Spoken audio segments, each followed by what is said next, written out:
Alright, folks, welcome back. Day 22. As always, keeping the streak alive. Once again, MAKU desu. Konnichiwa.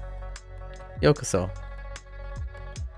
So, let's start off with our usual routine. We're going to try to total recall what happened yesterday. Yesterday was something else, though. We'll go into that. I have something prepared for this morning for a bit of, I'm going to say 1.5 hours to 2 hour commentary on some of the wonderful things that happened yesterday and some usual things that emotionally would be mixed, but intellectually it was incredibly stimulating. So let's start with trying to remember in that what Japanese related stuff we have learned. So first off the bat,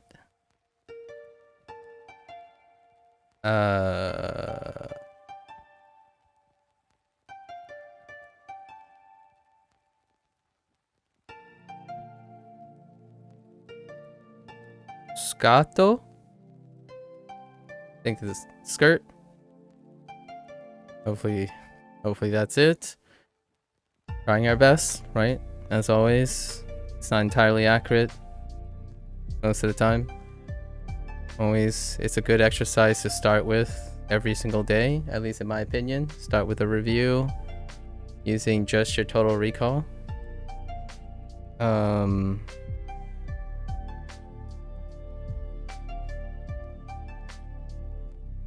Oops. Fuku. Clothing. Ku.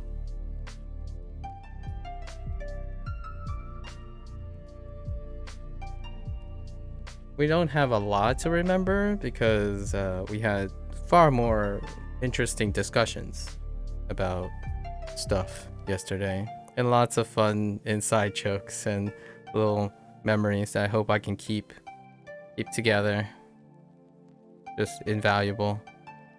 I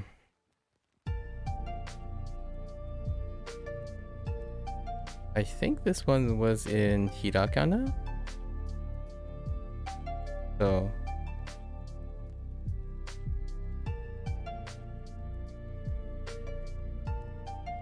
oh no. Yeah, maybe. Although I'm blanking out on this. So lovely. Steaky. More on that later. Steaky. Tay. I've got is a yeah. I'll see it, you know. It's one of those things. I'll see it when I see it. Okay. And then what else I got?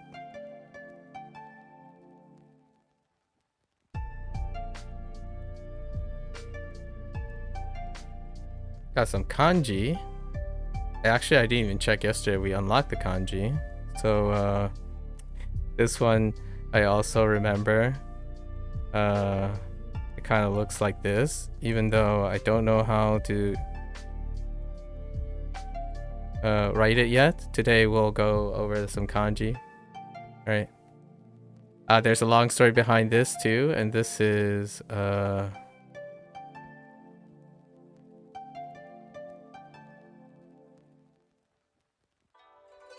Furu, right? Furu. Thanks to a specific person. I remember both the hiragana and this. It's the kanji part, and then you use more on this as well. You use it's an e. It's a e adjective. So furui, which means old. And I also know that this is not usually used to modify people. So not modifying people, which is thanks to another person who talked about stuff. So there's a story here there's a story here, which we're gonna say, right? There's a story here, thanks to another contributor. No stories here, and no stories here. But there are a couple stories already. There's a story here, right? And then there's a story here, right? So at least 3 stories. We'll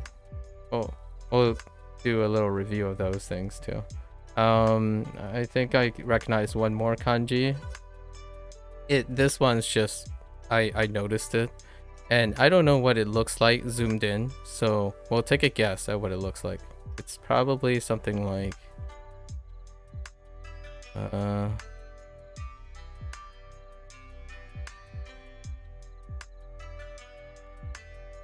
I'm just taking a guess because I have no idea.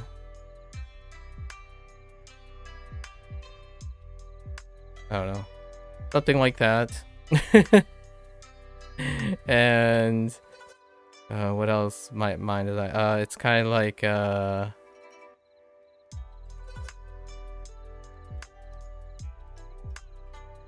it's like something like this in my mind's eye. The reason I drew it this way is it kind of looks like a tree house, right? The bottom looks like the kanji for tree, ki, and then this kind of just looks like a house on top, and then this looks like a watchtower, which is effectively still a tree house in a way. So that's how I remembered it. And this one was let's see. This one was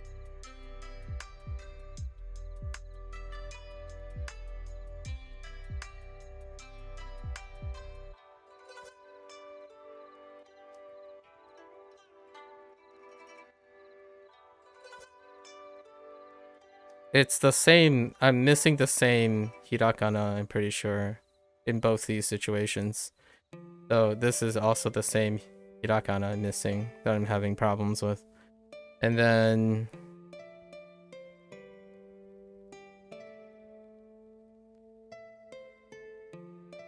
yeah, I'm missing this one too. I know what it's atera or atara. It might be atera or atera or atara. I think it might be atara. So actually this, and I take it back, these two are not the same hiragana. This is steiki, steiki, and this is atara. So different ones. Obviously I'm drawing a blank at the moment. And this one was, I think this one was a yo. More on that later too, from my loose understanding. This is a yo stem adjective. All this is very important because it involves yesterday's thing, and I did a little deep dive ahead of the game, just like Duolingo. You know, we still haven't gotten to section 2, but it's very fun when it's instigated by challenges I encounter. What else we got? We didn't learn that much really. Oh, we learned 500. Right, even though we didn't get to that part. Oops. I don't remember. The 500 kind of reminds me of this. Maybe like that, but we haven't gotten to this stuff yet. But the reason why I remember 500 is another person. So this is story number 4. It's not that. They're not like really long, interesting stories. It's just how I remember them. There are 4 different individuals, and that's how I remember these things from yesterday. Because yesterday was largely about the conversations and the discussions, not actually about the vocabulary. So what else can I summarize about yesterday? We learned, I'm not gonna write the hiragana out here. I should go back and practice some hiragana. But choto, right? Choto. And Duolingo want to say, like, I'm gonna just write not really. And in a dot, not really. I know it's like not like, right? Not like really. But generally speaking, the impression I'm getting is more like not really. It's like meh, like okay kind of thing. Choto, I think. And then we also had the phrase for oh yeah, I forgot. This is new. Pretty sure this was supposed to be new. We'll see. This is new. Wow, this is old. And then we had want as well. Want would introduce a new particle that I saw, interestingly enough, and it's grouped with the phrase want, which is ga. Ga, which I'll go into a little bit too, because it confirms finally that I have another particle in this position. It confirms something that I observed a bit ago, and it makes sense now, right? Ga. So more on that later. So we were introduced to ga, right? Ga, and it was attached to want, which I'm not gonna write the, well, I can write the hiragana because it's on the top of my head. It's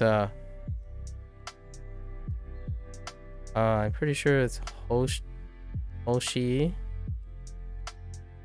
And interesting enough, this is also a yo stem, but what the heck? What about what the heck? Want Hideyoshi. Hey, you're kind of early today. And then Oshi, and then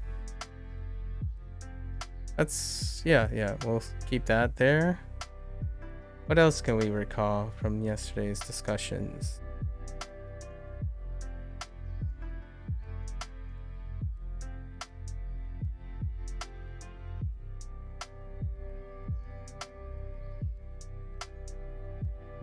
A little side note. Sick today? Oh, I'm sorry to hear that. Get well soon, Hideyoshi. What are you doing? What do you usually do when you're sick?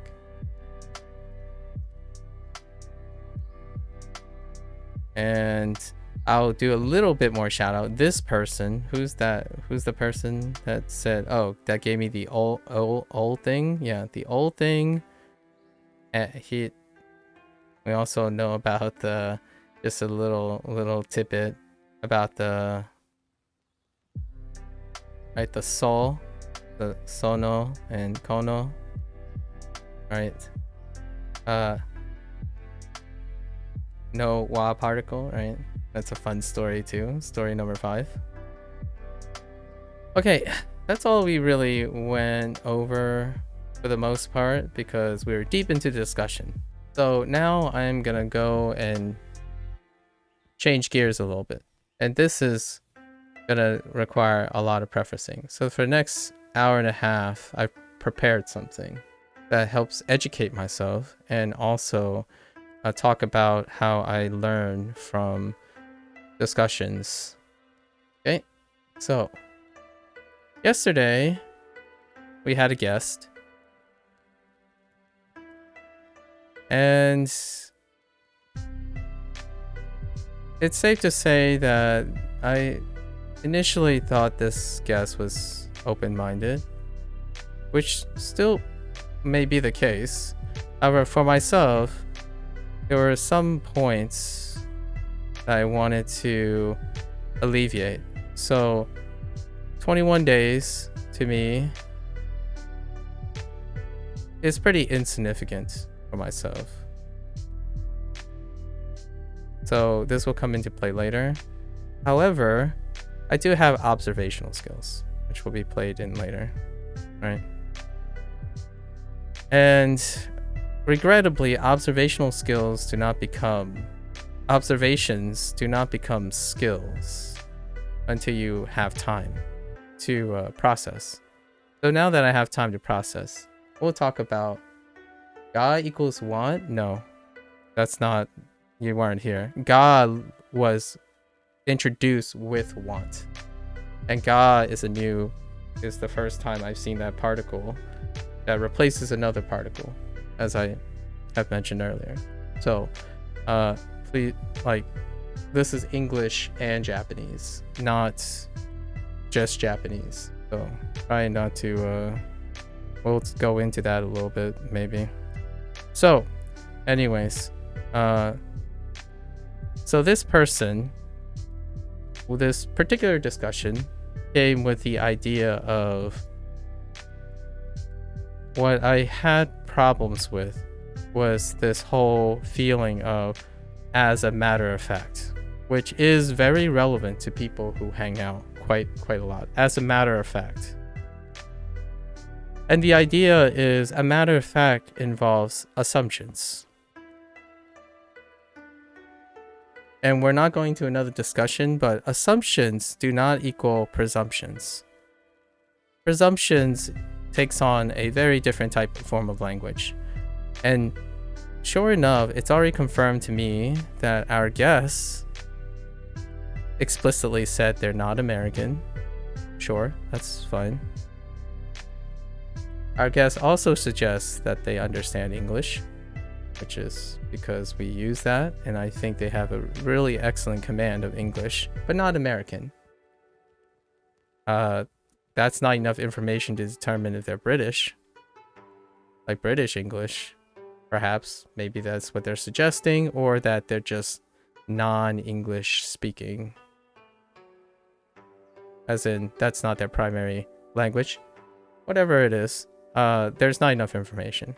But what it does tell me is that this person, I must be tolerant of this person's perhaps understanding of what I'm referring to. And when this as a matter of fact happened, which is equal assumption, presumption, we've had previous ones. Let's do a little take back to the greatest hits. I remember at day 8, someone said, I have a stick up my butt, with 3 T's, obviously, inside joke. 3 T's for the classic inside joke. I have a stick up my butt because I said I don't know enough yet. And then I told this person to wait and stop saying things I observed. Right? So here's the difference between, again, going to observations. When you're observing something, you are discovering, and then you're trying to make sense of it. Okay?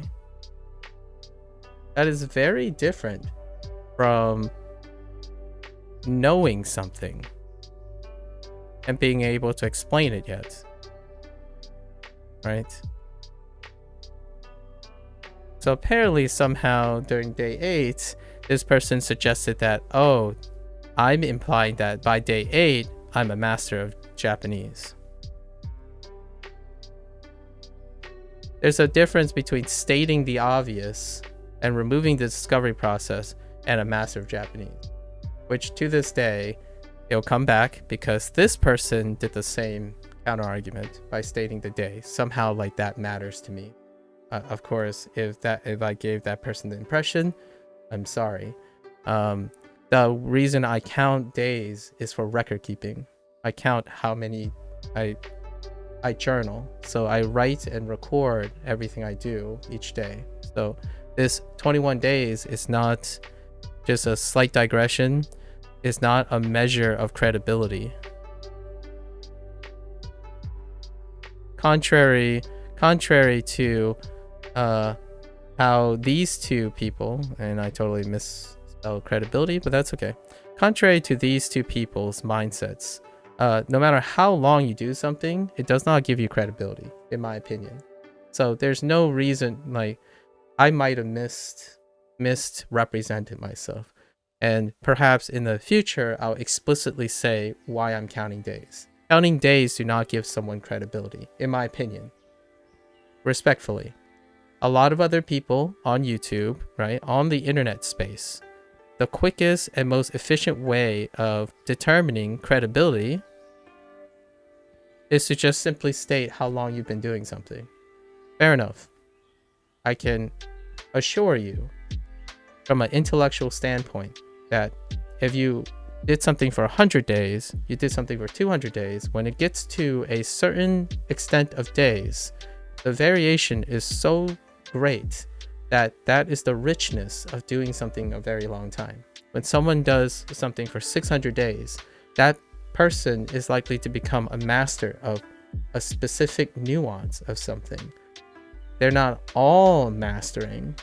They have refined, gone through the iteration process. So when two masters talk to each other, they have a lot of interesting things to talk to each other. Okay?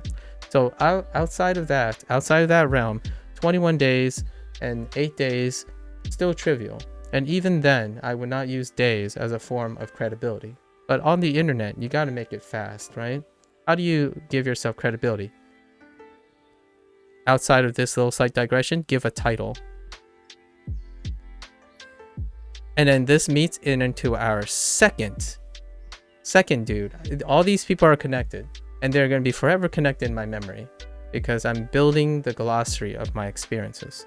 So, which then we met at day, I think it was day 18. We met the person that did exactly this, which is how the story connects. Day 8 connects with day 18, possibly. It might be 17. Again, the day is a little bit more for record keeping. So this person used their title that they gave themselves as a form of credibility. Okay? So they called themselves a linguist. And obviously I made a video about the complacency of becoming a specialist, especially self-labeling yourself. Usually people call you something, not you give yourself something. And guess what? That's a great lesson in Japanese honorifics. I mean, if this person really does enjoy linguistics and they are delved into the Japanese culture through the language, which they didn't, which is my criticism. They told me, as a linguist, it is not important, at least they gave me the impression that it is not important to consider the mindset of the cultural language, like the culture behind the language. So what I mean by this is, in this middle of my digression, another digression, which I might have somewhere in the previous days, around day 18, I went at length about how understanding the cultural mindset through learning the language can propel someone to help people learn, right? How to embrace something that the language has, to maybe temper your expectations and raising the baseline, understanding where the baseline of languages are and what the acceptance and tolerance rate of each language. That way you can form a sentimental connection. Obviously, pragmatically speaking, I made the concession that if this person is a linguist, they're probably focusing on the mechanics of language, and that's perfectly reasonable. To tell someone who's at day 18, I suppose, that it doesn't matter what I say, I think it has something to do with the fact that I am a beginner at Japanese. I'm not a beginner at learning. But hands down, not. So it struck to me as this person, self-proclaimed linguist, and I differ in our perception of what is the learning process and what is necessary for the learning process. And that's perfectly fine. However, it is important to note that that person suggested that it is not important to understand the cultural baseline for acquiring a language. Fair enough. As a linguist, I guess it's not important to them. They specialize somewhere else. Certainly. Which we did get a throwback In 2 days, I think it was day 20. Around day 20, it might be day 19 actually, and this might be 17. I might be off by a day, but in day 19, this person decided to, I suppose, bless me with their presence again, because I wasn't expecting to see this person again. Someone who flings around titles and periods and credibilities. I'm like oil and water combination to the person. I know there's this whole idea of the imposter syndrome, right? This imposter syndrome. And you have the Dunning-Kruger effect, right? Or the Kruger-Dunning effect. So oftentimes in a highly educated environment, at least for myself, I want to remove this. And it's a habit of mine. Call it a bias. It does diminish the hard work and perhaps a legacy one has. But generally speaking, I like to remove the environment, that status, so title and length, right? Like how many years or days. I want to remove that barrier so that everyone that I speak to, we're on even intellectual ground. The idea is to exchange opinions and discussions in order to enrich the cumulative collection of experience, not to negate and downplay and condescend other people's point of view. So effectively, this self-proclaimed linguist, in my opinion, respectfully, does not work professionally. In order to provide advice, and your advice is that the thing you're talking about is not important, it's not establishing rapport. So I'm naturally inclined to say that this person is a hobbyist who likes to learn a lot of language but hasn't been in a professional capacity. I might be entirely way off the mark, and this person works for a company or a teaching thing that respects the way this person treats other people's opinions. It can work. Elon Musk happened, you know? So if you're really big a powerhouse, that's great. The question is, if you were a really big powerhouse, come into someone who barely talks to anyone and talks to themselves for legacy building, that's a little bit low-hanging fruit. So there are a lot of other converging evidence that would suggest that this person does not work in a professional capacity. Anyways, so this person blessed me 2 days later and decided to correct Duolingo. I was drawing the kanji. For Kyoto, and just the toe, right? Just the toe, right? Let's review what that looks like. Whoops. My first stroke is too big. So Kyoto, right? And when you're drawing this like B-shaped thing, Duolingo has it as 2 strokes. And I was making a commentary about my English drawing. I typically do this in 1 stroke, right? It reminds me of a B, and even drawing, I would do it in 1 stroke. And I told myself, okay, it's 2 strokes, according to Duolingo. So this person chimed in out of nowhere. No hi, no nothing. It's usually how that goes when it comes to self-importance. They said that's because it is 1 stroke. And they use this thing that now I know about in Japanese, right? Again, Hideyoshi, you are not listening to me, but yes, it's 11 total strokes in Old Chinese, perhaps. I have no idea. I'm not learning. And then it's 10 strokes in New. Fair enough. But let's focus on here. We're specifically just talking about this thing here. All right. So 2 strokes, right? It's 2 strokes. And this person said it's because it's 1 stroke. So they corrected me, and it could have helped me. I was like, oh, so it's 1 stroke. And so therefore I looked out and I'm like, it's weird. Why did Duolingo have it as 2 strokes? So I took a look. I literally did this on stream, right? So I looked and I'm like, I don't see it as one stroke anywhere. And this is just cursory. So for the first like 2 minutes, and then obviously then we have contention. Someone else says that's because it's 2 strokes, right? Regardless if it's 1 stroke or 2 strokes, this goes back, and we're going to loop it back to the idea that, as a matter of fact, assumptions and presumptions. And what I was about to say is they put this idea of an ellipses, right? And we just learned some ellipses yesterday in the Japanese lesson, which is the idea of choto. And when they translated it, choto as in it's interesting, or it's not really there kind of thing, with the ellipses implication. And this ellipses implication is what that person used, as in like, well, that's because it's 1. Well, that's an assumption. And I've made a whole digression video.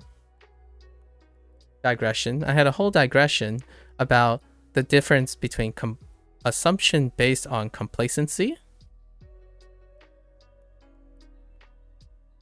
when you become a specialist, versus presuming something, right? As in it's likely that, and then practicing foundations, right? When you swing your title around and you swing your credibility around, it, in my opinion, lulls you into a form of complacency that allows you to abandon foundations. I am not this. I do not encourage this, in my opinion. I've done this to myself before in terms of the learning process. So as a matter of fact, we're about to get to our last guess, which happened yesterday. As a matter of fact is based on assumption. When someone says the word, which this is the magic word that sprung our large discussion yesterday, they use the word just in the English language in their phrasing. And this is where the discussion starts. So we'll talk about that. And it led me to a lot of learning in Japanese. So all this is relevant to what I learned here.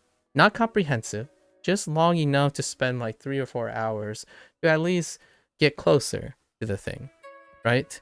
So what is this complacency? Well, it turns out that most people, like I did a little more digging in day 18, like a week ago.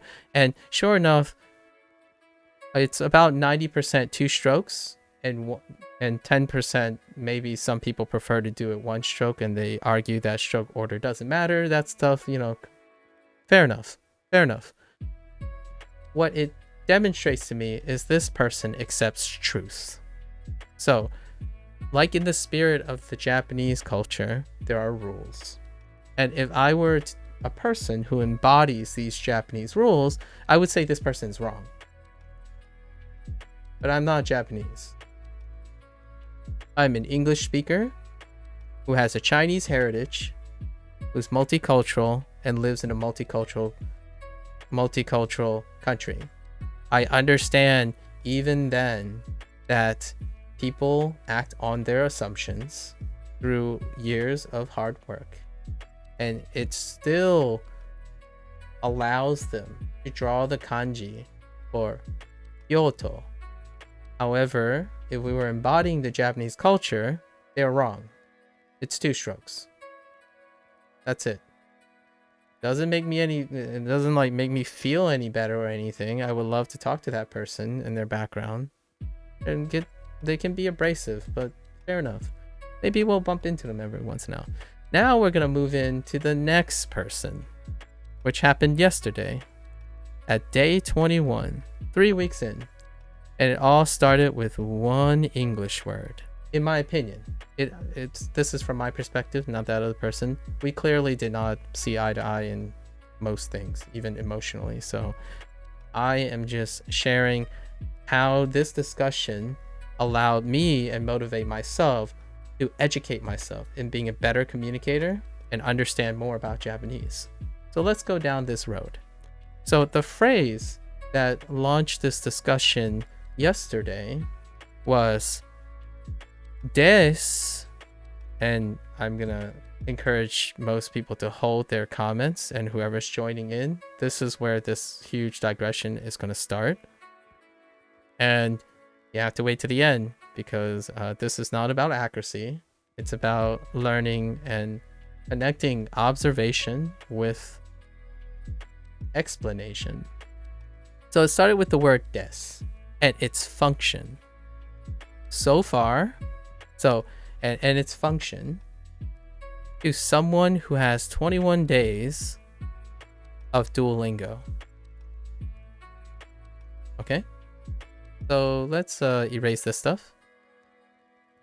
Usually I would bring up like a white notepad or something, and I would do a lot of large logic webs in order to gather my thoughts, because I've had a night now, an evening, to really gather my thoughts about the things that I underperformed, and then the things I can do differently in the future as a learning process.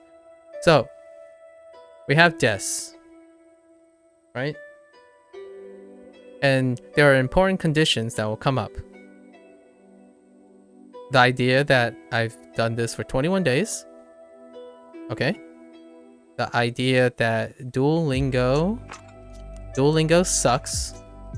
Okay, these are very key words. Just to a teaser. So, des, me learning 21 days. Duolingo sucks. Trying to understand. Okay, trying to understand me. Gaslighting. And false assumptions.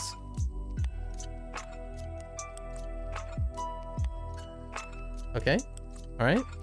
So let's start with this. The comment that this person shared that allowed me to really deep dive and motivate myself to understand quite a bit more about this topic.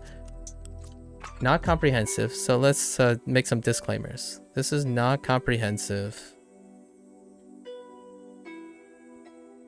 And now this is 21 days of, again, 21 days of Japanese. And this is coming from one evening, just one evening of, I'm going to say, research. One evening of research, right? So let's go with the phrase now. There's going to be more conditions later. So it's not about being right. So it's not about being right for the time being. It's about observing, and then explaining later. In between, it's supposed to be learning, but we kind of, like the Japanese, it's implied that when you observe, you learn something in order to explain it, right? So I clearly didn't do that yesterday. So the phrase is des. I'm gonna paraphrase. This is a paraphrase. Des is just to make sentences. I hope that person was implying sentences. Polite. Okay? And I made an observation in between that didn't deal with this observation, but the first comment I made was, that's interesting. Use the word just. And I said, that's an interesting Americanism. So that is an interesting Americanism. Hey Indy, you're just in time for my digression of the day. So now we have established this, right? You're here for the juicy digression part. So this is what I did all evening. So this person, right? Keep in mind, 21 days is important. Duolingo sucks. Trying to understand me, gaslighting me, and false assumptions. Those are a lot of key terms that I've linked this entire story to. And this is not to be comprehensive. From this point on, what I say about des is not comprehensive. It is because I only have 21 days of Japanese. It's one evening of research. And it's not about being right or accurate. It's about observing, learning, and eventually being able to explain it to someone. which I have not covered because I can't explain to someone without enough experience, right? So let's keep all that in mind, and then here's how it played out, right? So this person, it was spawned, this is the root of our discussion yesterday. A lot of this is being Duolingo will lead you to presume things that actively put you on the wrong path for basic concepts. Hideyoshi, you have just done what that other person did. You have assumed what it's done for me. But I will tell you, yes and no. Yes and no. But you are a person that is very similar to this particular person. However, I really respect that you continue to be here and share your opinions on things. I disagree with you for myself because you said it will lead you. You might be using you in the informal sense, like other people. I agree. This clearly did not happen here. And I will let you know. There's a difference between supplemental material and localization that make you actively incorrect. Thanks for your opinion. Again, since you're assuming what I'm about to say by sharing those comments, you are effectively doing the same thing, similar thing that this person's doing. So we'll continue to do this.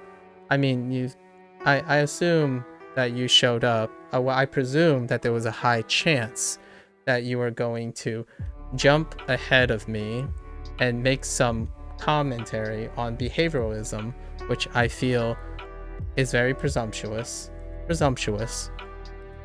except for the comment before, which you're assuming. In this case, it's not that. And there is a very big difference between supplementary material and localization. Once again, the guy in day 8 that said, I have a stick up my butt, that's an observation I absolutely agree with, but you are stating the obvious. Because supplemental material and localization are two different things. Two different terminologies, two different definitions. I don't need to understand Japanese or Duolingo design to understand that. So yes, it does sound like I have a stick up my butt right now. Because you're stating something, and then you're presuming something and assuming something about me. Even before I finished saying stuff. So hold on to your thoughts. For sure, we'll come to them. Hopefully. If I don't come to them, I'm sorry. It's not comprehensive, right? So let's move along here. So this person is, des is just to make sentences polite. By the way, this person making this comment, I don't think they use Duolingo. So keep that on your cap, right? Because what you're stating is referring to me, not this person. This person didn't use Duolingo. They did not give me the impression that they use Duolingo. In fact, the phrase Duolingo sucks is coming from this person, not me. So already your two comments are way off the mark. Okay, so I asked this person, this is an interesting Americanism, and this person suggested that first of all, they didn't understand what I mean by Americanism. That's perfectly understandable because I didn't explain it, and that was my fault. Next time I will be a little bit more forceful about that, or direct about that. But regardless, I also then followed up with, I don't really think des just function this way. Okay? So, yes. Put your last comment, Hideyoshi, about leading someone to presume things that actively put you on the wrong path for basic concepts. In fact, Duolingo caused me to question whether this person's simplification is accurate. And guess what? Let me dispel your next assumption. Again, I'm pretty sure this person did not use Duolingo. So before you go and presumably trash on something, which is what this person did as well, as like saying, oh yeah, supplementary material is not, so let me diminish what Duolingo is doing to actively say this is the wrong path for learning. Let's just shelve that for now, because this is not relevant in both these topics. So this person is likely a person that did not use Duolingo. So they got this simplification elsewhere. And they did give me a hint at what they did. They said they watch and read. That's all that's implied. That the implication is that watch and read Japanese. Fair enough. We don't know what that is. It's definitely not Duolingo, because they was easily dismissive of Duolingo. Much like you, Hideyoshi, you're dismissive of Duolingo. That's perfectly fine. It's acceptable. So this person has a strong aversion to Duolingo. It comes later. So I asked them, like, well, I don't really think this just functions like this, where you make the sentence polite. I mean, I agree one of the functions is to make sentences polite. Like, I agree, that's something that Duolingo kinda doesn't even imply. This person's statement is logically false. This person's statement is logical. I'm just gonna give the person the benefit of the doubt. So throwing the word around logical is not quite it, in my opinion. Hear me out. I'll give this person the fairest shake as well. This person's statement is logical. It's not technically true. So it's logical, but not technically true. Hear me out here. Okay? This is a pretty long one, because I'm going to be doing this for the next hour and a half. I don't really think des just functions this way, right? When they say just function. It's incorrect if you draw des. Your grammar is incorrect. Yes, Hideyoshi. That's one of the things. That doesn't mean it's not logical. Okay, alright, let's pause for a moment.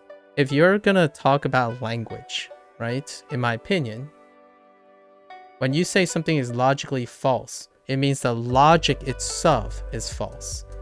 Not whether it's accurate or not. So just saying, like, this person's logic is sound, because it does do that.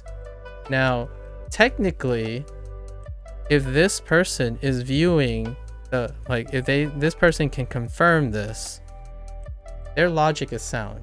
As in, if they only think that des does something and they confirm it, their logic would imply that that's okay. I mean, it's a logical fallacy, but it still follows. It confirms their thing, right? Perhaps. I'm being a little argumentative. Technically, it's incorrect. I'm just saying it's incorrect. But they're talking about, so they said, well, I don't get it. Or like, I don't understand you. And then they gave me an example, right? This is where des is. And when you say drop your grammar and stuff, I'll get to that too.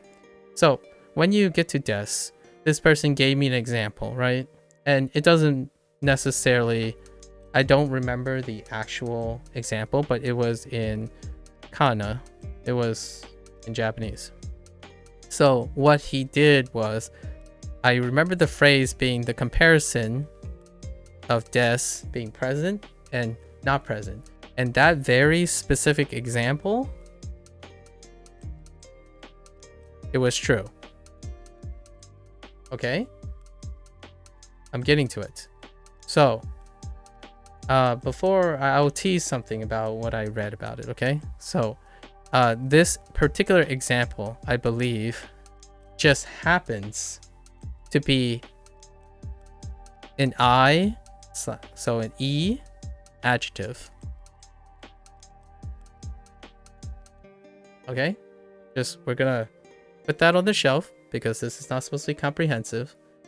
But I already have developed a way to remember this myself, and maybe in the future I'll get into the nitty-gritty. But functionally, this example happens to be in E adjective, as in an I adjective in English, right? It's using it, and it ends with the root, the modifier E, like the stem E, right? So technically, I agree with him. It's like, yeah, that's true. Like, I can't tell the difference in terms of this functionality. In this very specific case, yes, I agree with you. This does function to make sentences polite. Okay? Okay? So by coincidence, hear me out. I agree with this person. Des just functions to make a sentence polite in this case. Like, all right, cool, excellent, right? But I didn't know this. I didn't know this before. Like, this is during the stream, so I didn't have an evening to look at this. It just coincidentally happens. Okay. All right, Hideyoshi. I'm gonna. Okay. Here's a comment, Hideyoshi. I'm just not going to read your comments, and just not read those things because I have not covered those things yet. So, I have not covered those things yet. Even in one evening, just 4 hours of research, I will know. I can already anticipate probably 4 of the 5 things you're going to say, and one of them is that. Whereas adjectives are predicates in Japanese. That's where we're heading here. So let's just say that in my highest respect for this person to try to help me or simplify things, basically, is that I agree with them. Like, in retrospect, this person is correct. Des functions just to make this particular sentence polite. I agree. So in retrospect, in full ignorance, I'm okay with this statement. So you'll probably be able to see that yesterday. And however, this I continue to say, well, no, it doesn't make me only think of this. Like, it doesn't. I can think of other things, right? I don't think this is the case based on my observation. Based on my observation. And this is where your first comment came in about Duolingo, Hideyoshi, which is Duolingo. I have observed examples that Duolingo have given, unit 1 through now unit 8, right? I have observed other patterns. Through observation, there were other patterns, all right? Not explanations. I'm not looking for an explanation for these things yet, because I'll wait on them. I do have I feel I have fairly reasonable observational skills. So I noticed patterns that would suggest Des doesn't function just to make sentences polite. And I told this person that Duolingo, through my learning of Duolingo, there are more patterns that are unexplained, right? But you can still observe the patterns. They just don't have explanations. That would make me think Des does not function just this way, okay? It is accepted in a way that one of its functions is to make sentences polite, okay? One of its functions. So, that person continues to press like, no, it just is. It's quite literally. And then we had a side conversation about, well, I'm not American because I don't use it like that, which was literally my point. He's using just literally, as in Des only functions as a sentence thing. That is an Americanism. It's how you emphasize and project truth by implicating that that is the only truth. And in this case, there's observations that I've made without the knowledge of how Des functions that contradicts this. So this person says, well, I'm not American, side note, and just so you know, using an Americanism doesn't make you an American automatically. That's a assumption. That's an implication. So they could say, are you implying I'm American? That's a fair bit. But instead they went with, I'm not American, as in they're presuming that I'm assuming they're American by saying they're using Americanism. That's not how that works. There's no transitive identity when you adopt a behavior from a different culture. So clearly this person is not American, and it's kind of interesting because that also introduces a bias towards Americans. So we're really going to go deep diving for some alternative digression. They're also biased towards Americans because it almost sounds like it was repulsive. They were negating the idea that they can be associated with being American. And guess what? I speak English, American English. So I'm already having an uphill battle. And I was not really polite. I feel that upon reflection, I was quite aggressive here. So I told him immediately, like, you do know that logic is, it's flawed. When you use an Americanism, you can adopt it from anywhere, from the internet. So that person suggested, well, yeah, then I didn't use an Americanism. Like, well, you don't have to be American to use an Americanism.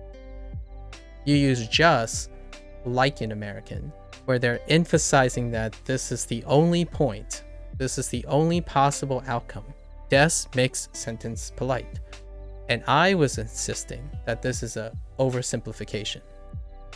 When you are really used to something and you develop habits, you become complacent and you oversimplify things. It's not to being helpful by simplifying things gives you quote unquote, oh, what the heck? Uh-oh. Why did that just go away? Oh, well, that's fine. That's fine. We'll just continue from where that was. So, in our discussion, I don't know why it erased. I think there's too much on the screen and this like plugin kind of breaks. But so, regardless, I still insisted that there's more to Des. Because I can't, if Des was, for example, if I were to accept this guy's hypothesis, and I'm calling it a hypothesis because this is how I do logic, and logic is something that was brought up just now. If I accept this guy's hypothesis, then I have to try to confirm the null, try to see if the null hypothesis it has any grounds or evidence. So the null hypothesis would happen to be my feelings. So if I accept his word as someone that's clearly more experienced than me in Japanese, perhaps more experienced than me because of the way they hold themselves. And this is where they mention, well, for a person who has studied Japanese for 21 days, they should know that Des just makes senses polite. That's the paraphrase.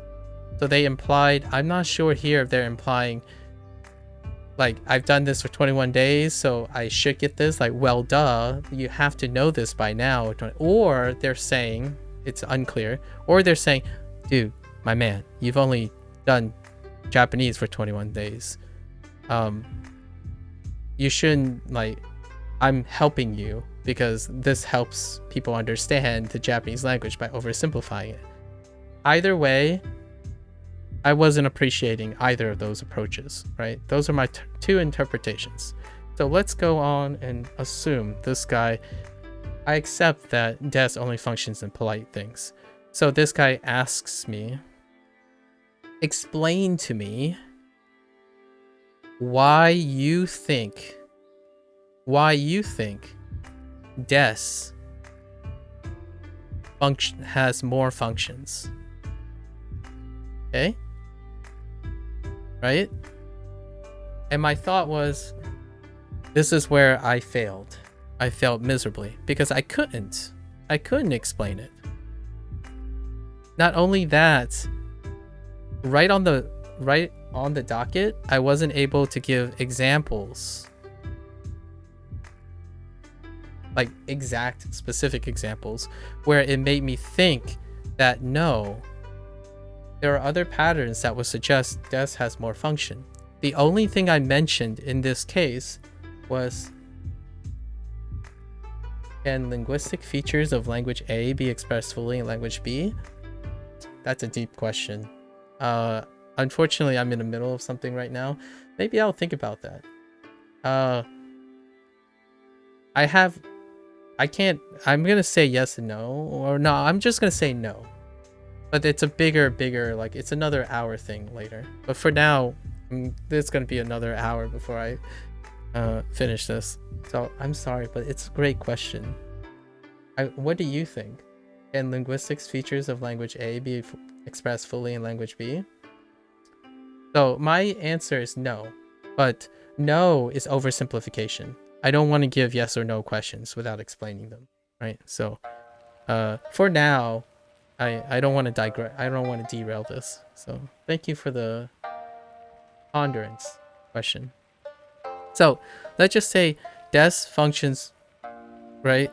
So what I gave the person is, when Duolingo doesn't explain the grammar yet, because it's in section 2, by the way, when they try to get a person to learn something immediately and then throw some things, you kind of notice patterns. At least myself, I notice enough patterns.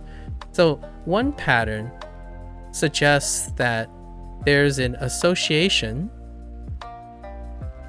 This is what I mentioned. I dropped the word like pronoun or noun, right? There's an association with more so not so much the noun, but more so the subject and the object. And both the subject and the object in the early units of Duolingo, they are classically focused on using subjects and objects in the form, which are in the form of a noun, right? And a lot of peculiarity came out with the idea of implicit nature of pronouns as well, for the subject, right? And then the object, they started with nouns like sushi, ocha, right? Like ocha desu, sushi desu. And then you had the introductions like hen desu, Naomi desu, things like that, right? So at the core, yeah, Hideyoshi, I'm just gonna stop reading your things because you're really need to not make comments before I get to them. But thanks. I'm trying to be very respectful to your inclination to state something before I'm getting to it. It's kind of like a impatient person who always skips to the end. Respectfully. So, pattern association. So, what does this tell me? Well, this is what I mentioned. There's some association with noun usage in Duolingo for the early examples. So, lots of your early vocabulary and early examples, and these units, by the way, are not focused even remotely on grammatic explainers. So that is not the intent of the design of Unit 1. So do not criticize something about basics and explicits when they're not intended to do so.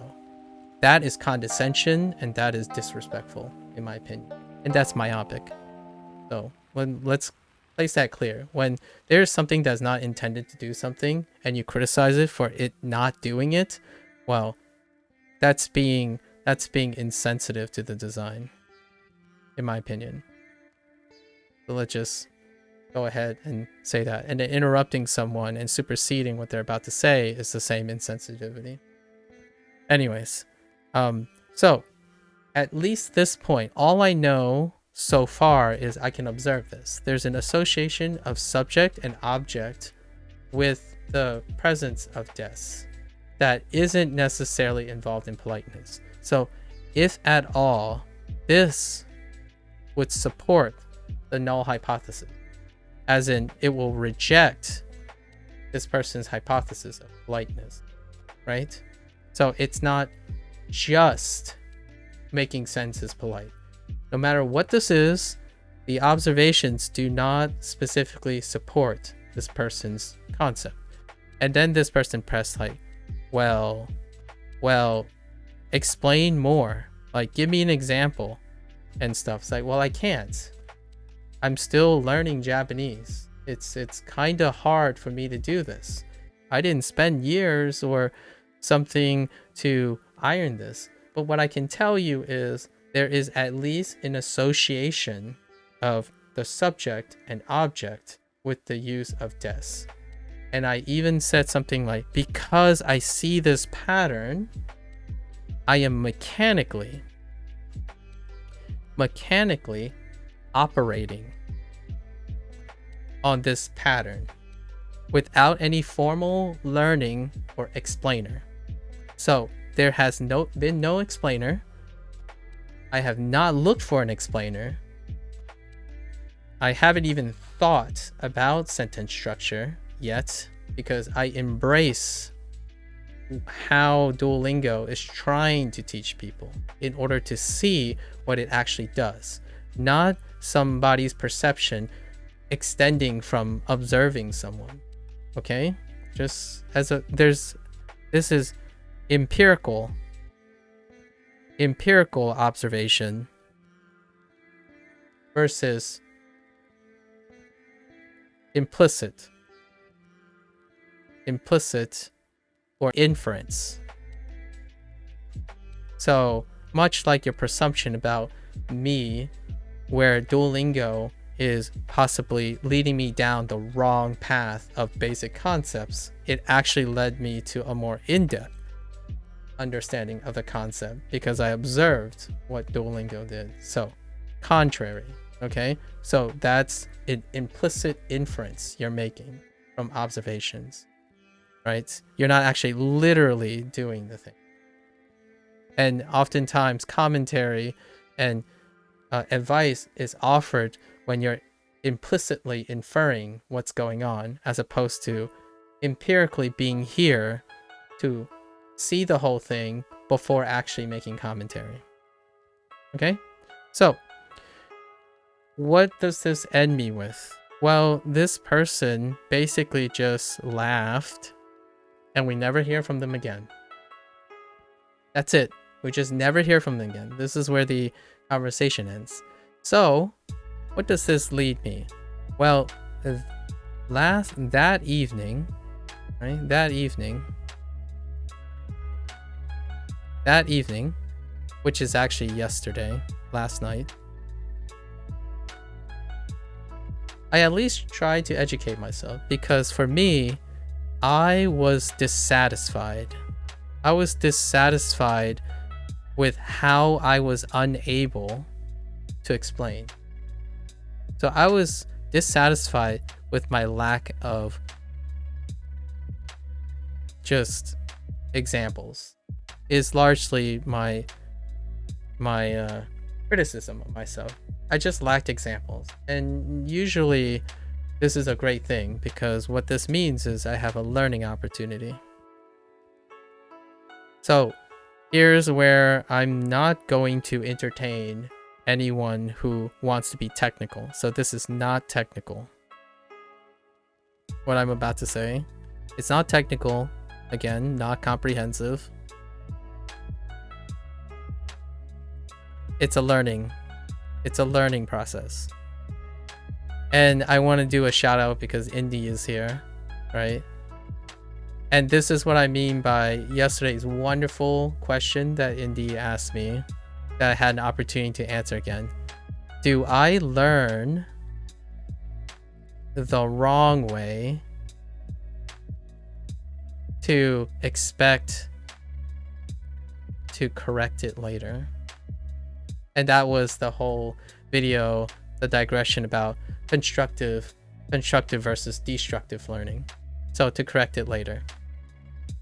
And I basically could not answer this directly. I actually learn a way to remember something and then change and add to the thing. So I don't ever think of something when someone throws in the word wrong, I can't empathize with you.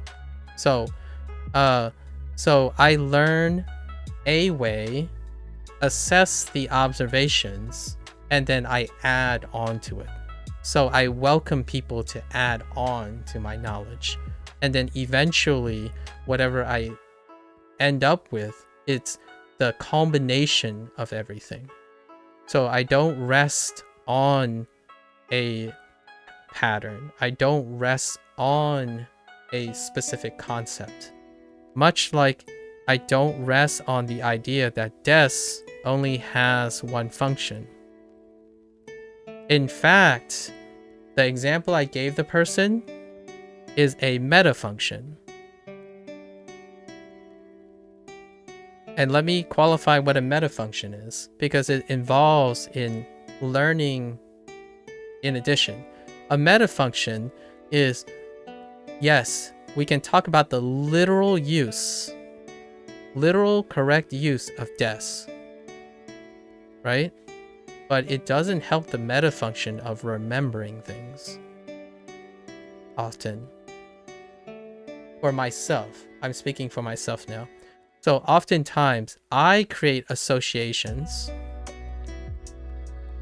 to initially remember stuff and practice stuff.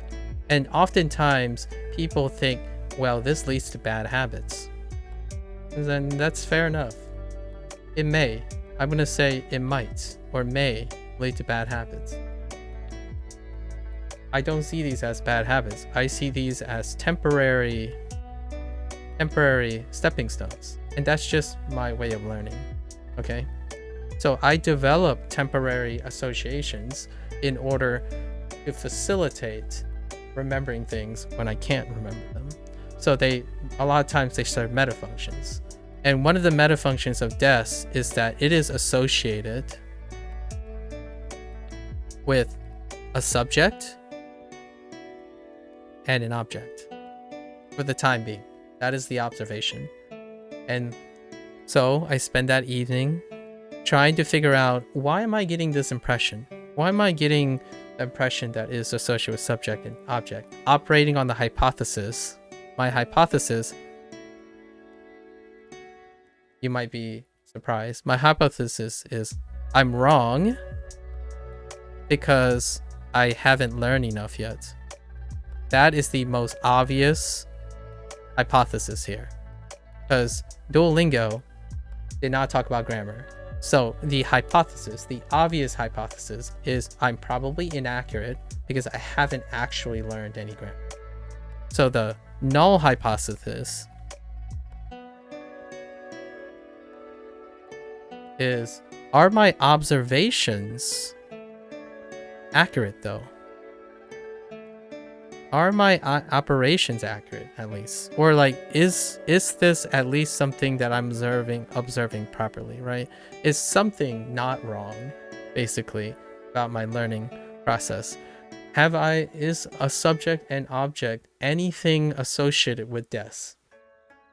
So I'm not offering a masterclass in Japanese or anything. I'm just confirming if there is something more than making a sentence polite. That is the whole goal. Not what it is, not everything it is. It's not comprehensive. So, long story short, I spent 4 to 5 hours digging for just des compartmentalized. So not even the whole scape of the whole structure. So what I can confirm is, yes, indeed, des has more functions. Okay? Fair enough. It's a blanketed statement. It's someone who only has 21 days. And we'll go into a little bit more just to illustrate how I concluded this, so I can explain it a little bit better from a limited learning potential here of 21 days.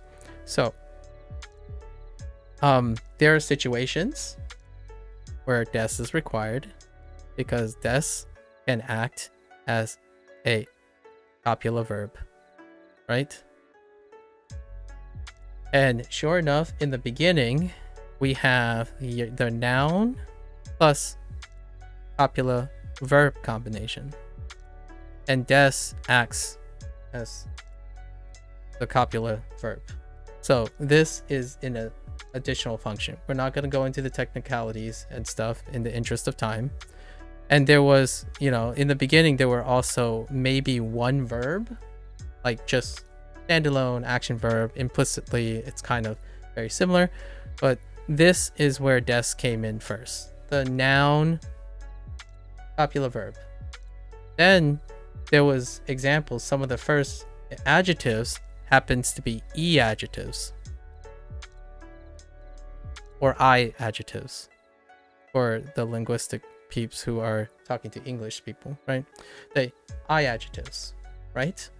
And I adjectives, the ones that were introduced in Duolingo, happens to be the ones that are also predicates on their own.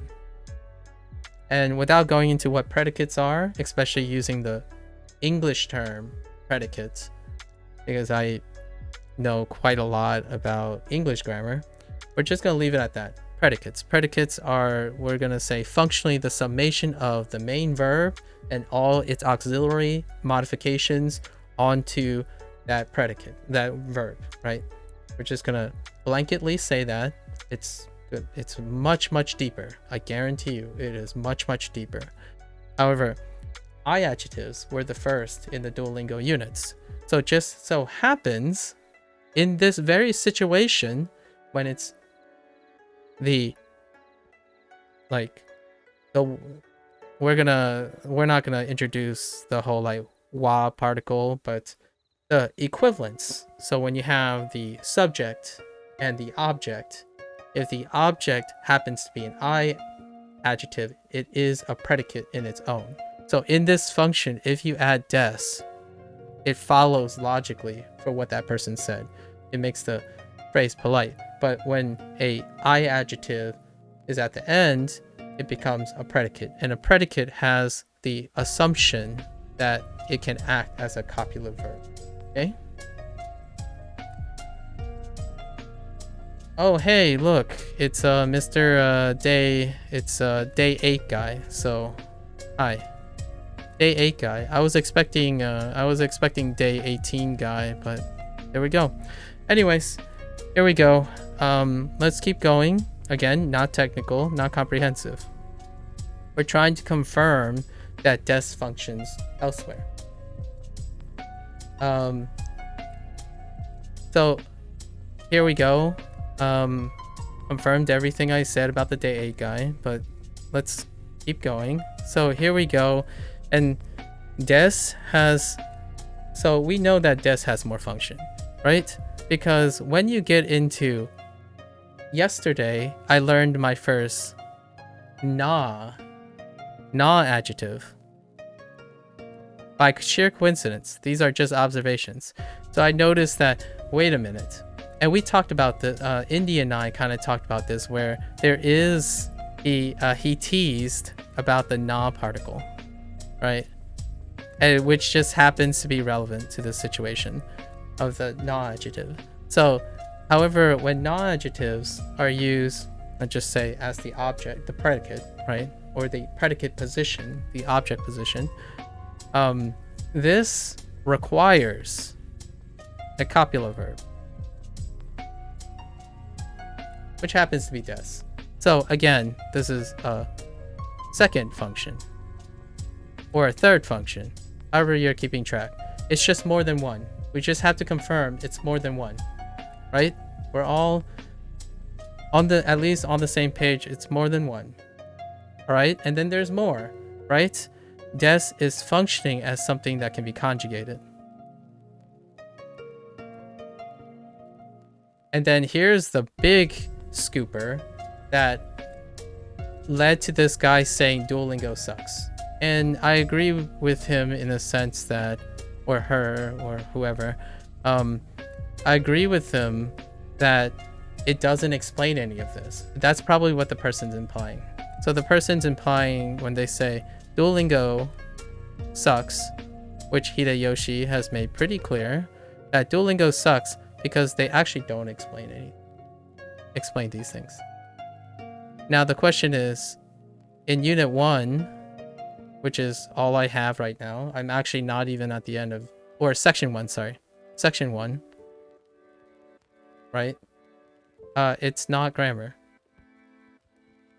So what do I do when it's not grammar, as not intended? I'm looking for patterns. So here's the last pattern that I notice that would lead me to believe that des serves a different function, right? So, and again, these are called digressions, just because I saw a commentary and I'm not reading that comment yet. Digressions are not lectures. Lectures are formal, efficient, right? So when someone tries to summarize something, that's not what I'm here for. I'm here for memory, learning, and empirical experience. So it's going to be long. And I've already prefaced by saying this was going to take at least an hour and 30 minutes without interruptions. Right? Anyways, so Duolingo sucks. Which probably this person doesn't strike me as someone who uses Duolingo, because they probably already know the examples I'm talking about if they use Duolingo. So the implicitness is they don't explain anything. And I'm suggesting that it's not even intended. However, it doesn't stop me from seeing these patterns. So the last pattern, which Duolingo happens to encounter too, and it is a very specific use case. And they introduced a na adjective before the person even knows it's a na adjective, right? And they used it in the attributive form. I forgot which one I'm thinking of because I haven't even learned how to distinguish between them yet. We did get our first introduction into that.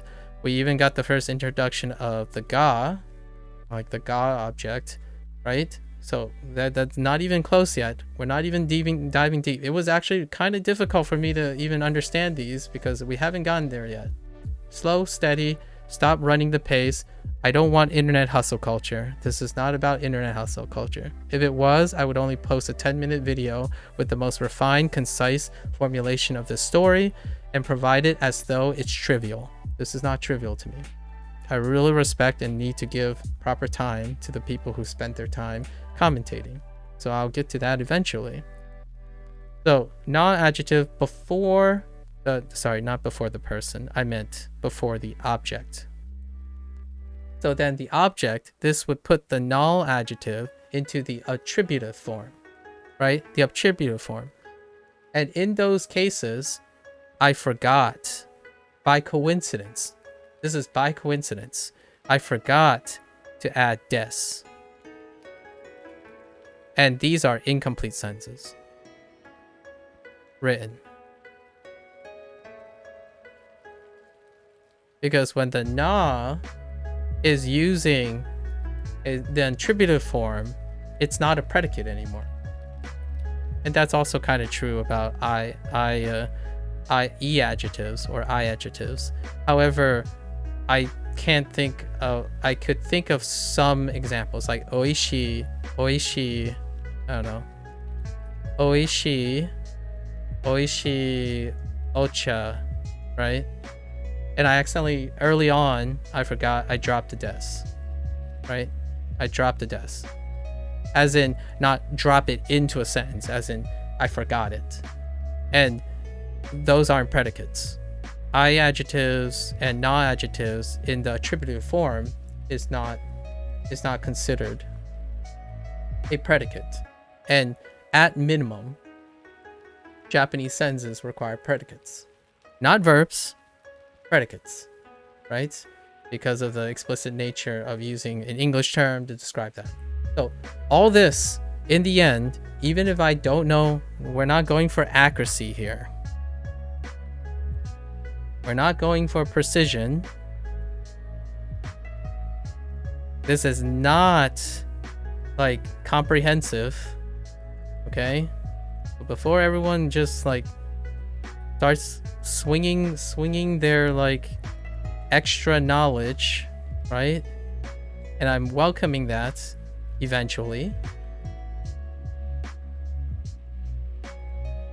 It is more. Des serves more functions than just making sentences polite. However, when that person presented their evidence and they had a narrative presented, it is logically sound. They presented a case where it confirms their I guess confirms their hypothesis. Oops, I'm writing off to the edge. But they produced a case and situationally tried to provide advice for me in a simplified manner. Okay? And I know that there are a lot of people here that don't like simplification. They are very passionate about language here. And I've already seen a bunch of questions and explainers. Absolutely. Simplification is different from explaining something complicated but understandable. And to me, in retrospect, this person strikes to me as someone like me who is learning Japanese. And they're trying to find associations somewhere. And a lot of times, yes, that can lead to bad habits. And it's up to that person to decide if it's a bad habit or a stepping stone for learning. In contrast to what I see a lot of people assume about me, I'm not inexperienced. Okay? I'm not inexperienced in learning. I actually spend most of my time working on habit formation. And the first step to understanding how to manage habit formation is to stop using in my opinion, to stop using words like wrong, bad, and permanent, or implying that it's permanent. Okay? So, for now, I have about a 4 to 5 hour data mine of consensus of trying to explain a Japanese concept, right? A Japanese concept using English as the facilitating language. All right? So English is the facilitating language. And much like what the earlier question from our new guest here, is that my effective answer is no, it can't comprehensively and explicitly introduce and summarize transferably. But it is a facilitating language, and we must use it in some way.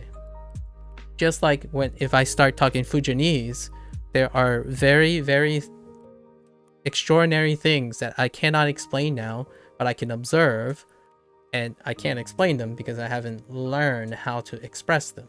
And even then, there's a limitation between a loss and translation. Fair enough, right?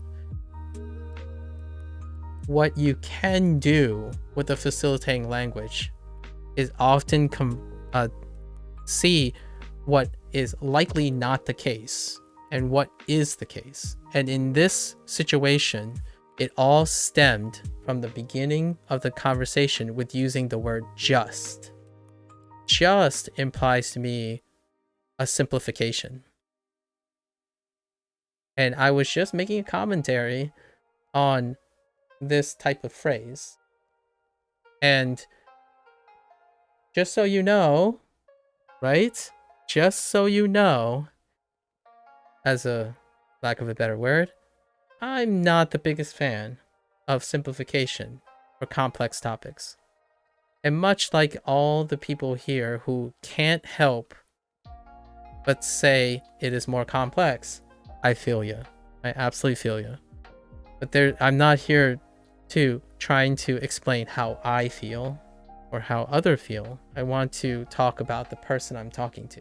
And I do feel hopefully that person enjoys Japanese and perhaps find out that des has more functions. Will they or will they not is based on their mindset and motivation. In my opinion. Right. In my opinion. So, that person, it has a logically sound thing, which lulled me into agreeing with them. And I'm okay with that because in my scape, in my mindset, I'm not rushing to become a comprehensive person. I'm seeing where the logic is and where the observations tell me. It was just a disagreement because I observed other things in Duolingo that just doesn't fit there, but I couldn't explain it yet. That's why you learn. When you learn, you can learn to explain, and I can sort of explain things. But in the interest of time, because this is the internet and the hustle culture, most people will try to supersede me and explain it and arguably also simplify it in a shorter amount, like say a paragraph of dialogue or something. That's fair to them, right? You would love to hear an example from Fujianese? Fujianese, chỉ đúng ngoài mẹ ni bon wa ma yang o yao just ni bon wa.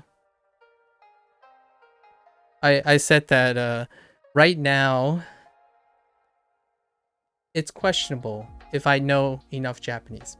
A little Japanese. Niya ni bon wa. And you can probably hear that the adoption of Nihon, right? Nihon, Nibon.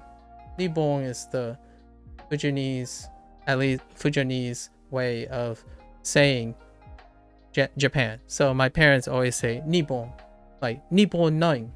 Nine is Jin. Nihon Jin, Nibon nine. So that's that's Fujianese. And I'm completely illiterate in Mandarin, by the way. That's the next language. I want to become more fluent in Mandarin. And that's not Mandarin, but Fujianese use the writing system, right? So I'm completely illiterate. This is my actual first language is Fujianese. Yeah. And is there an analogy of the use case of des? Unfortunately, I have no idea. I only talk in common tongue, so I don't think there's a syllable for des. So like sipono jirung waikian oko. There's no des in it, or like there's no like thing at the end of a sentence or disposition or something. It just says jirung right now waikian oko. Why me Gianoko, as in I'm leaving now. So I don't know if there's a polite way of saying, like there's no like modifier that would make that polite. It's those are the literal words like Wagiano, that's it. There's nothing else. Yeah, I think Japanese has added that layer. You know, while it adopted some stuff as a basis, I love that Japanese culture added on top of that, in my opinion. So, okay. So let's go over some of the stuff. Let's think. Does Duolingo offer easily accessible data sheets of practice from which we can infer its teaching structure? No. Yes. No. It does not. The closest thing I love right now about Duolingo is it it provides a template. It provides a template. So again, it goes back to what Hideyoshi said. It's supplementary. And the thing about supplementary is I already talked about this too, where that word supplementary is a categorical tell of someone's value. So supplementary would imply optional, or it's secondary, or even less than secondary. That's the perception I have. To me, I think of Duolingo, in my opinion, think of Duolingo as a template. So it does a lot of templating. And when you're doing templating, you get something like iOS. Okay, iOS design. It's templating. So it acts on intuition with incredibly like we're gonna use the word basic core structure. So when you're looking for an easily accessible data sheet, even simpler than that, what they do is they do guidebooks, right? Guidebooks is a summary system, just like give you like the tips and catalog of some of the topics that were in a specific unit. It's incredibly simplified. And what it's trying, in my opinion, what you can take from a non-supplemental material, if you're using it as a learning basis, what I can see from this is, hey, it doesn't tell you you should make a guidebook. Think about how to make a guidebook. Here's a great example. Here are some key phrases. You should get a notebook and make key phrases of everything. What it's suggesting is it's creating a habit. It's creating a habit of doing a lot of things that work, but not in great detail. So, and then you have characters, right? So hiragana, right? Hiragana structured in this way. Hiragana is structured in this way. Katakana, right, is structured in this way. You should use this as a starting point, a template, because when you're thinking about a product that needs to be approachable and accessible, generally all the planning and all the detail work is made in a extremely what Hideyoshi would use as a supplemental approach, which is to enhance something core. If you're using the design, if you're actually studying Duolingo design, which Hideyoshi seems to imply that the person is interested in design, such is business. That's a phrase, in my opinion, demonstrating that you know something about design and business cues. I disagree with you just because of how easily dismissive you are about how Duolingo structure works. This is the start of what a person would use as a foundation of habits, but people don't learn the habits. They use the tool and don't use the skills that it's compensating for. So when you ask for, is this an easily accessible data sheet? Not particularly. It's not, and it will leave you wanting more. Generally, if you're passionate about Japanese, all this stuff won't be enough. And that is the design that's intended for Duolingo. It's enough to show you that you are interested.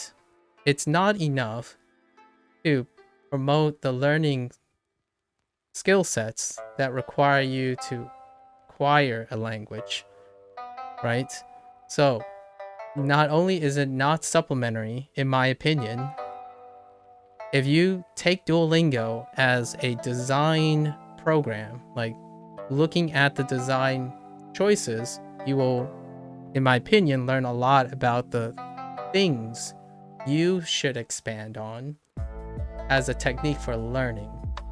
Not Japanese, learning, just specifically learning. And that's my original goal of using Duolingo. It is not to be a master of Japanese. It is to demonstrate how to understand what is intended design versus what you want to see in a product.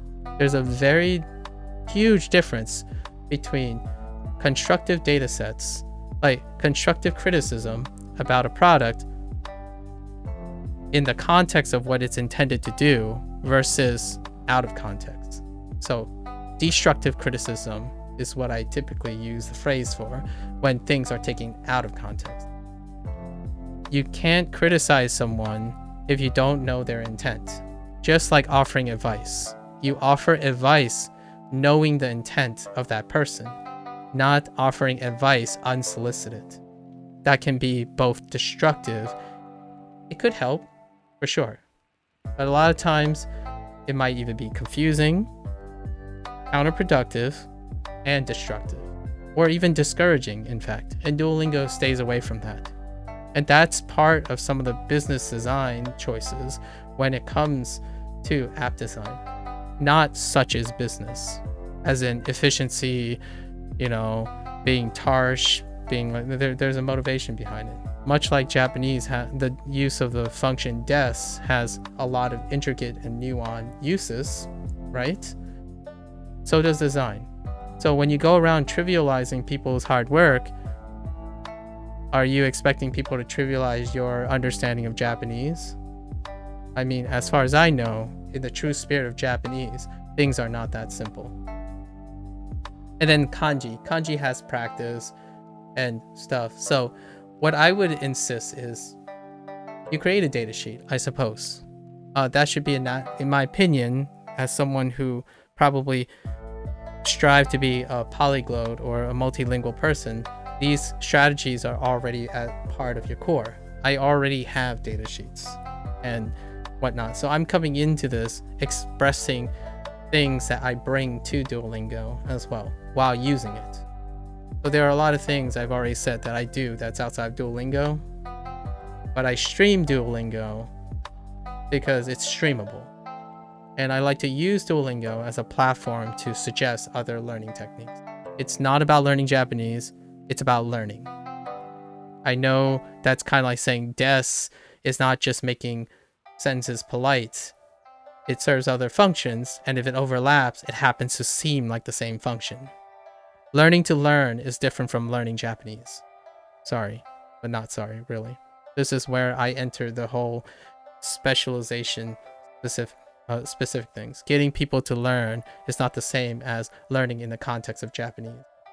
Getting to people learn in general is Duolingo's intent, not how accurate and how precise and how effortful they make towards any specific language.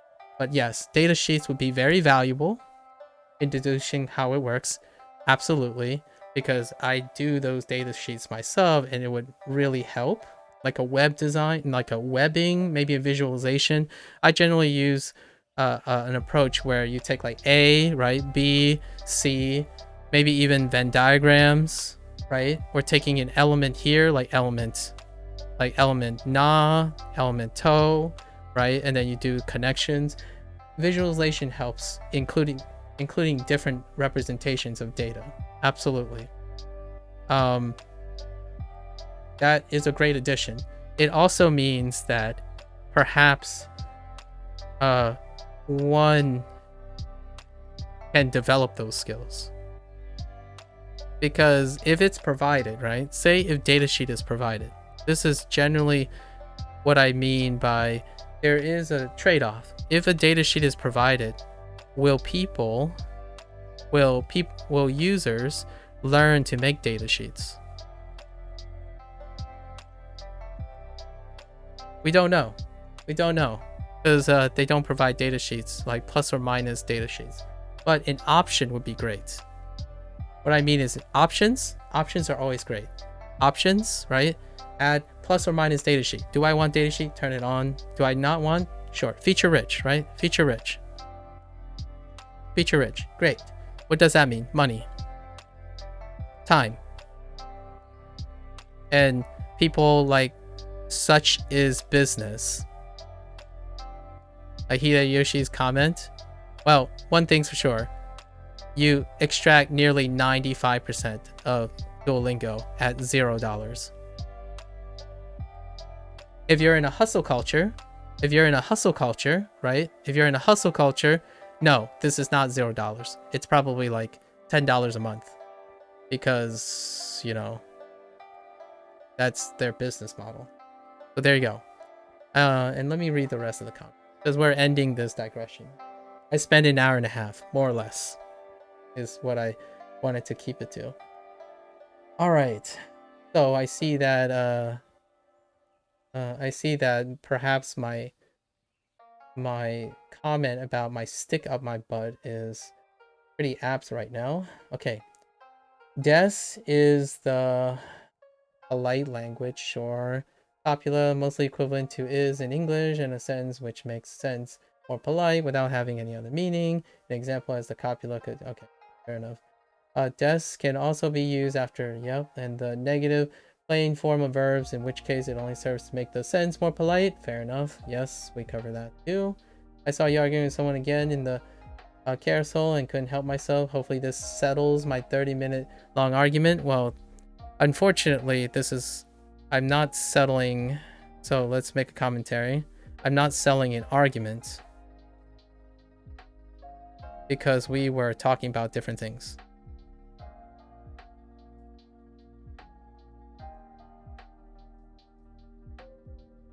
Notice in that actual video, I agreed with him. There wasn't an argument. There was an impasse of understanding. And what I mean by that is I couldn't explain properly what my point was. That was a failure. I couldn't explain what my point was concisely. Wow, that person actually made a point that was logically sound based on their sample size, right? And much like the comment you made about the argument, that is also sound from your perspective. However, since we're 1 hour and 30 minutes into this is exactly what I'm doing. This is exactly what I'm doing. And what did I do? I spent a whole evening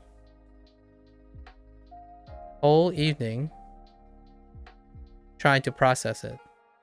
And I will continue to hold that memory. And I will also continue to hold our discussion from day 8, right? About the stick. Arrogance. So these things, they're all tied together. Thanks for the commentary though. No, it doesn't settle. Technically, if I were to say how helpful that was, it wasn't, because I already spent an hour and a half. It's probably been already an hour by the time you made that comment, and I was addressing this from yesterday. Instead of cursorily looking at a video, it went a lot longer than that actual video. And I wanted to pay as much respect to a person who was willing to actually understand me, at the same time oversimplified things, right? Because I couldn't explain it. So that was actually my failure here. I just had this feeling like, I don't think that makes sense. Or like it didn't click with me very well. And I wasn't able to do that. So no, I didn't settle the argument because I didn't feel like we had an argument. We had two different points. My point was inclusive of that person's point. As in, I agree one of the functions of des is making a polite speech, right? Which you pointed out yourself. And then there are very much situations where des has other functions. And I am aware of a great deal of those functions. I decided to read, just as a credits off to this person, I decided to read excerpts from 80/20 Japanese. And what I mean is the 80/20 Japanese book. Just for this very section on des. So, take it for what it's worth. I tried to read, and guess what? This is still not on the Duolingo agenda. I mean, I learn as I see it. I don't jump ahead if I don't need to. Learning is a lifelong skill. As fast as you want me to go, as accurately as you want me to go, the journey is the richest part. If you want to speed ahead and go to the end, by all means do so, right? So it's funny because when someone put a time on something, the 30-minute argument, this isn't going to be a 30-minute argument. It's a memory for a lifetime. So it doesn't stop at 30 minutes. Just like most of these comments. Dropping to say hi. Also, you've known a na adjective for a while. Yeah, exactly. I technically knew a na adjective for a while. Yes, Lotus. Thanks for saying hi. I don't know if you're still here, but yes, I did find that out yesterday after evening. That's why I said like, yeah, and I didn't get to it yet. By the time you made that comment, you were probably making that comment when I was still at the noun and copula verb and the I adjectives. And sounds great. Is there okay? I wouldn't think so. Japanese is totally a different language family. Yeah, we only think of it being close because of the loan numbers. Yeah, the loan words, the number of loan words. Sorry. Sure wish the grammar points were on the side rather than achievement and gems. Fair enough. Such is business. For now, agree to disagree. We'll talk about structure, motivation, which one's more important. Having motivation, positive feedback of progress versus being constantly reminded on the front screen about all the things you have to learn, right? So there's an art to it. So perhaps not. It's a really big another session about prioritizing motivation over comprehension. ZF talked about economy of languages. Languages resort to abbreviation, other shorter forms of expression. Perhaps it is universal that politeness means resistant to economy by adding words, syllables, suffixes, and honorifics, and so on. Absolutely. Giz, if you are still here, Giz, we actually talked about this quite a bit. When someone said in day 3, yes, in day 3, someone said like, oh yeah, you know, gozaimasu. They were talking about ultra politeness. I forgot who mentioned about ultra politeness versus business politeness, casual, like different variances of politeness. And someone suggested to me like, that's something that doesn't exist in English. And I would say, hold on to your hats. This is a fun little digression. I think it was, or a fun little nod back to, I think it was between day 4 and 5. This is before I met a lot of you guys, actually. And I really appreciate your presence on adding. Day 3 to 5, as in like within the first week, someone wanted to introduce and talk about des because it had something to do with politeness. And I knew this already because I watch anime and stuff, but this is the like surface level, like just the first thing. And I understand from even in day 21 yesterday why this is the case, psychologically, sociologically as well. So day 3 to 5, someone mentioned like, oh yeah, you know, there's not this in English. And I would say, I told them yes and no. No, yes, I agree literally. But no, figuratively. And we had a super fun, candid trip down this lane where I told people how I switch voices in English. So If you wanted to be someone who really elevate your English game, right?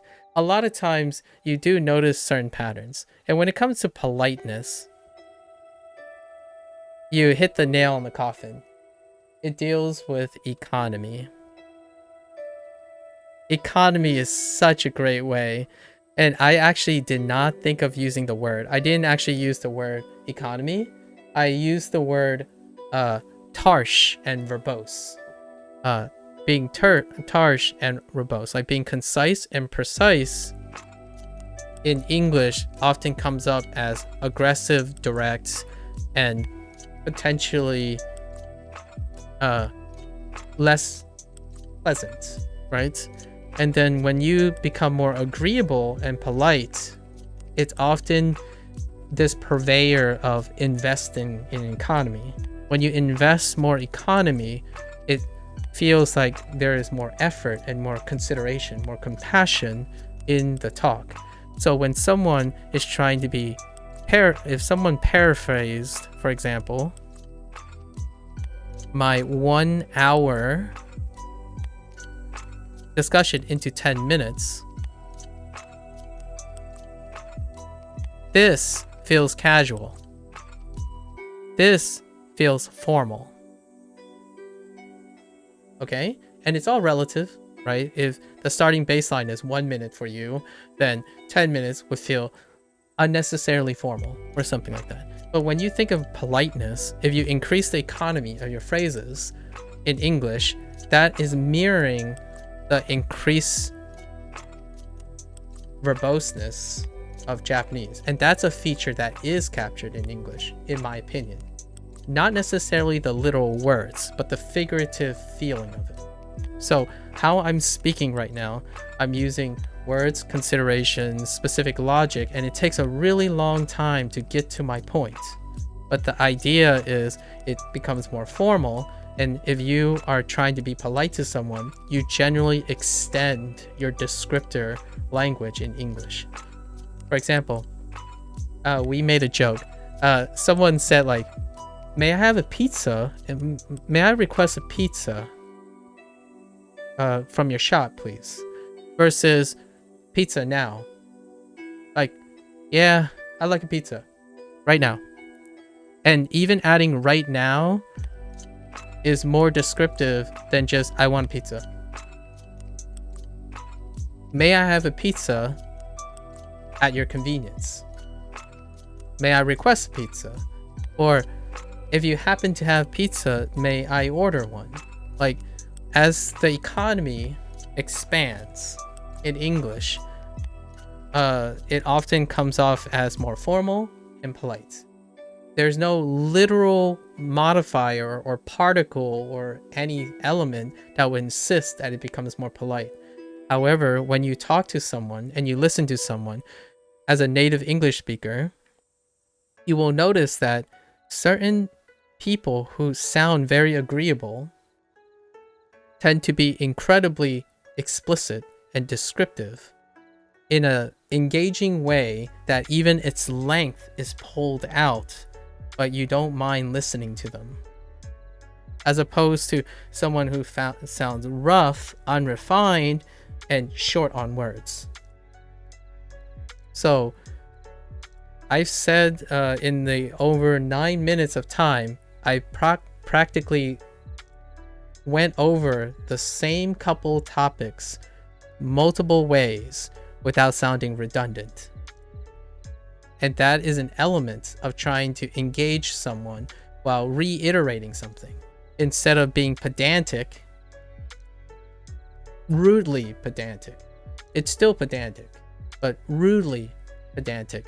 Like my yesterday's conflicted emotional response was that this person kept telling me, "Des just makes sentences polite. Des just makes sentence polite. I don't get you. Des just makes sentence polite." That iteration without greater economy and investment comes off as rude and potentially very condescending. So would you want a teacher, for example, as someone who's trying to convince someone to consider new ideas, you find 3 or 4 alternative ways to present the same point. That is exponentially more polite than someone saying, get good. Did you get good yet? Hey, did you get good? Just get good. It's that easy. Get good. Just get good. Learn harder. Try harder. Keep trying harder. That's impolite. That's rude. That's an iteration, short on words, not adding to the economy of your explainers. And that is the closest, in my opinion, surrogate to English. To the point where I immediately added that point when someone says, oh yeah, you know, English does not have a equivalent figurative feel of being polite. Well, here's the slight deep cut, right? If you don't feel that way, it probably means one of the big likelihood is you work in a professional background that doesn't require you to be as eloquent as you may feel.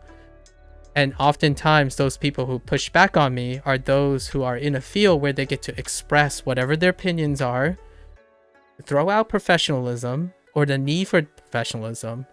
If I have a stick up my butt, then it's my problem, not yours, right? Like, this person's the jerk, not me. So you don't need to practice those skills in English. If you run your own business and you're incredibly successful, you might not need the elegance of synonymous speech or changing your speech pattern and getting more quiet and then getting a lot louder. All these things are nuances of English that I say, once again, back to day 18 guy, the Mr. Linguist guy, the baseline of acceptable English is far lower than the baseline acceptable competency of Japanese. The reason why people are very aggressive against each other, even people who learn Japanese as a second language, is because rules, dictation, those things are very baseline heavy. So when someone says, oh yeah, Duolingo leads you into a wrong path of basic concepts with Japanese, I agree. I absolutely agree. Because the baseline of Japanese is so much higher. That's why when you say basic concepts, it's not the same for me. The basic concepts of Japanese might be a lot higher, and wrong paths can happen. I just don't approach Japanese in the same way that you do. I'm not, unfortunately, no disrespect, of course. I prefer the English learning flexibility, molding it into the Japanese perspective. So like, I'm taking the elements that I find very agreeable about the Japanese language and I'm adding it to my learning collection. So whether that is learning the wrong way only to correct it later, that's subjective. And to quote one of my favorite influencers, who is a very well-written author, no bias intended, who is a great YouTube respected person of intellectual standing. Language serves as a secondary capture. It is categorically going to be less expressive than the whole thing. So any language will lack and trade off in something that isn't the whole picture. So while English might lack something, it has something. While Japanese has something, it will lack something. And there will be a loss in translation, right? And in order to really truly delve into and live in them is to be able to live both languages. Well, unfortunately, life, we are linear time creatures. So based on our acquisition, we can't unlearn experiences. You can try really hard. And I talked about this yesterday about constructive versus destructive learning. If you're spending most of your time trying to unlearn habits that make you who you are, by all means, go ahead. I generally don't. When I see a habit that didn't have the desired pragmatic application, I try to apply that habit and mold it into something that is applicable now. I don't see my English habits as bad for Japanese. I see it as something I could change to make it more appropriate and add on to learn Japanese. I don't like, in my opinion, personally, I don't like throwing away things that I know in order to be better at something that is after. I like to meld them together. I'm a multicultural person. I talk about multiculturalism all the time. It's not in the spirit of Japanese. It's definitely not in the spirit of people who compartmentalize. So if you compartmentalize and say Japanese is not the same as English, fair enough. I absolutely agree. Japanese is not the same as English. What do I think about it? I associate English with Japanese because they are both part of me.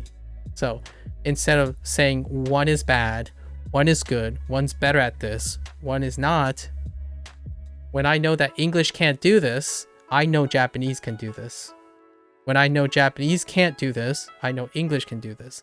Knowing what Japanese can and cannot do reminds me of what English cannot and cannot do.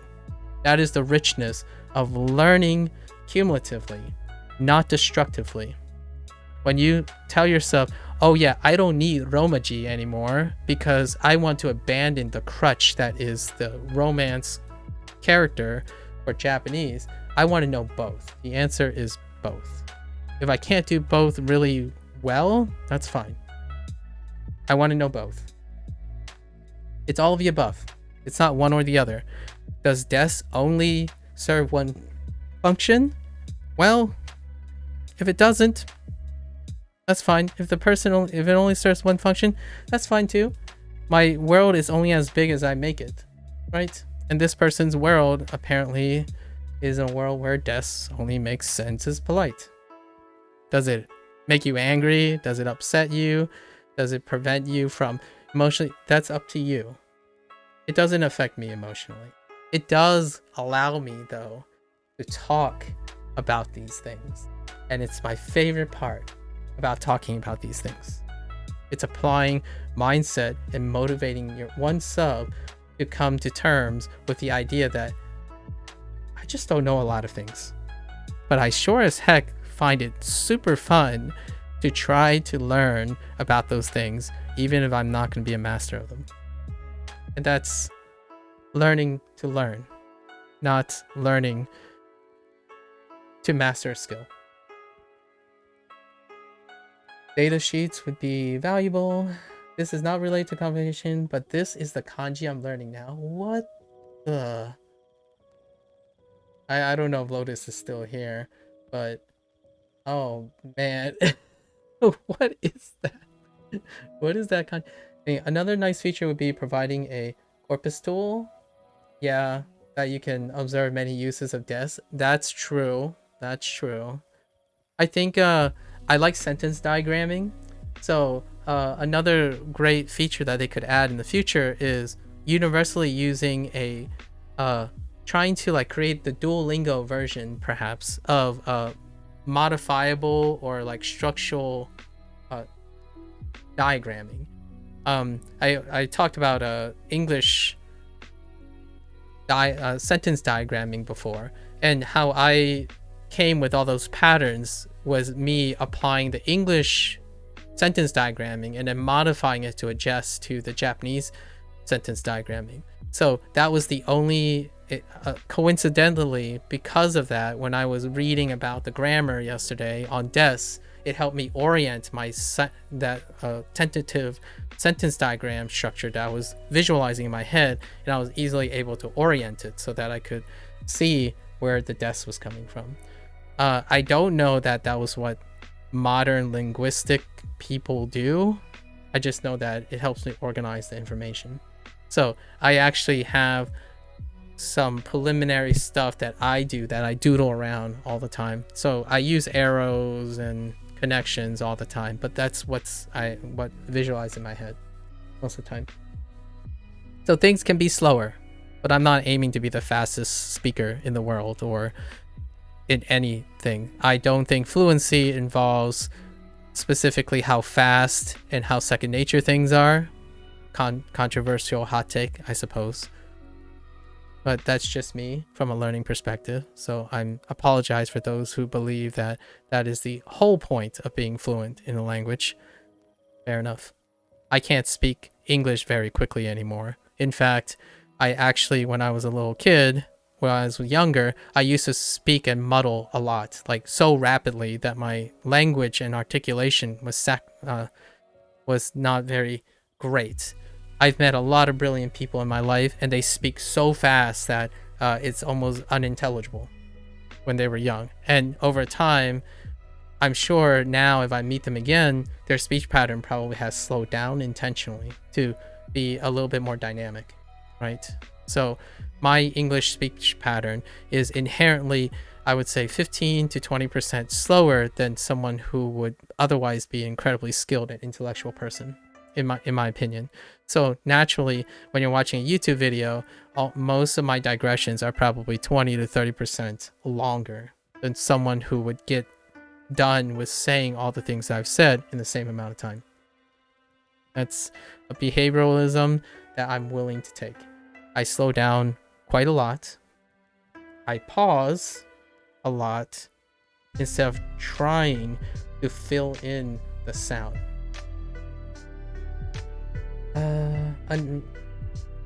Okay, the segments have patterns. Okay, Lotus making... Nobody ever uses the kanji for kirei? That's annoying. Oh my gosh, what the heck? It just looks like a block of... it just looks like a block of white color from my text size. I don't think politeness is always the sacrifice of economy in every culture. Don't quote me on this. We're not saying every culture. I literally only talked about English and Japanese. So, infer away. I legitimately just said English and Japanese. So, it's another presumption. It's an inference that you're making about what I'm saying. But in this case, I'm literally just talking about English. And in the United States, by the way. English in the United States. Sorry, American English in the United States. As someone who uses Americanized English in the United States. Not English in a different country as well. So the other potential reference to what Hideyoshi is saying is other people in other countries using English, that could be also an argument. He might not, like Hideyoshi might not be referring to that, but that's a meta argument too. That could happen where it's more polite to be harsh and concise in English in, like, I don't know, Italy or something. Generally speaking though, to be polite, you have to use more English words.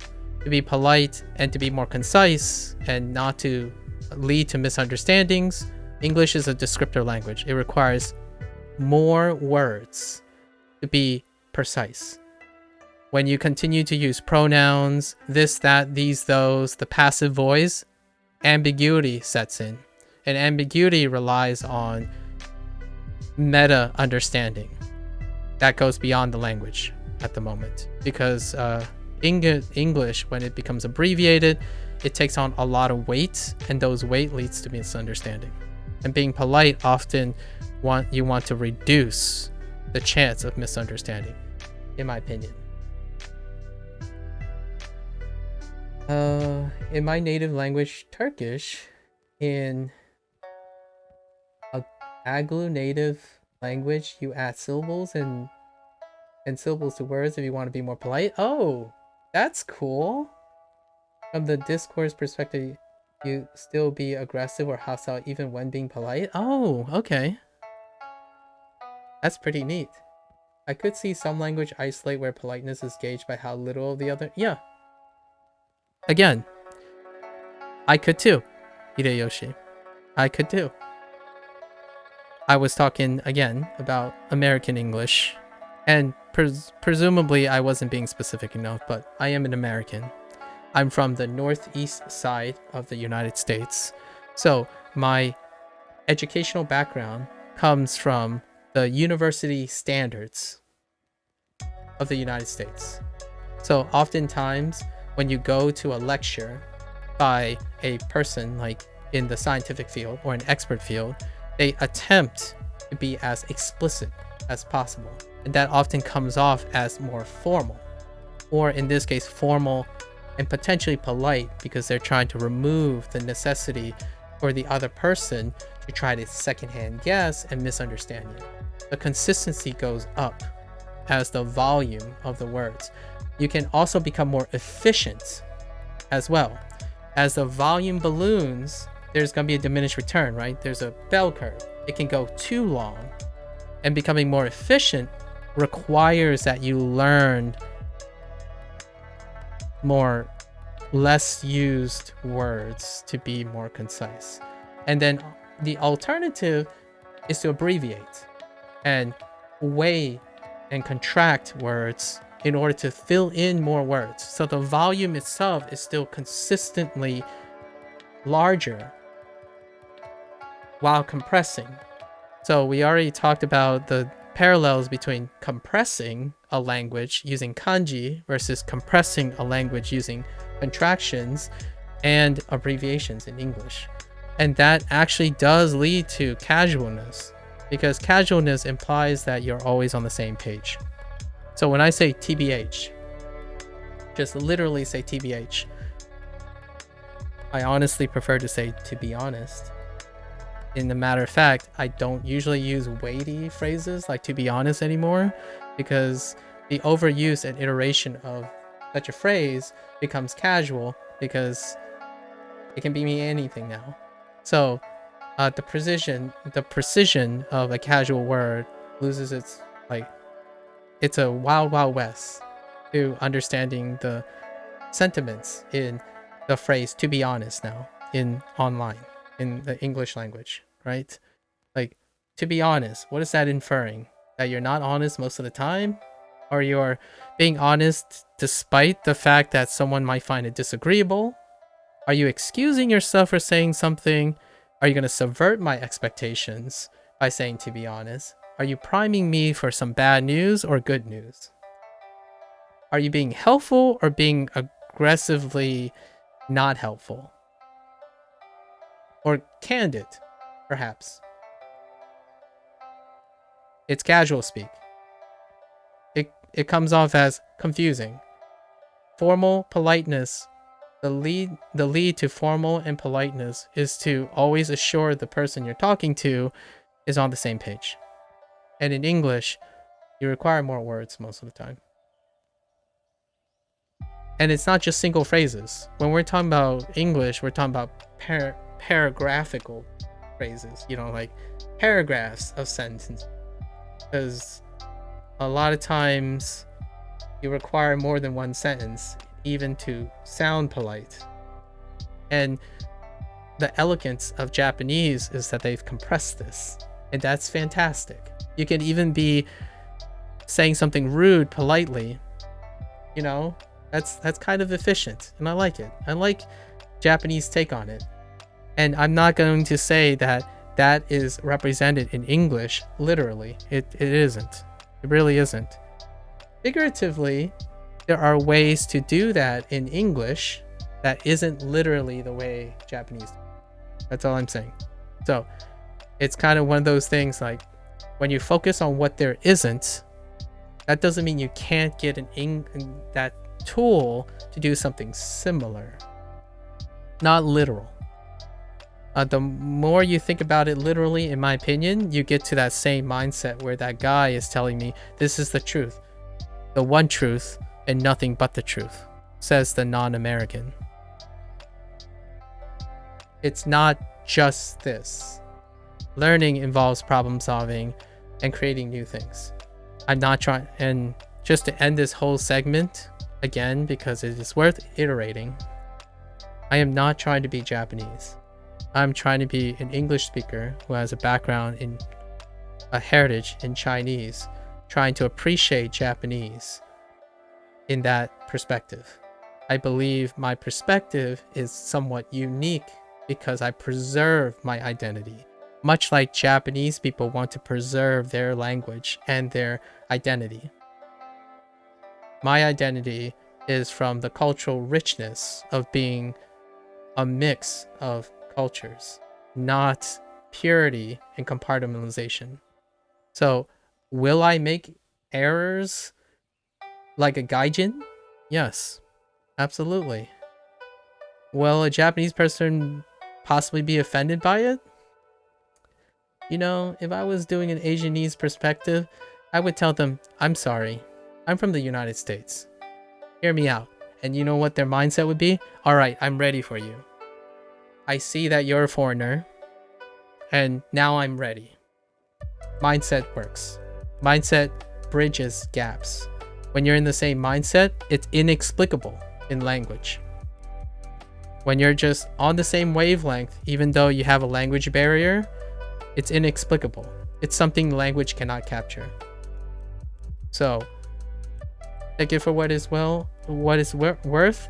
Investigating a language as a lens to their culture can breathe even more than literally learning if desk functions somewhere. I cannot read Mandarin, but I can express a full range of emotions in a language that I can't even read to my parents.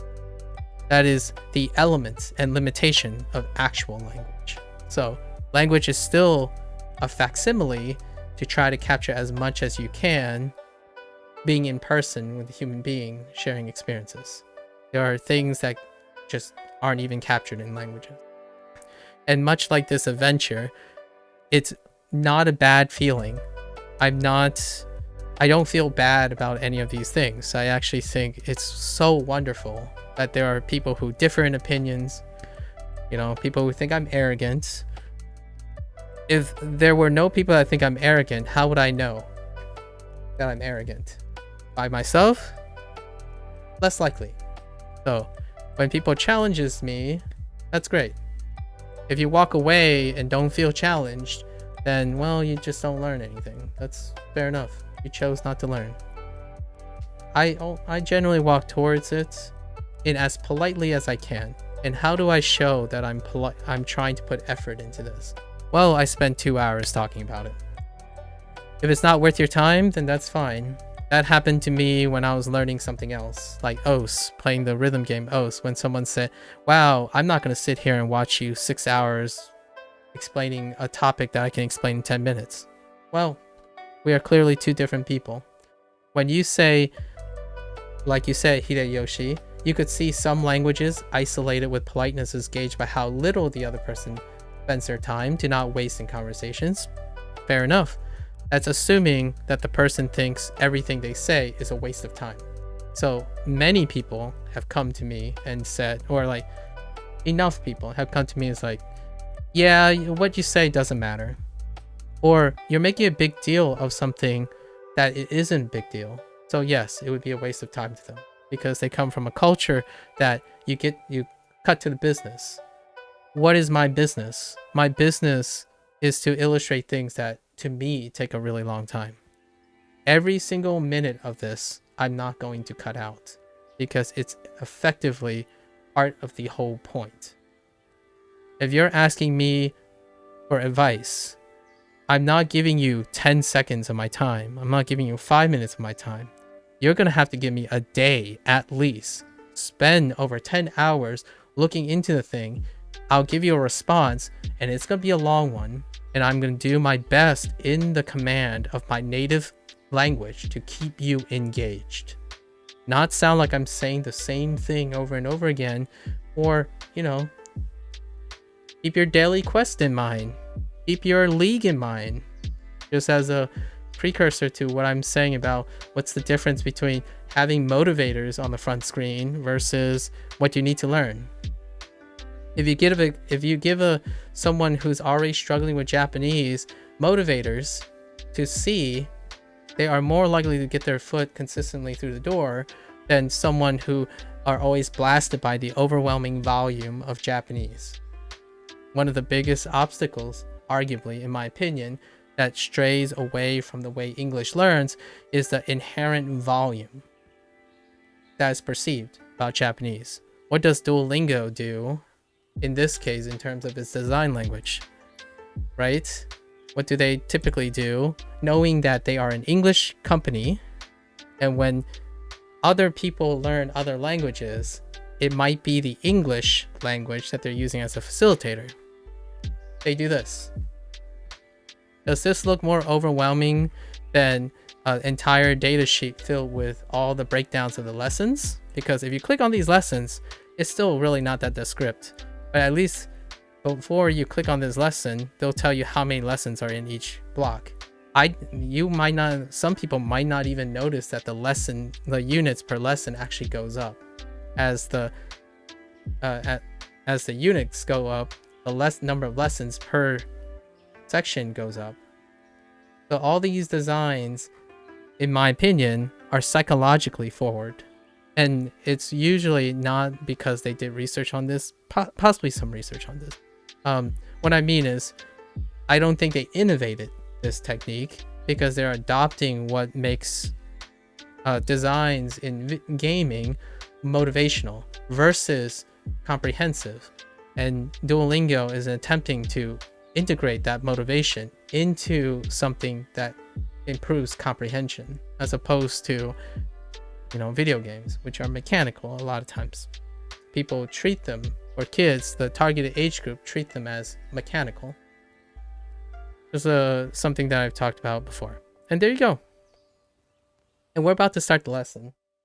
We went over 2 hours, but I absolutely appreciate all the comments. And I would love to hear, record yourself. Explain your concepts and your perspective to me. It'd be really fun. It'd be really fun to hear the opportunity. Obviously, this is what I do, not even for fun. I actually think if I am able to, I want to do this professionally. Perhaps in the next year or two. And not learning language. I'm talking about creating things to give people alternative ways to overcome their learning, like augment or supplement, I guess I'll use the word, supplement their learning strategy. Oftentimes when you iterate and constantly iterate without maybe noticeable changes in your learning approaches, it might stagnate. So for me, using Duolingo is just providing other core foundations and templates that I may or may not have used anymore. Like guidebooks, that guidebook technique, I still use that, coincidentally. But there is a chance if I use a different product and they had another feature that wasn't well developed, well, it's better than me not doing it before. Like I might have forgotten lots of techniques, like flashcards. I really haven't used flashcards that much since my younger days. My flashcards are now in my head. So I create mental flashcards in my place, in my mind palace place. However, it would be kind of fun to go grab a stack of index cards and then start writing down again. It's reminding me of foundations and whatnot. So yes, it might not be the perfect thing. Some people actually come out and say Duolingo is for kids, because cartoons are for kids and these animations are cute, so only cute things are for kids. And look at all these bubbles and minimalistic design, that's for kids. You have tons of those. Small universe, fair enough. I'm okay with that. Don't use Duolingo. I can't convince someone who already made up their mind. I can provide my commentary on how to do things not just with the tool, but do more with the tool. I don't think I've ever really done a thing where I expected the system to provide everything. I do feel constructive criticism comes from that perspective in this day and age, in the day of technology, in the age of technology and the hustle culture. You're looking for the best tool and you hope that you don't have to do it yourself. And that's fair enough. I approach Duolingo knowing that if I can see what it doesn't do, I'll do it myself. And even the things that Duolingo shows and kind of does, I built on that. It is not supplementary. It is foundational. The difference between thinking things are foundational versus supplementary provides it that it's optional. it can be supplanted and substituted by something else. It's extra. Foundational means you're learning with wide eyes open. You're observing as much as you can, and you take those ideas, and that's not where you stop. You go beyond it. Duolingo is a foundational app. Not only is it foundational, it has a foundational price. And the price is 0. You cannot place that on other supplementary things. Supplementary is also 0. So it gives you that same emotional impression that Duolingo is supplementary because it's 0. I talked about the motivations and the psychological mindset of having to obligate yourself to get in value by like buying a subscription to LingQ. That was in yesterday's discussion, versus something that's 0. You have no obligations. So what you psychologically do is you diminish the value to meet the value of the product. Duolingo is free, so it doesn't do anything well because it's free. And then the moment you see like monetization, you're like, well, now Duolingo is expensive. It's free. If you want to give me a discussion about logical fallacies, that is a great logical fallacy. So if you want to go down that trip about logical fallacies and irrationality regarding framework and relatives, because someone mentioned the phrase, it's all relative, this would be a great example of logical fallacies. So before you criticize something, know that the baseline of Duolingo is $0. What does that make it? A foundational app. It's somewhere you can start with no consequences. And the sky's the limit. Just like English has a lower baseline than Japanese comprehension. English's ceiling, hot take, because there are more users, more different users, and variant users, and variant cultures, English has a high ceiling. Arguably a higher ceiling. Because you're gonna say, it depends. A lot. In Japanese, you're gonna say, this is the right way. This is the wrong way. Alright, with that, I'm gonna start my lesson and stuff, my own lesson today and learn some stuff, but I gotta go to the bathroom first. Be right back.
Alright. I probably forgot everything from this unit. Perhaps context will help me out here. Let's just try to unlock all the kanji today as planned, right? Let's actually look at the kanji section. It appears there are 5 more kanji. We did see the one for 100, right? Thanks to was it Blue? It's either Blue or Tommy from yesterday that mentioned the 100 thing. So I'm assuming specifically one of the choices was 500. And I recognized 5, and then when that person shared it was 100, I'm assuming at some point we're going to talk about yen, because the only unit in hundreds that I can think of that's very convenient in casual speak would probably be yen, as mentioned yesterday. What other stories? Oh, shout outs to Indy, of course, telling me about if you flip it on its side, it looks like 10 mouths, right? And then we had that whole fun story about 10 mouths, so I can't unknow this. And with 10 mouths to feed, you're an old person, or an old thing, something that's old. And then Lotus, I think, told me that you don't usually commonly use this for describing people, right? So all this is connected. And the only reason I remember this one is it kind of looks like a tree house on top of a tree, which I'm sure that's key actually. And then a bigger watchtower to the right. And this is the starter. The context that I have this in is the descriptor new to reflect that. All right, let's hop back in. We got a solid 4 hours to, I think it's about halfway. It's probably here. So we get through these 3, we'll probably get the rest of the kanji. Let's head in. 100 Oh, wait, maybe that's not the 100. Oh yeah, it is. Never mind. Yaku. Okay, Yaku. Ooh, I gotta switch over to Yaku. Okay. Yeah, I think this is the 100. Yeah, Yaku. 100 100 Okay. A necktie. Oh wait, we got this katakana when we were practicing katakana. Next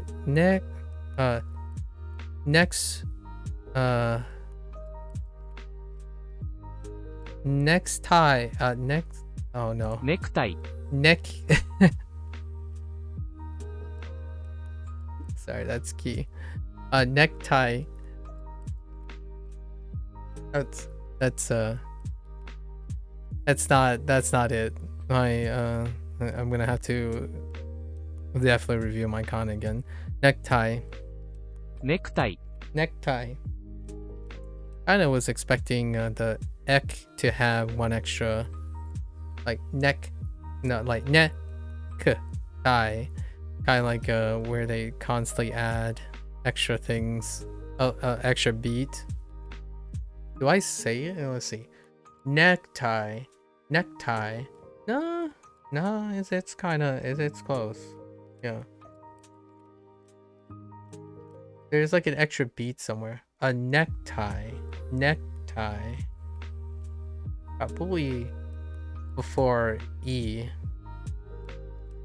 Or necktie. Anyways, I'm comparing English to the katakana here. Necktie. Yeah, one beat.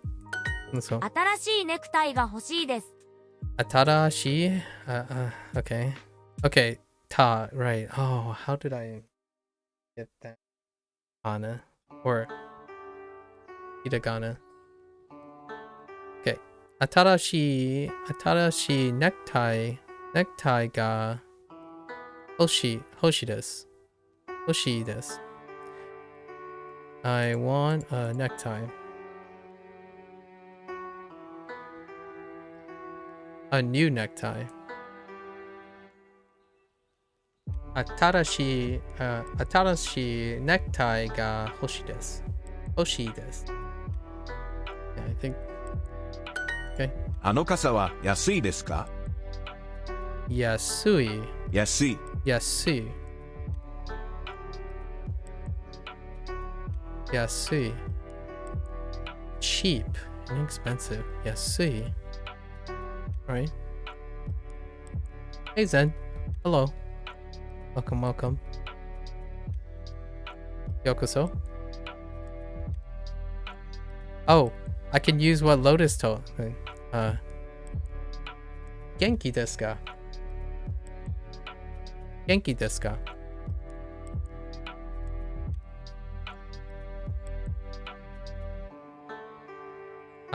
Ano.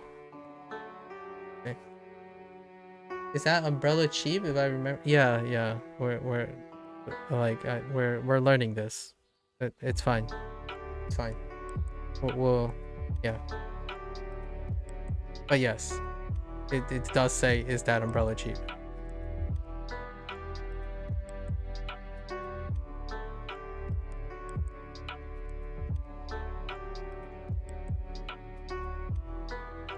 Okay. Ano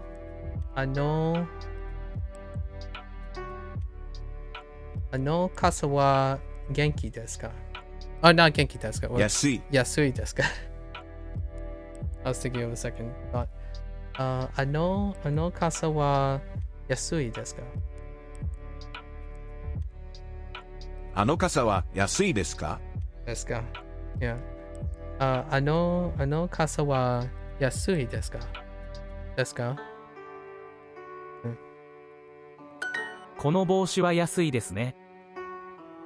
Wait, there was another modifier word. There was a preposition in there. Oh, we'll see it again. この帽子は安いですね。 Noble. この帽子は安いですね。 Yasui desu ne. Oh, right. We totally forgot about the ne. That was from yesterday's unit as well. So, この no 帽子 boshi. は Wa 安い yasui desu ne. 水 Oops, 水ですね。 my bad. この帽子は安いですね。 Kono boshi wa yasui desu ne. この帽子は安いですね。 この青い帽子は安いですね。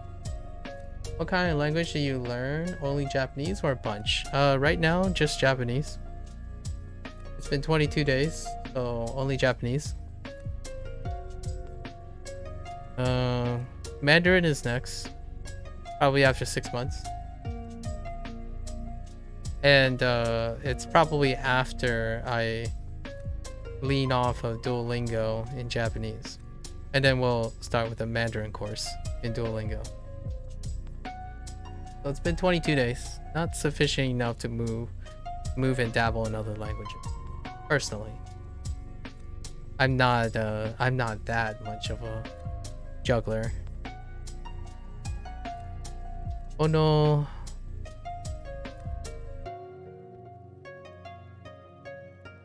Kono akai boshi wa yasui desu ka? Desu ne. I almost said ka. Oh no. Oh no. Welcome to Ne Town. So, kono akai boshi wa yasui desu ne. Yasui desu ne. Desu ne? この青い帽子は安いですね。 Uptone. Okay.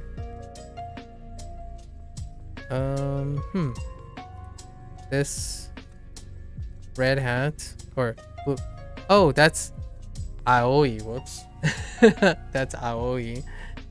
Aoi. That's Aoi. Aoi. My bad. Aoi. That's off to the inside joke from yesterday. Aoi. This Aoi hat. This Aoi hat is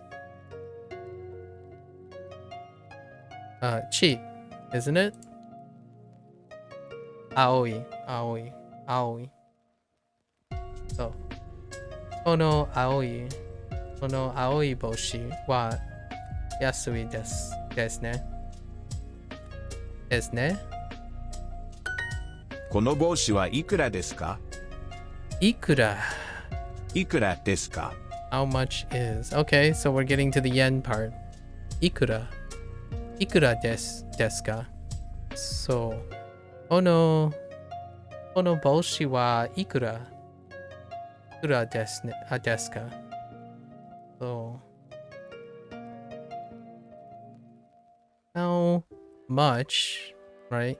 いくら is this hat?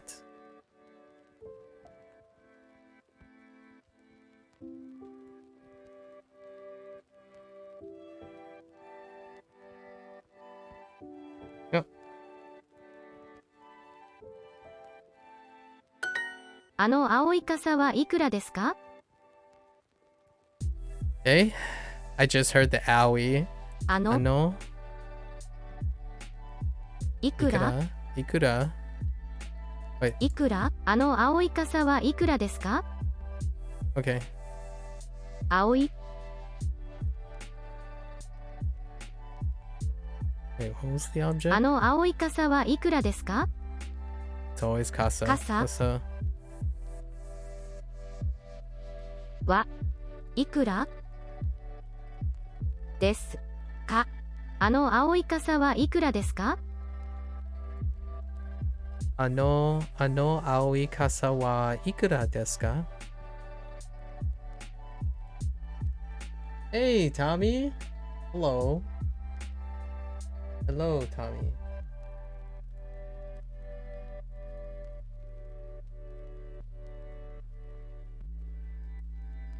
What's up? What's up? How are you doing? What did you do today? これは200円です。これはに、oh, there it is. 200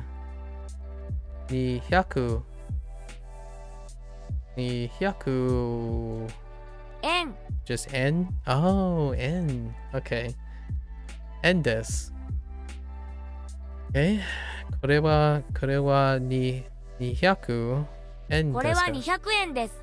円です。これは200円です。これは200円です。This is 200 yen.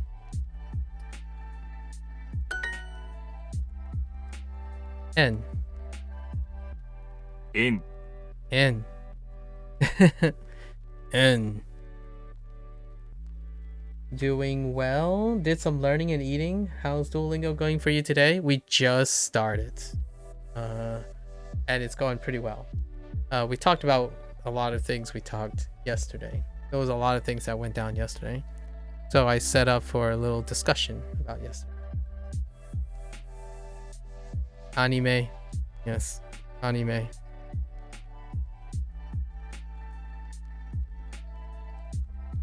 What are you currently doing again? I don't are you the one that's doing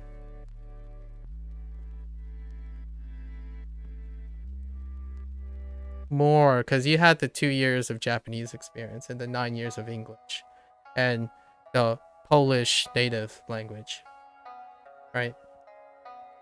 I don't quite remember what you were learning at the moment. このネクタイは200円ですか？この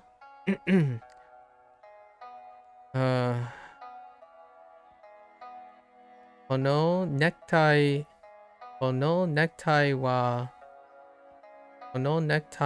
に200円ですか？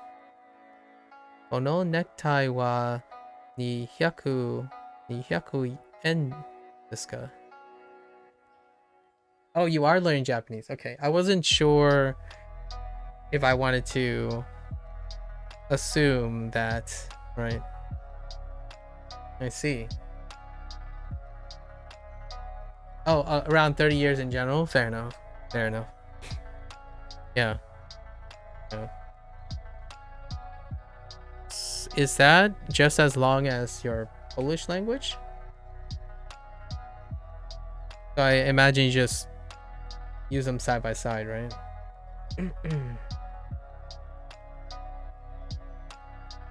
At this point, I suppose.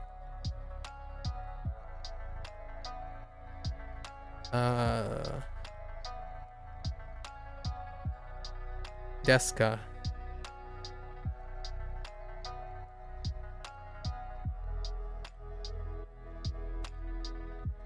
Also, I guess I could have used Genki Deska again. Gotta keep using that phrase. Let's see.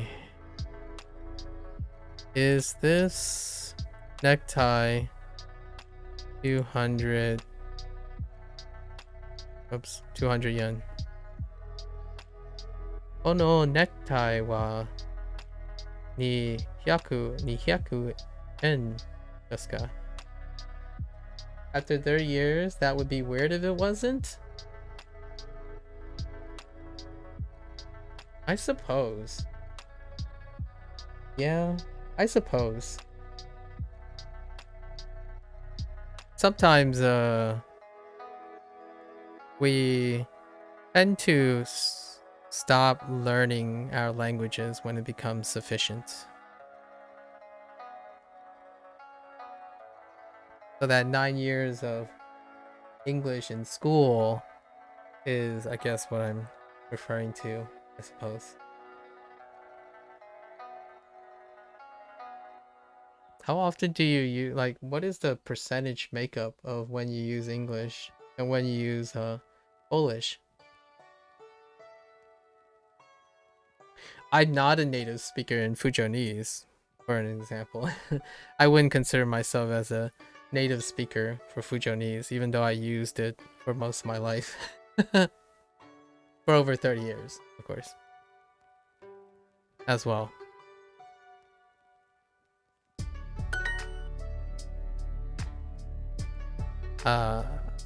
Yaku.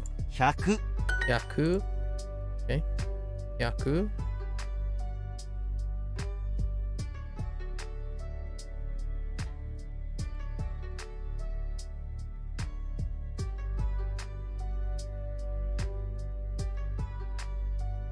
Doresu? ドレス Yeah, doresu.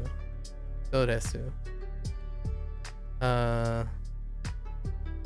Kaban. カバン Oh, is this steaky? No, this is not steaky.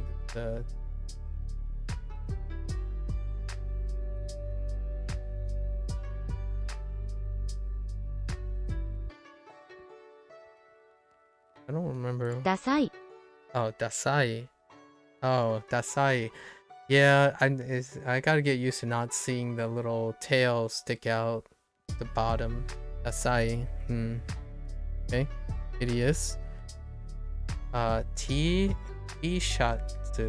T-shatsu. T シャツ And then yaki. 100 Yaku. Yaku. Well, in Poland, I use mostly Polish, but I had some friends from America, so I use it a lot with them when we play games. I see. I'm not an English native. I make too many mistakes in the language. Oh, dude. Wait. Hold up, Indy. Hold up. This is a deep cut because this is worth talking about a rhetoric for. Since you're an English native, right? Like, if you don't think you're an English native, isn't it more? I know this is an oxymoron, but isn't being an English native more characterized by making mistakes?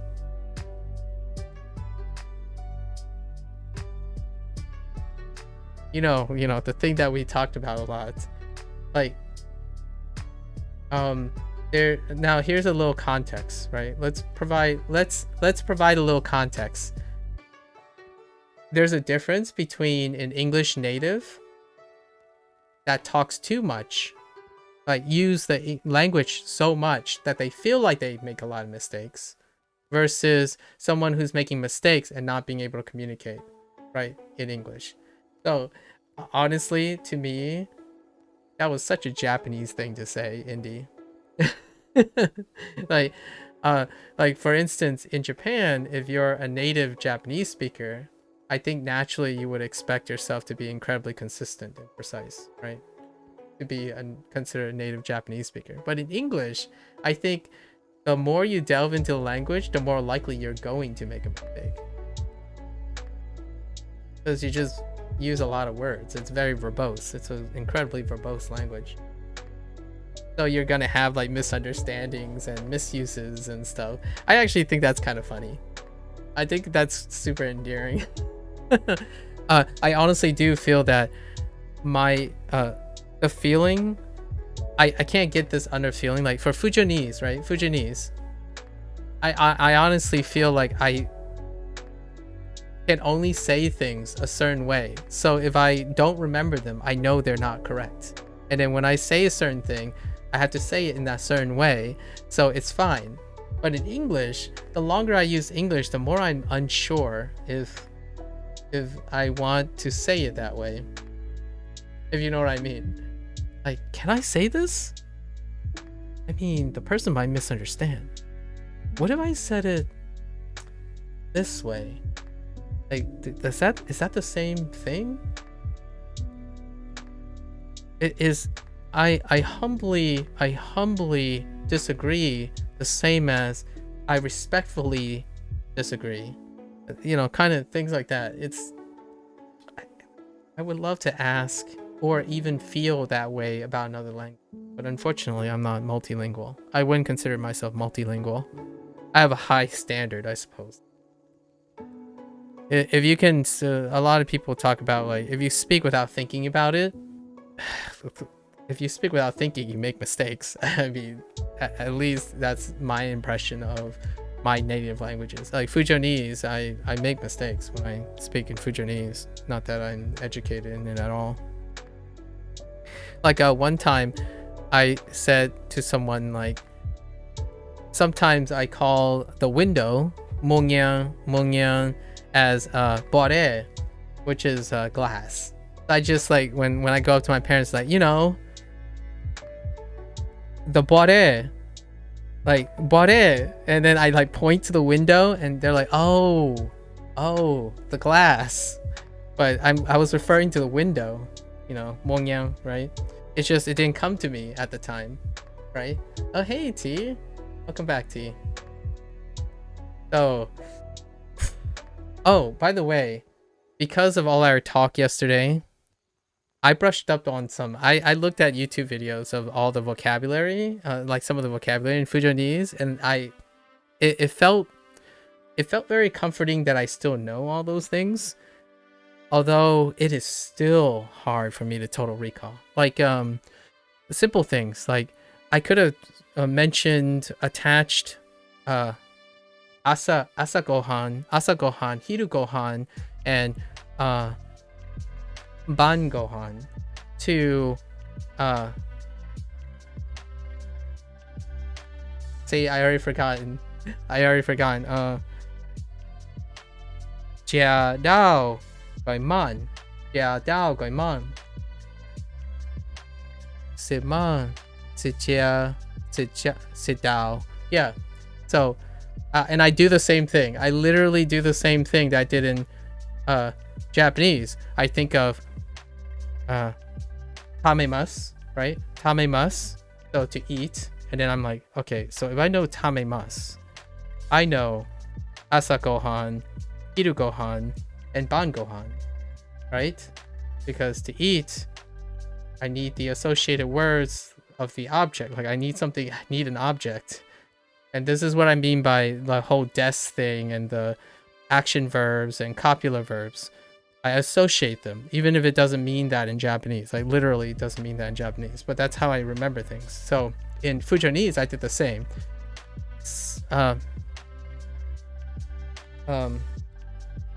Sit is to eat.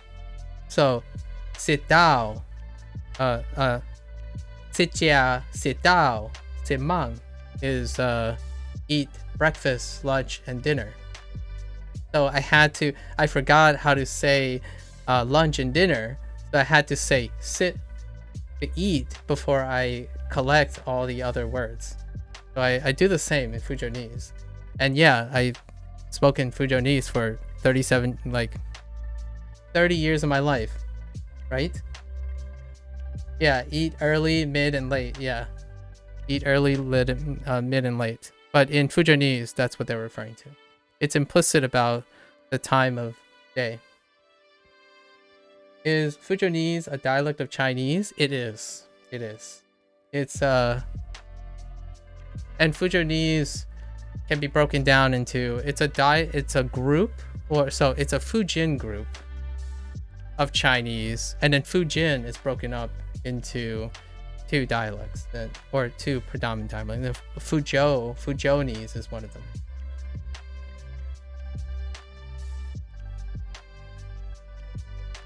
Yeah, Ban is the same as Ban Gohan. Yeah, it's the same references and stuff. So there are things like you can say things like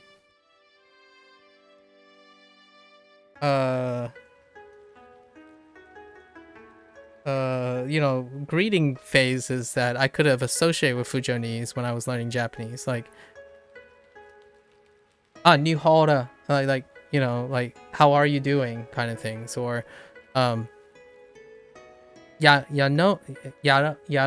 mogiin, right? It's long time no see. Like it's another one that you can use. Yaron mogiin. It's more like it actually works really well. Long time no see. Yaron mogiin. Long time no see. Things like that, or like kirang, thank you, kirang, mogansit,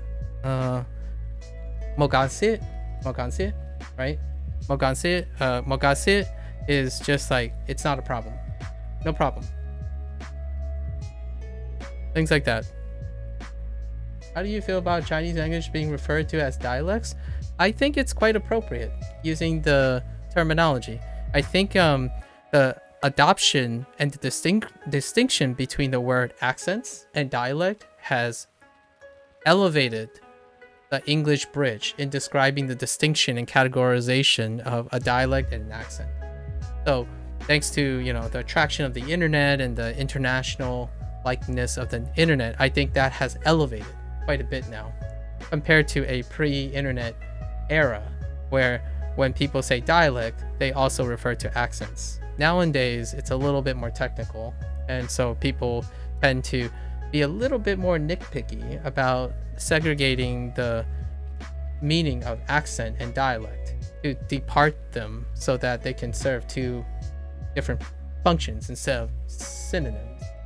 So oftentimes when I say Fujonese is a dialect of Chinese, it's implicit enough now instead of being confused with it as an accent. Generally speaking, as far as I'm aware, I'm not a Mandarin speaker by nature, but I can collect and observe other people's patterns. So when someone posted a video about Fujonese vocabulary, the major comments I see are like, well, as a person who pretty much speaks Mandarin my whole life, I understand 2% of that. And then you have like the side-by-side comparisons, right? The same person says the same Mandarin phrase, and then you hear the Fujonese phrase, and I'm like, I definitely know what that means. I sort of know what that means. They kind of mean, sometimes they mean the same, sometimes they don't mean the same, even though they sound similar. And sometimes they sound, like a lot of times they sound nowhere near each other, but they are similar in meaning. So it's always like back and forth with the dialects. I don't know what you're saying in Fujonese, but it's passing through like 20 grammatical filters. Yeah, exactly. So that's kind of the so when people talk about native speaking, right? Like being native or fluent, I can tell you now, and I know I'm not saying, Tommy, this is your case. I've been speaking probably, I wouldn't say 2 languages for a while now. And sure as heck, I am not fluent or literate in. And it's hard for me to even consider them. I don't often tell people. I usually go around and say that I only speak English or read English. And then, of course, then they feel uncomfortable when they come to the household and I suddenly just don't speak English at all. Or I speak broken English. Or like I speak Fujoglish. Fujoglish. Fujoglish. Yeah, Fujoglish. That's where I usually speak at home. Fujoglish. Fujiu would be the way my parents would say Fuzhou, right? Fujiu, which is kind of using all the same phonetics. Funny enough, it's saying a similar phonetics that Japanese, if you know Japanese, would help out, like Fujiu, right? So whenever someone said that, I might struggle, or like, here's a fun thing, right? When you get who, I say that all the time in Fujianese. Fujiu is the same thing as trying to produce the hu in fu, but it's more like it's the cross between f and a h, right? Or wh. It's between f and who. So Fujiu, I just think of Fujiu and I know that it's fuku for clothing. That's one of the vocabularies that I just got. My girlfriend speaks Cantonese at home, and she definitely speaks English. Yeah, I love it. I guess you don't have a lot of Fujianese. It's a bit tougher, right? Yeah, I don't. It's just my parents. Basically no Fujianese whatsoever. I want to try learn Mandarin. And then I want to use Mandarin, what I understand about Mandarin, to write and talk to my parents so that they can share with me how to say it in Fujianese. So since they refuse or believe, accept that they can no longer acquire a new language, this is why it's very bittersweet for me. It hits really close to home when I see adults accept that they're too old to adapt a new learning method to acquiring new language. So my father always gives me this comment like, I'm too old to learn. Like, that's, Chinese parents, okay? And so my attempt within the next year is to learn enough Mandarin pragmatic phrases so that I can ask them, what is this, like in Mandarin? And one day I'll acquire a little bit more Fujianese over time, executing on using Mandarin as the bridging language, because I can't bridge it using English. In fact, if I say, how do you say this, they don't have the vocabulary for how do you say this in English. So it would be very tough. Casual speaks are for all mechanical things and not intellectual things. So Fujianese expressions only come in mechanical things. Steve Kaufman is like 80 years old and he still learns. I know, he still learns this. So I don't believe there's any real age. Yeah. And and remember that we do have to keep in mind that Steve Kaufman is also an incredibly statistically profound outlier. Statistically, it falls off the face of the planet. Statistically, the likelihood of people willing, not if they can or cannot, but willing. And I focus on willingness. So most of the time, it's not about the context specific stuff you're learning, like how hard something is, how easy something is, but my life's journey tends to be focused on how to get people to motivate themselves or like enable themselves to kind of circumvent intellectual constraints like that. Like how do one get into the mindset of that belief and maybe try to bring it. But in this case, I live in a traditional Chinese household, so that's a cultural can of worms already. I can impart as much Americanism as I can by challenging my parents' wisdom, but we have to keep in mind that if you're learning Japanese now, you're probably interested in Japanese culture. So if you're in a Japanese household, right, or an Asian-like household, challenging your parental figures on what they can and cannot do is an incredibly uphill battle, and it's a very westernized concept, right? And I'm American, so naturally I do inch them along other things too, not just necessarily learning English. And as a Asian person who have as having Asian values, I can control what I learned. So basically, if I can do it, then I could learn Mandarin and bridge that way, and then maybe demonstrate that perhaps English, I can communicate and teach English through Mandarin instead of like putting the wheel and the ball in their place and distributing the responsibility onto my parents.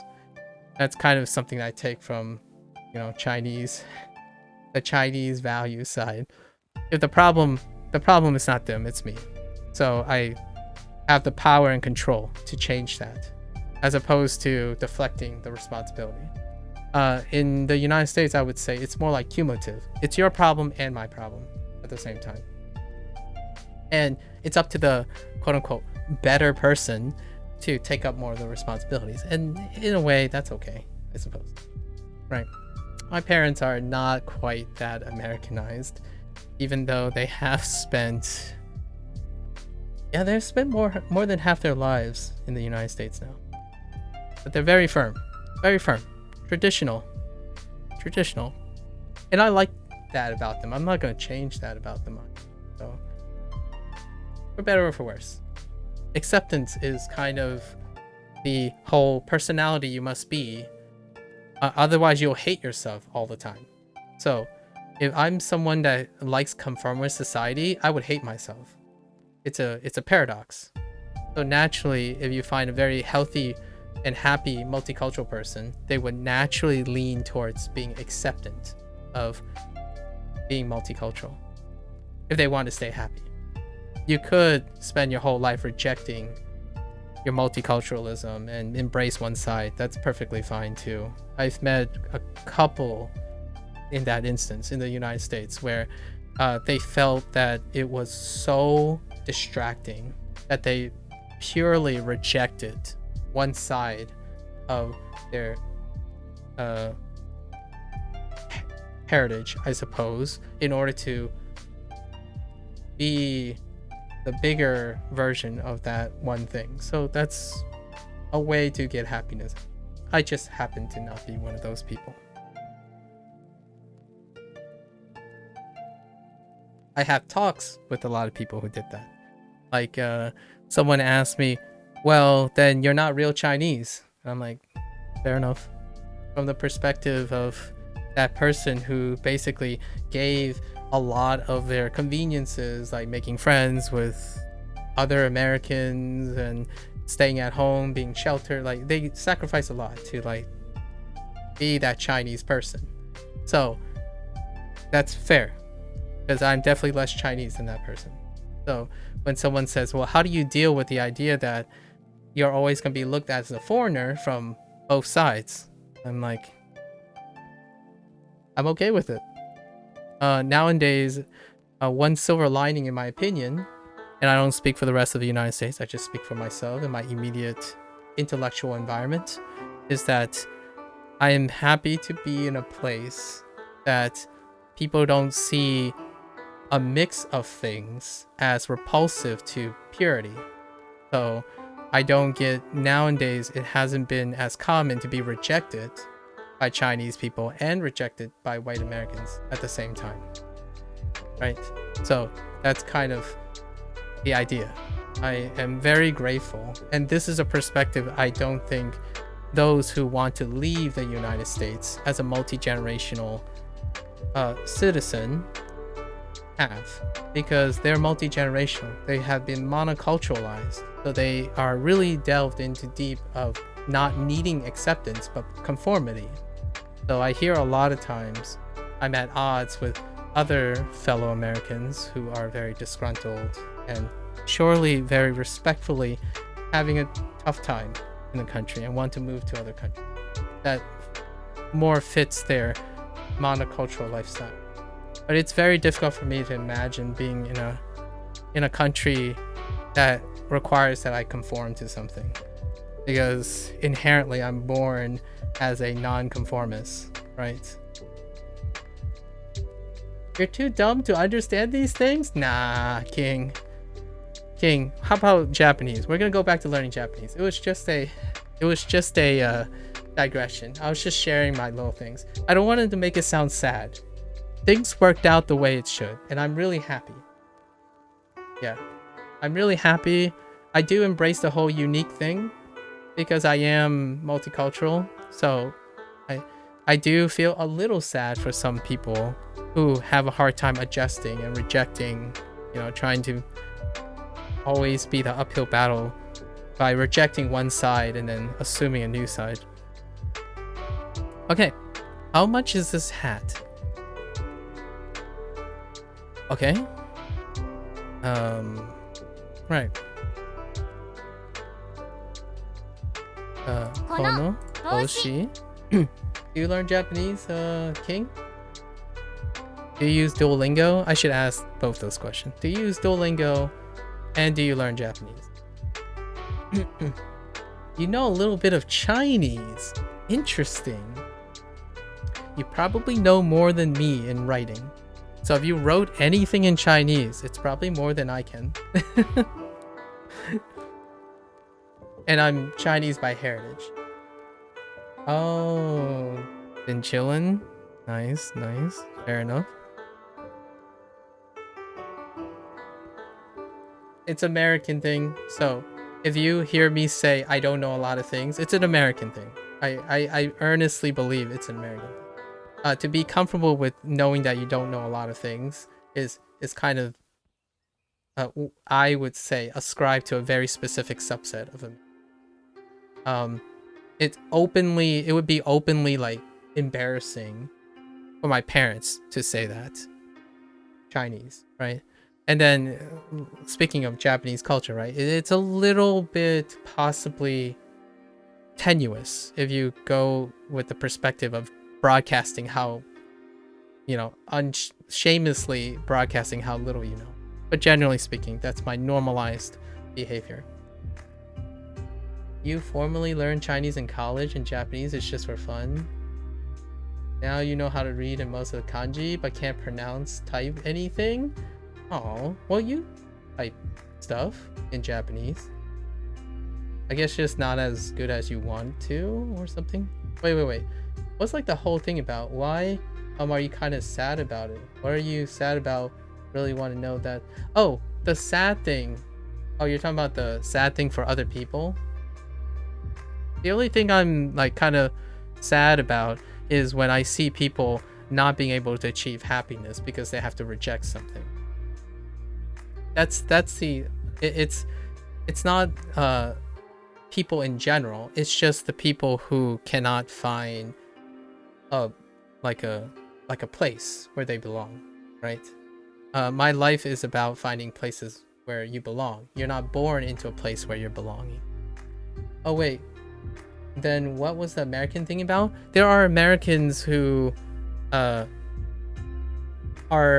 spend a lot of time in the United States, and they believe that there are certain monocultural normities in the United States, and often that comes at a conflict with multicultural people. Much like Japan has the same cultural question that they have to ask now. Do you welcome foreigners? So that's kind of a sad thing for me because I am the product of that. I am a product of immigration, right? So I am a combination of things, and it's a little sad when you can't find agreeability with that. So you have to understand it from both perspectives. My parents share that perspective. They really want me to, uphold the Chinese heritage for sure. So I try my best, right? Although I do slip in some Americanisms here and there, and not just any Americanisms, more from the Germanic side. I live in a state that's populated by largely two generation or three generation German immigrant. So that's largely the exposure. And then I spend a third of my life in a metropolitan area, which were just surrounded with international people. So they all reflect their international status. Indians, both North and South Indians specifically, and then Vietnamese, Korean, and Japanese, and then Chinese. Yeah, it was nice. It was nice. It was overwhelming. I love when people speak different languages around me. Even if I don't understand it, it doesn't make me uncomfortable. It does make multi-generational Americans uncomfortable sometimes, though. I live in a world where most of the time 16 people speak English and I still don't understand what they're saying a lot of times. And what I mean by that is it's not we don't understand casual talk, we don't understand the technicalities, right? You're from Iran. Oh, you can speak Persian? Oh, dang. I'm not even going to attack that. Like try to even think of what that even looks like. Yeah, Iran. Yeah, man. Holy. Okay. Well, hey. Why do people think Persians speak Arabic? I don't even know what do Persians speak. Arabic's a pretty big subset for sure, but I don't know. Farsi? Oh, I see. Farsi is Indo-European, I see. Yeah. Got it. Got it. I have no idea what that looks like. Kono boshi wa 6000? Oh wait. 6000 Just kidding. Why did I pick Roxanne? How much? What was the phrase that we just got? Hold up, I need to remember the phrase. It's ikura desu ka? Yeah, there we go.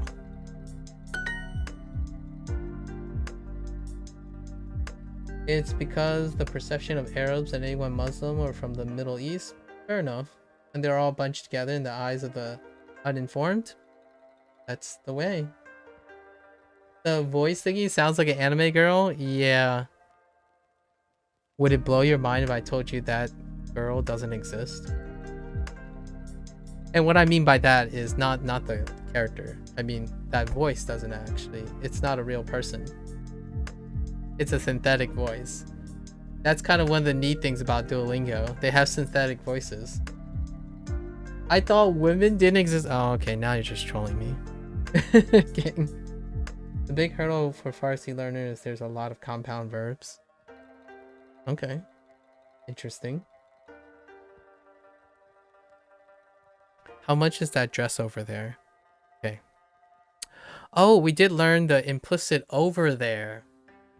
Right. That's what we missed. That's what we missed earlier. But they accept it. They still accept the implicit English version of the ambiguous English answer. So they're okay with if you were to translate this, right? If it was in Japanese and you had to translate it, you could say how much is that dress. And Duolingo is flexible enough to know that there is a positional, there can be a prepositional phrase implied there in English. However, I'm going to try to remember it's over there. Like this specific thing is over there, just to distinguish it. So how do I do that?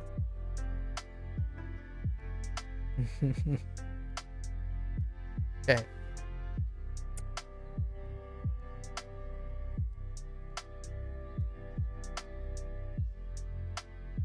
Yeah, it's the あの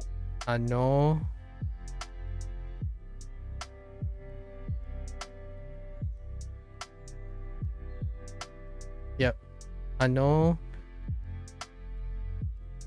ネクタイ Oops. ネク Sorry. ドレス Goddess. Goddess. は Wow. いくら Ikura. Ikura. で Des. すか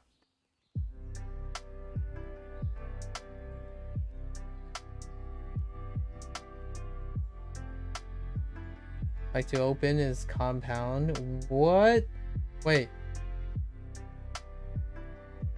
Oh, yeah, the sound change. It's the guy now. It's this guy. The synthetic mustache guy.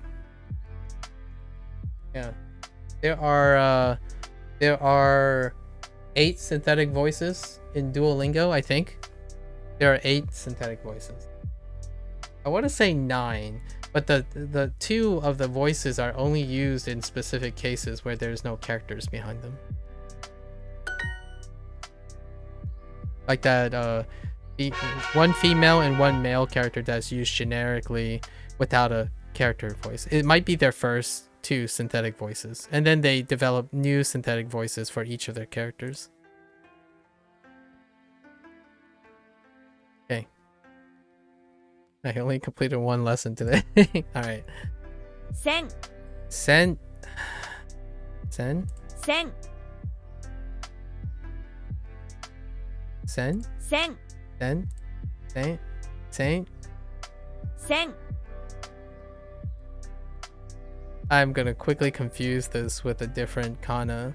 Or like this kanji for a different kana. It's fine. It will help me remember the subtlety. 千 Okay, sen.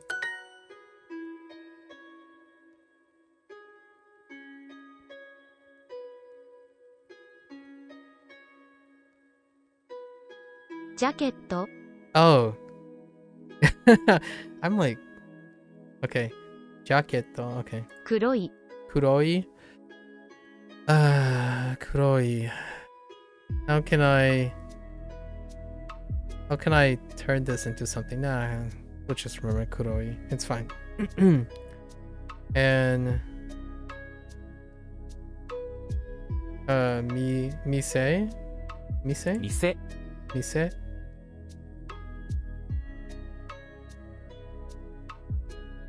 A store? Mise?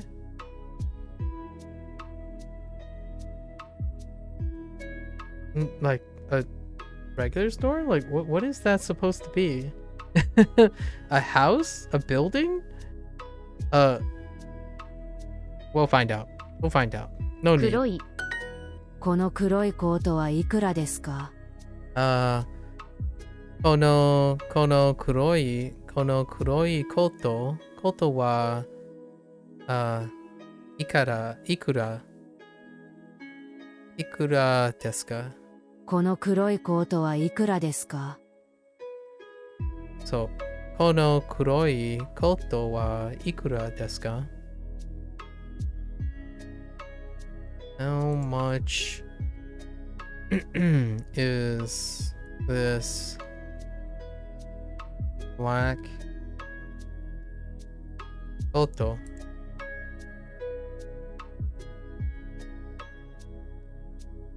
Oh, and this is using... Oh no. Okay. Oh! I totally skipped a word. The English translation is more laborious than just reading the Japanese sentence at this point. ジャケ Jaquetto. ット Jaquetto. 黒い靴はいくらですか Kuroi kutsu. Kuroi kutsu wa ikura desu ka? So how much are or how much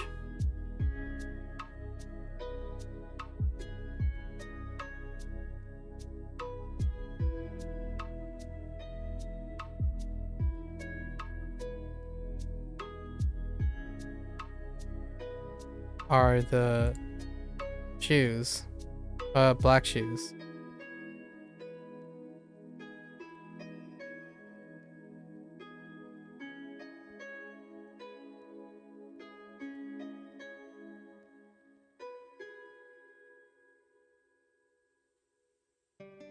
Yeah, this is one of those use cases.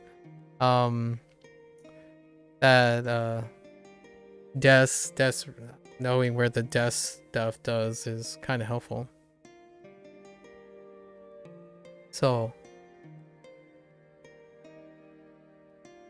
kuroi kutsu wa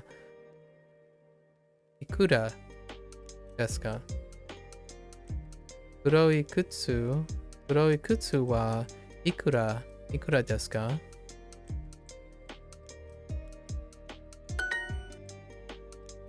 Oh, it's a store. Okay, just generic store. Okay. Mise. Okay. Generic store. 店 Not to be confused with our other two types of stores that we already know, Konbini and Depato. You just got a neat game idea. So there was like an RPG game that was made with lines and numbers like the art. So I thought, why not make a game and the art made up of Japanese kanji? If you look on, oh, actually, there isn't one made of kanji, but there is a series made by this indie person. They went by the name Dr. Skrillis or something. They make a hirakana and a Japanese vocabulary series where it takes the RPG Maker client that teaches you that. There is also another game that just come out called Shinringo, right? Or Shinsungo. Indie. What was the name of it? Shinringo, which is a little bit more developed, and it gives you pictorial. You go around taking pictures, and they'll show you either the kana or the kanji while you're walking around virtually.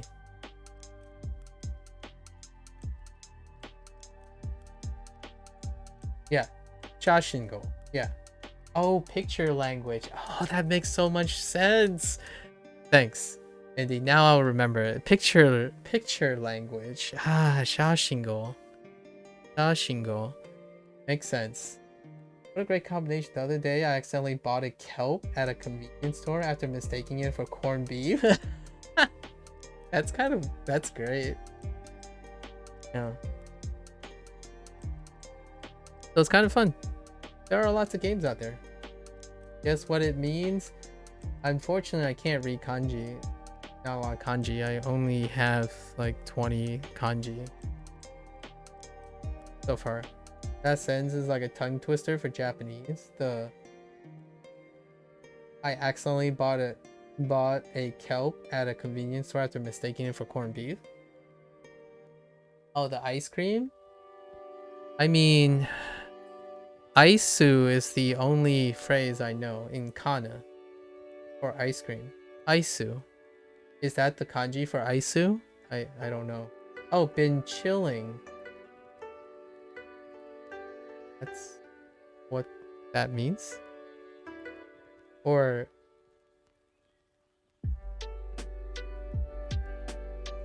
interesting. It means good morning, I think. Oh.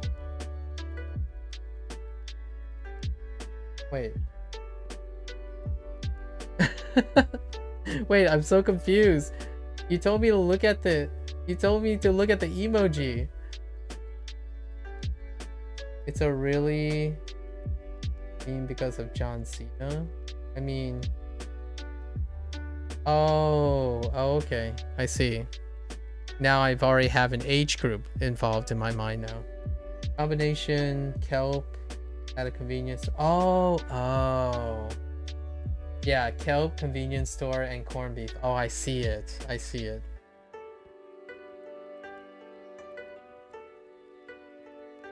Oh, because John Cena said it with an ice cream in his hand? Oh, I see. Sorry, unfortunately, I'm not that hip of an older person. I'm still with the John Cena of the bam ba da dun. That was my age. That was my era of John Cena stuff. You know, that's as far as I go. That's as far as I go. You know, the John Cena, the like the phone call era where like on the radio they had that skit with the John Cena phone call. Yeah, that's the last thing I've known about John Cena. Oh, other than John Cena as Peacemaker was just released on MK1. So Peacemaker was just added to MK1, and John Cena plays Peacemaker. So that's the most recent John Cena thing that I know when it's related to video games.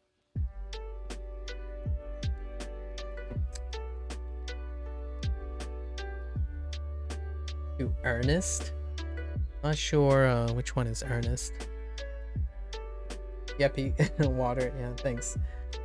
Yeah, it was him speaking Mandarin in a video. Oh wait. Oh yeah. Oh, I do remember that. I saw a little clip of it. I'll have to see it again. I'll have to watch it again. I did actually see the clip though. Because of the rotating like YouTube shorts stuff. I did see a clip of it. It was really washed out, the thing, but yes. Ernest is the Severin guy.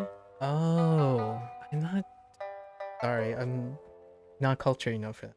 Oh, wait, Ernest. You mean like Ernest as in like Ernest go? Oh, you know what? That's a good point. The Ernest series? Yeah, that's the Ernest series. Okay, I've seen like 4 of them.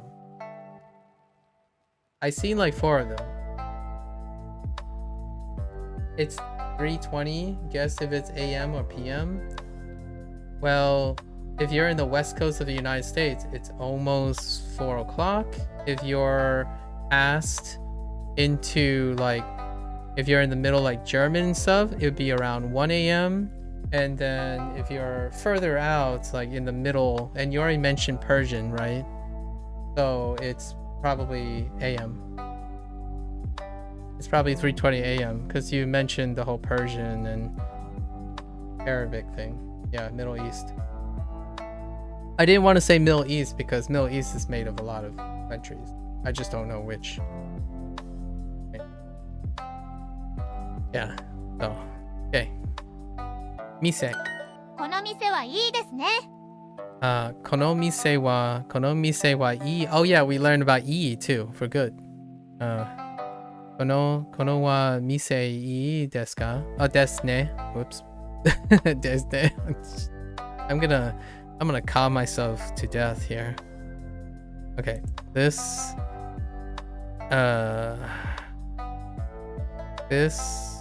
is, wait. Oh no, well, this, let me say, this store is nice, isn't it? Oh man. Ooh, this store is nice, isn't it? いいですね。いいですね.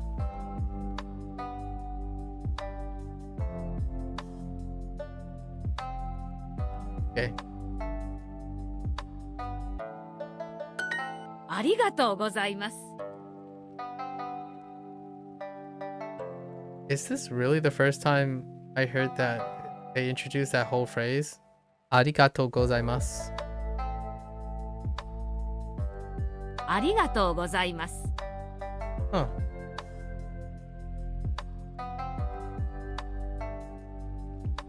Let's get familiar with the kana here.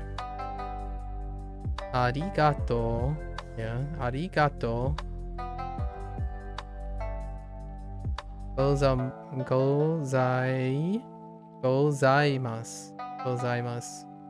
Arigato gozaimasu. Do you know the name of Iran's first king? No, I do not. I know, I pretty much know little to no Iranian historical facts at all. There were only 2 kings? I see. I do not know anything about the Iranian culture, unfortunately. In this case, unfortunately. ナオミさん、ありがとうございます。ナオミさん、Let's ありがとうございます。just get used to seeing that clustered together. ありがとう。ありがとうございます。ありがとうございます。It ends ありがとう。ありがとうございます。ございます。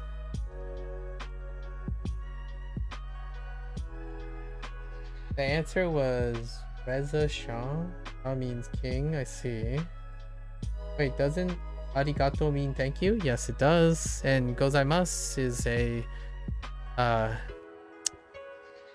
it's an extra thank you. An extra hard effort thank you. Not in those words, but arigato gozaimasu.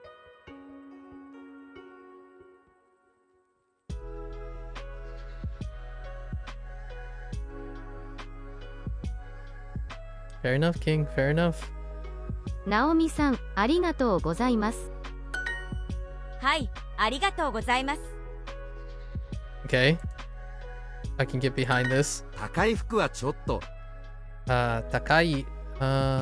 高い。Takai. Whoops. Takai. Expensive, big, and tall. Takai fuku. Takai fuku wa choto. Okay. Takai fuku wa choto. Takai fuku wa choto. Choto. 高い服はちょっと。Yeah. I don't really like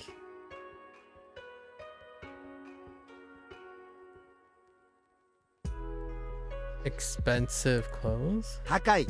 Takai. I think we got this yesterday. Takai. Takai fuku wa choto.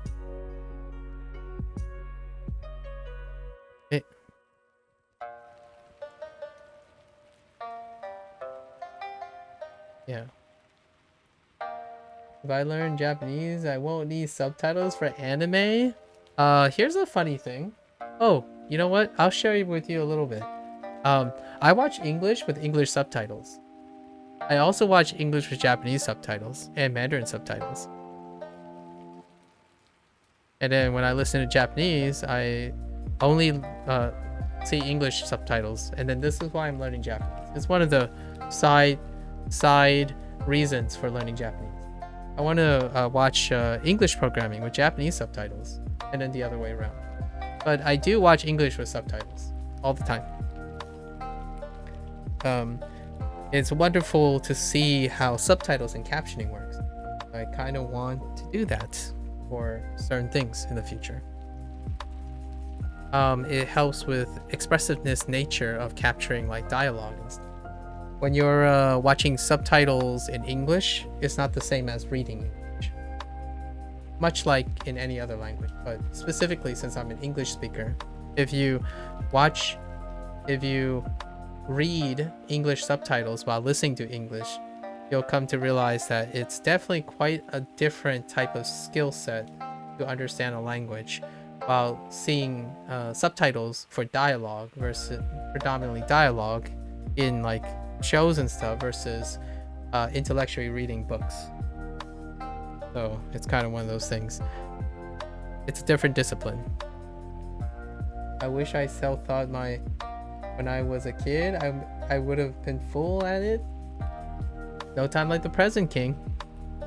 No time like the present. You can start today if you want it, of course. No pressure. No pressure. You can start today.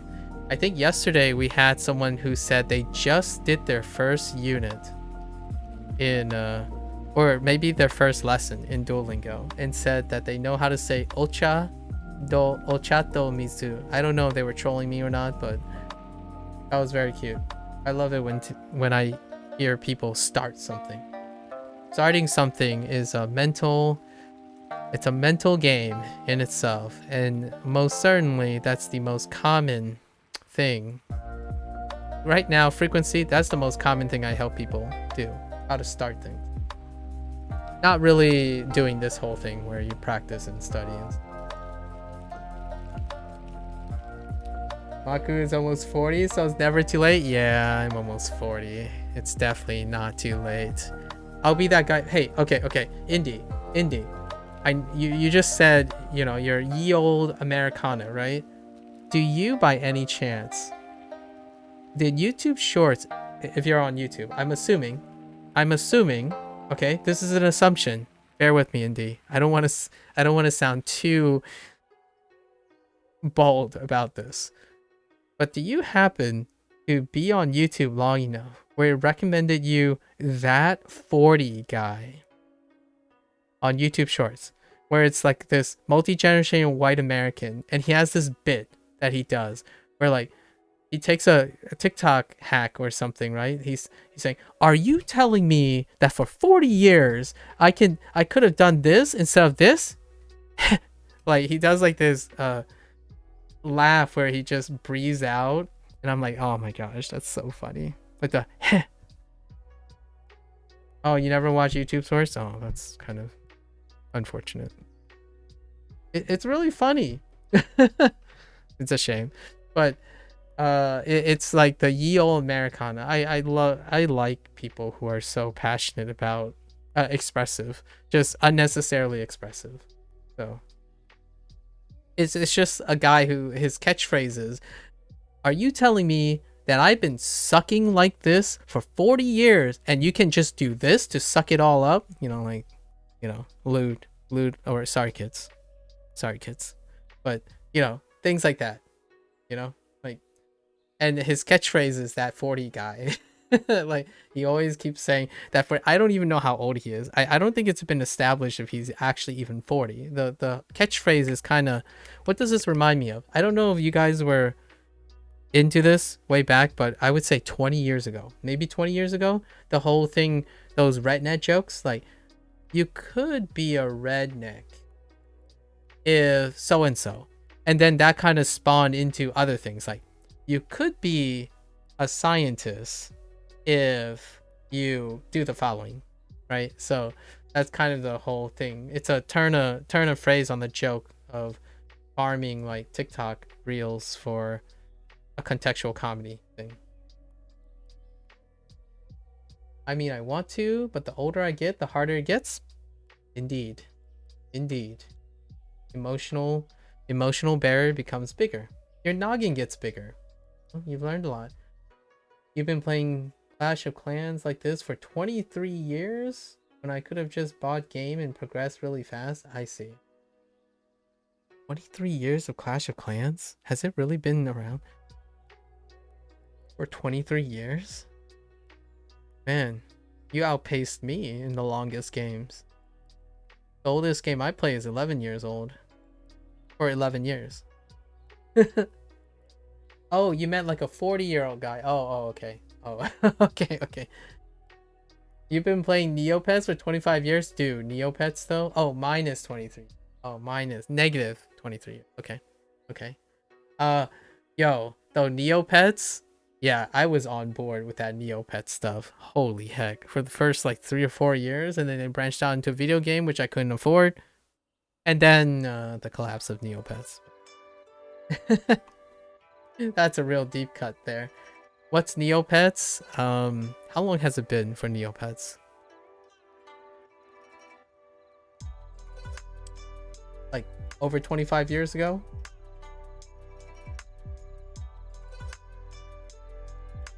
Oh yeah, it's coming. Yeah, it's coming with, I know, it's coming with new management. I did hear about that.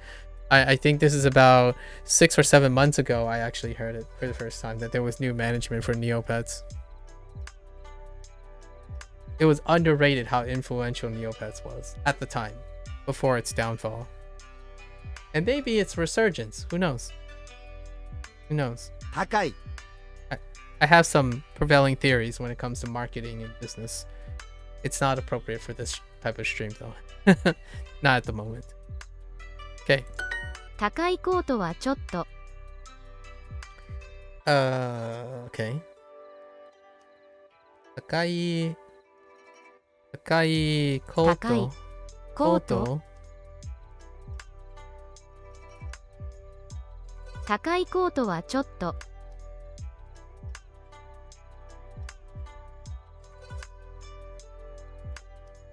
Oh, はちょっと。they group Wachoto. That was a little bit weird. I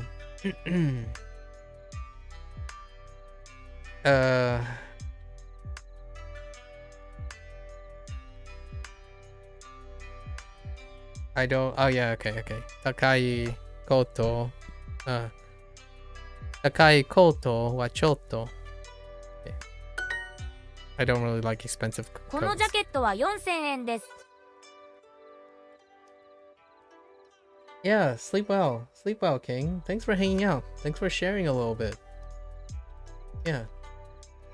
Good luck with school. I hope you manage to get up for school. Yeah, sleep well. Hopefully you rest well.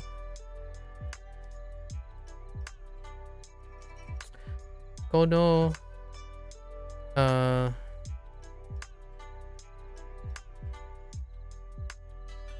Kono neck no Kono このジャケットは4000円です。 Okay. Kono jacket wa yon oh yon sen 4000。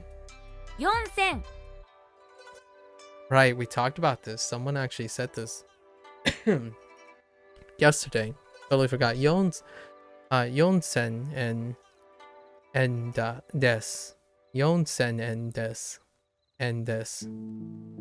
So, kono jacket wa yonsen and des. このジャケットは4000円です。 Okay.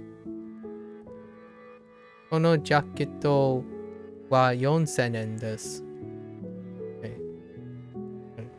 So, this jacket des 4000円 4000円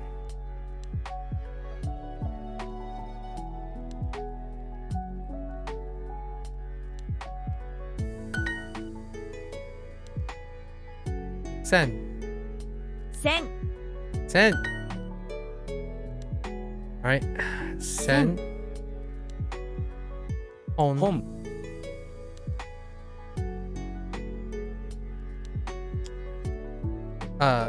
財布 Yeah 財布財布 財布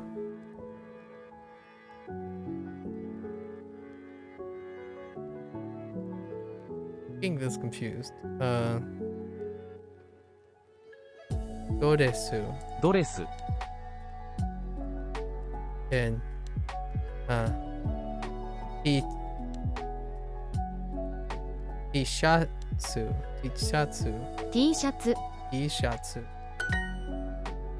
Kind of longer than I expect こ like の黒い J コートはいくらですか？ Wait, what did I do here? Oh, what did I do here? I missed something. Kono kurui kono kuroi koto wa ikura desu ka? Oh, I omitted a question. I omitted a word in English when I was translating. Yeah. How much is this black jacket? Kono kuroi kuroi koto wa ikura desu ka?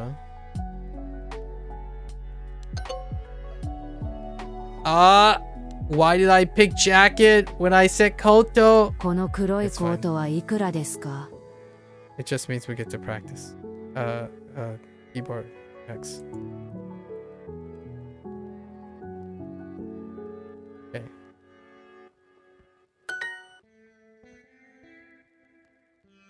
This is lesson 5. Alright, so let's get to practice our stuff.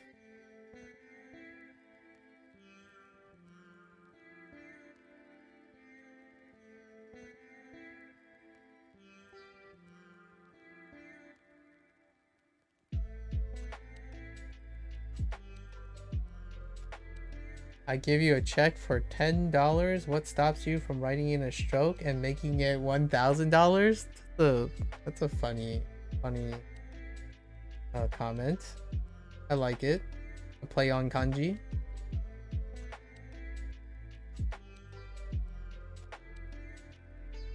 Oh yes. Supplemental number material with no new grammar points. Because one, do not expect new grammar points in a unit not about grammar. Expectations. I'm not sure what point was made there, but to me that sound like more of a commentary on cognitive dissonance is probably the word I would use, or phrase I would use. Cognitive dissonance. Oh, there's anti-counterfeit kanji. Oh, that's interesting. Depato. Wait, we gotta turn on our okay. デパート。いいえ、ホテルです。 Oh, okay. Don't forget our articles. どこ？どこ？駅。Okay. 大学。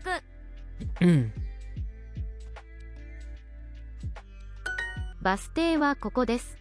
Okay. All right.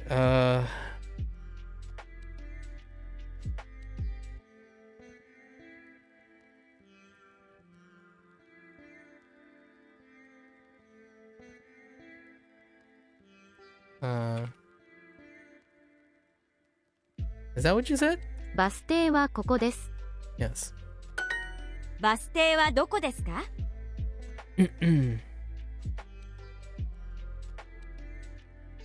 For practice, we're not going to rely on speech.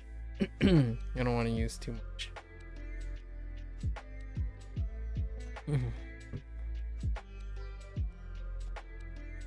大学はここですか？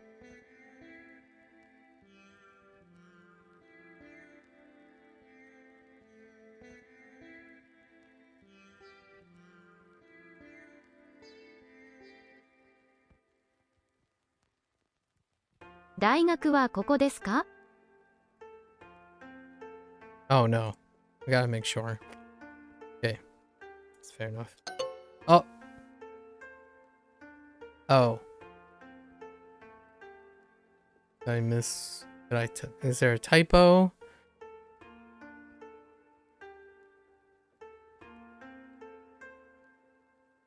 Oh. I wrote Doko instead of Coco. Okay.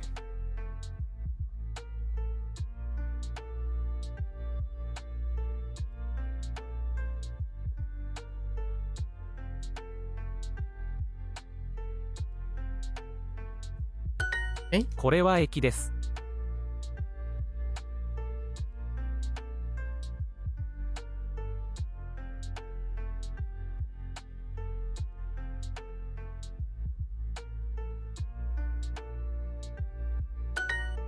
Okay. Okay.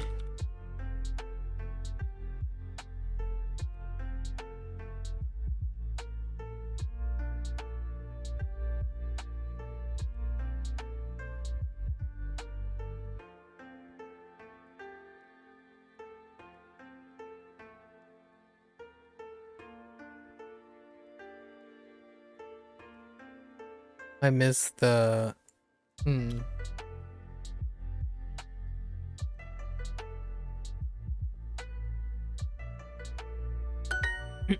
はい、デパートです。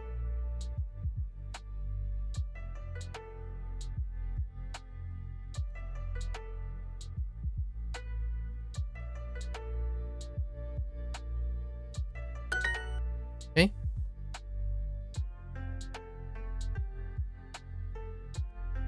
You can't turn... Oh, I see. Interesting. Wow, that left kanji really does look like a house with a chimney.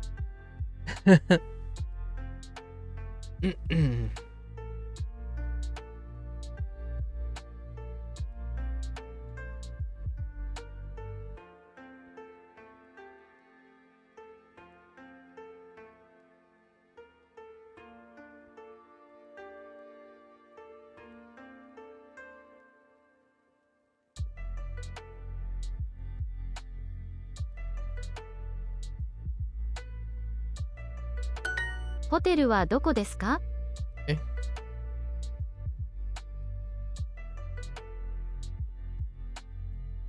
Wait.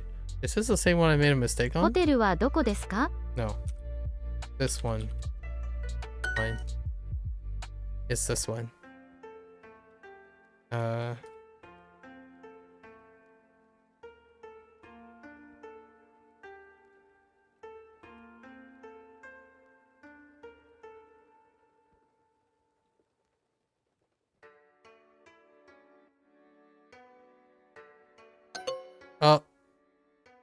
Oh, rip. I 大学は mistyped ここ it. ですか？ Okay. It's fine. That's why we practice. Wait. Oh, I mistyped it again.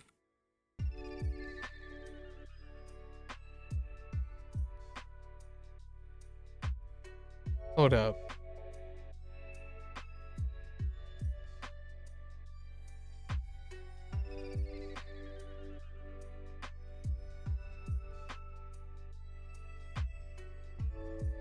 Oh.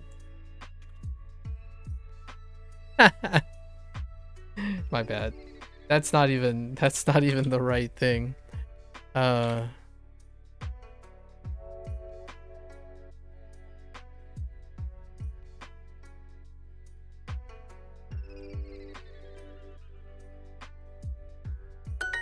大学はここですか？ It's this one that I'm thinking of. Dang. 大学はここですか？ Okay. That's what happens when you rely on memory as opposed to comprehension. It's fine. It happens every once in a while.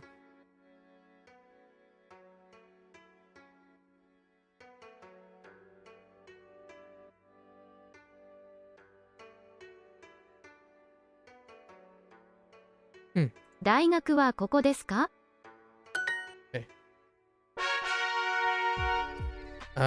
We lost 2 hearts, right? So let's go grab them back. それらは白い傘です。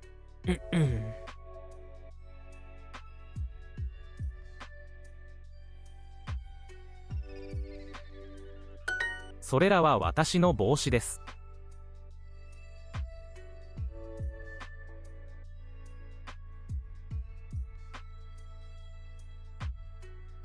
それらは私の帽子です。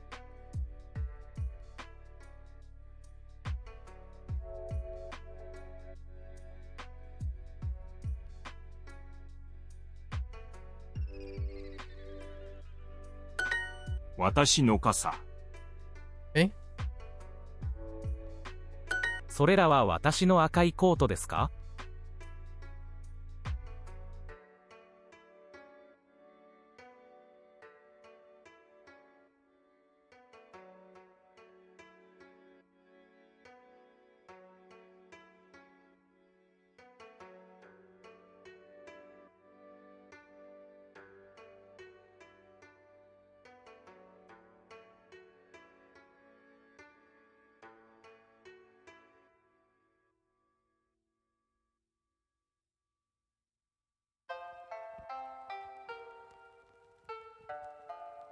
それらは私の赤いコートですか？赤い傘と白い靴。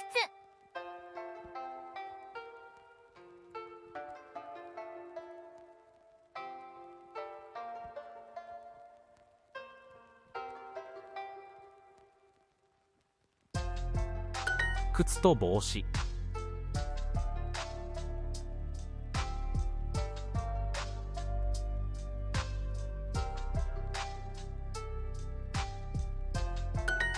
赤い傘。白い靴と赤い傘。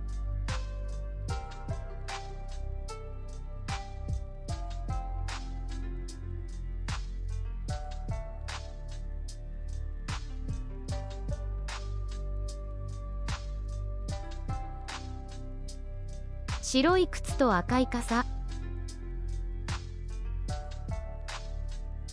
Wait a minute. Whoops. それらは私の赤い傘です。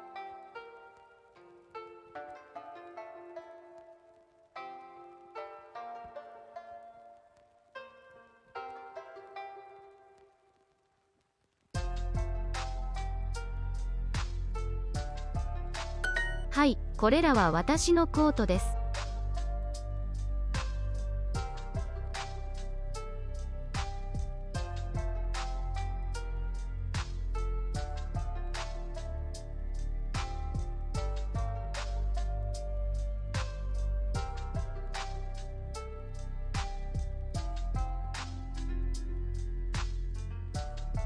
はい、これらは私のコートです。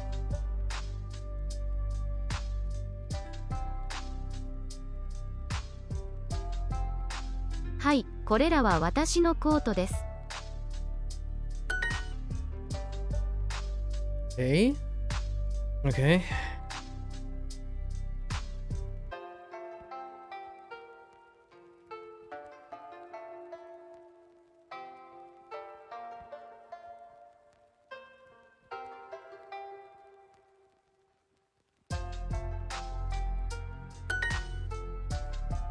Okay.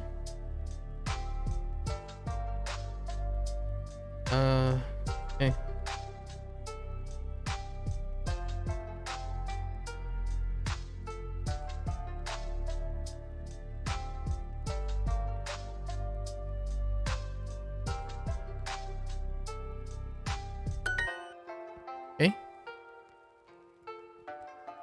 Okay. Okay.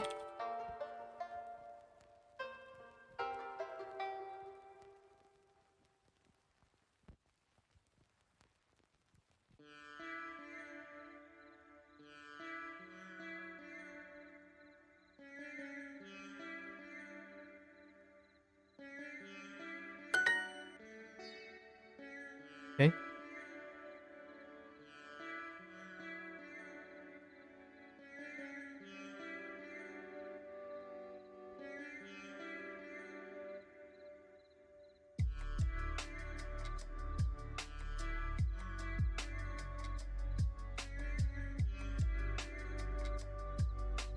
Oops. Did I forget something? Oh, I forgot watashi no. I got.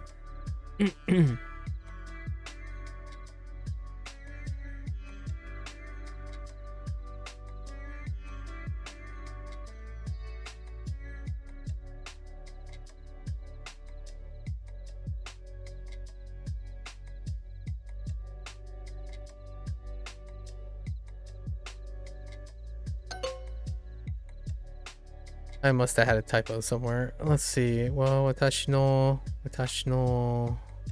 boshi desu ka? それらは Oh, I think I misspelled watashi no? Yeah, no? Wait, watashi no boshi.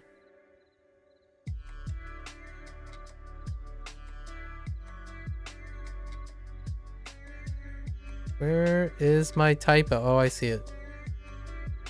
Oh, yeah, there's a typo. There's a sa, or I accidentally hit sa, probably double. Double actuated S. Okay.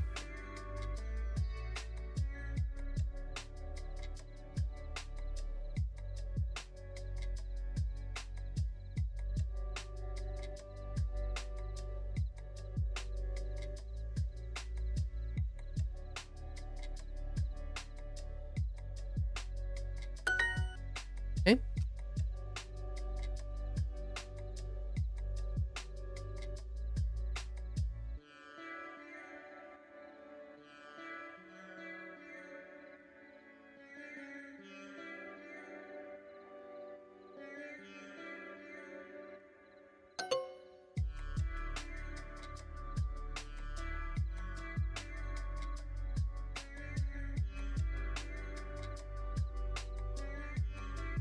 Did I misspell watashi no again? No.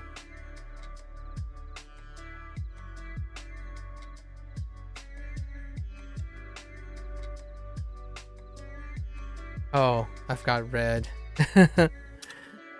My bad.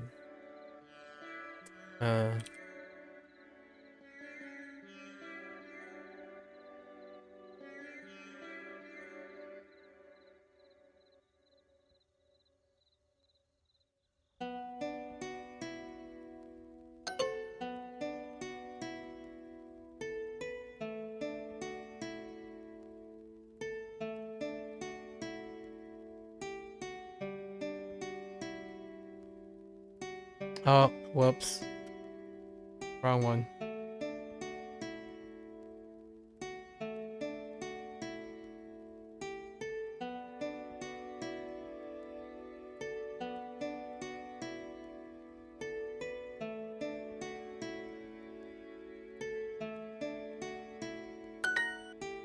Okay.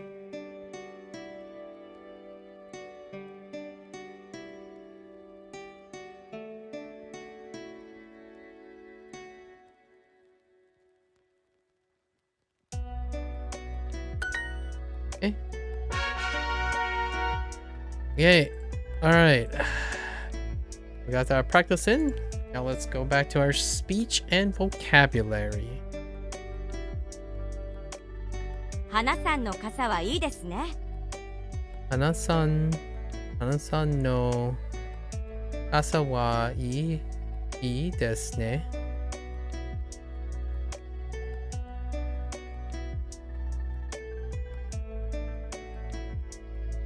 Oh, this was from yesterday. I just randomly, I think this is the one where I substituted Naomi for Hana, probably.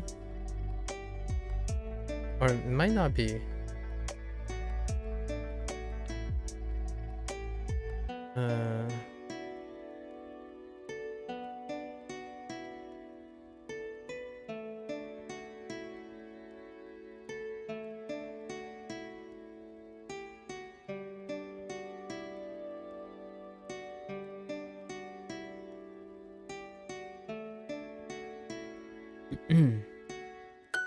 この新しい T シャツは可愛いですね。we're not using keyboard on the present. We won't be using the keyboard on the present lesson at hand. So I can get used to seeing and hearing. この新しい T シャツは可愛いですね。この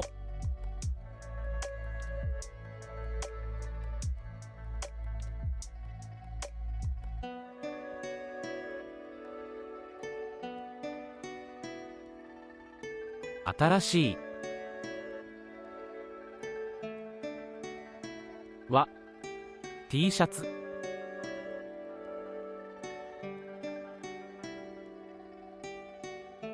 この新しい T シャツは可愛いですねはこの新しい T シャツは可愛いですね可愛いですねこの新しい T シャツは可愛いですね Kono atarashii T-shirts wa kawaii desu ne. この新しい T シャツは可愛いですねこのカバンは可愛いですね。Kono kaban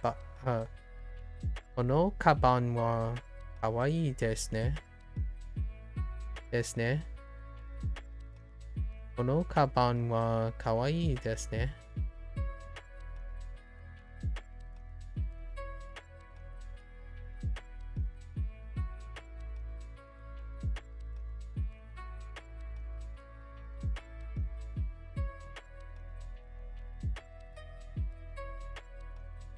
What did I do? This is probably from yesterday. It might be from today. I missed this one. このカバンはかわいいですね。この黒いコートはいくらですか？この黒いコート。Oh, this is the one where I chose jacket instead of coat. I think. この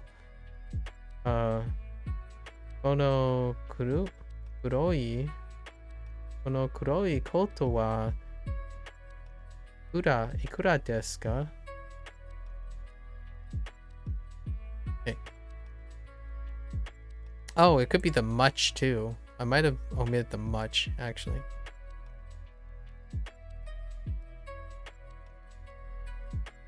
Okay, let's try this again. Let's listen to it again. この黒いコートはいくらですか？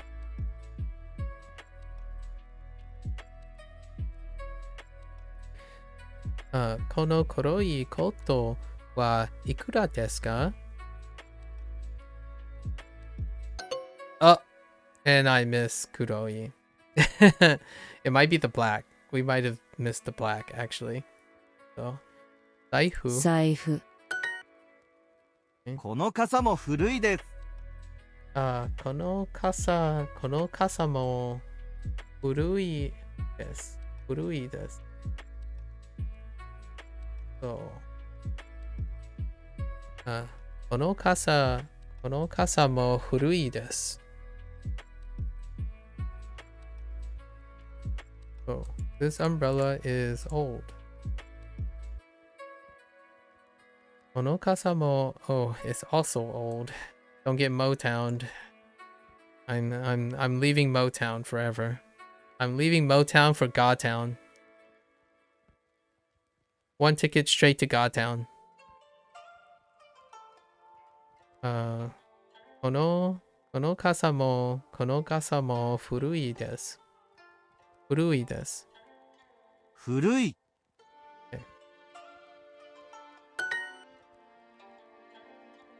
Then 線。この白いコートはダサいです。Okay. この白い。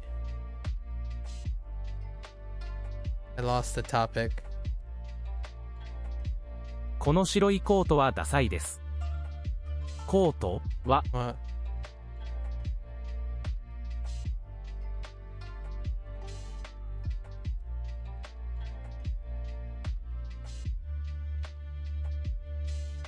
ネクタイ。 Oops. ネクタイ。この白いコートはダサいです。Oh, ダサいです。ダサいです。Okay.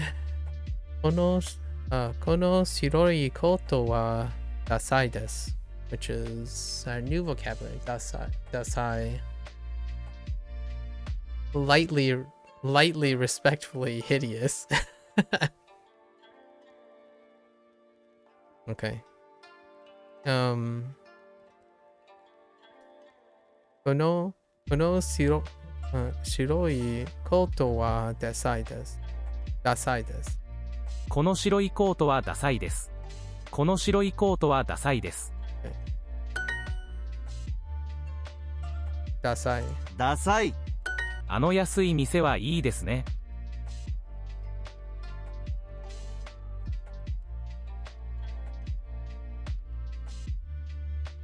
あの店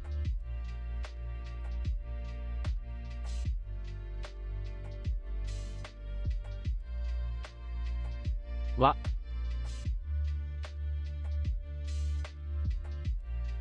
いいです。ね。あの安い店はいいですね。あの安い店はいいですね。あの安い店はいいですね。Oh. 安い。あの安い店はいいですね。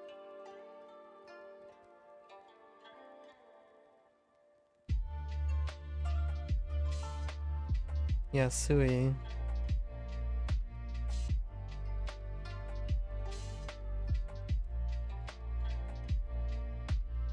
Okay. So, あの安い店はいいですね。まあ、いいあの安い店はいいですね。ですね。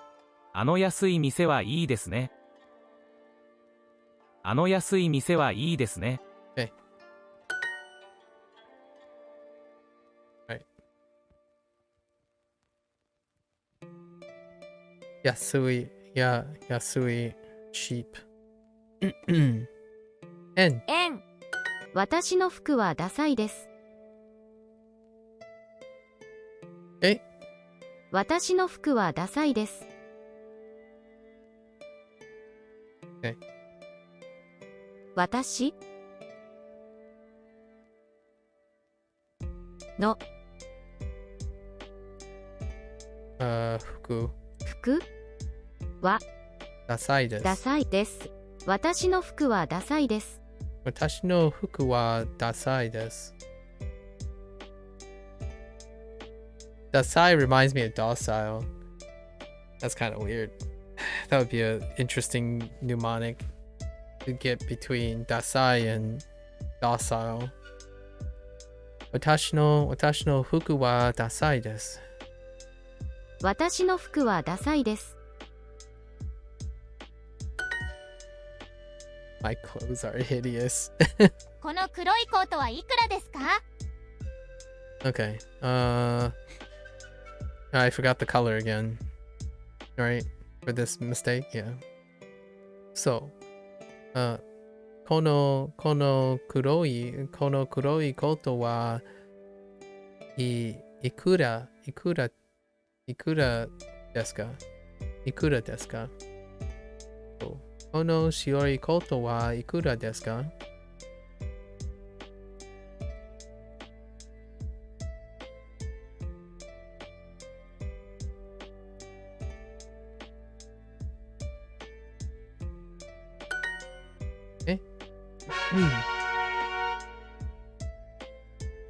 ？Wait? Oh, it overlapped. That's fine. We're gonna do kanji. Oh, there's only 4? Alright, that's fine. Kanji practice! Favorite part? Not really favorite part, but equally favorite part. Okay. This. Okay. What do we have? Urui.古い古い。古い Oh, okay. Yeah, that's fine. 古い No surprises here, right? Yeah. 古い。 No surprises here. 古い。古い。古い。 Oh, that was a little too long. 古い。 Whoops. 古い。古い古い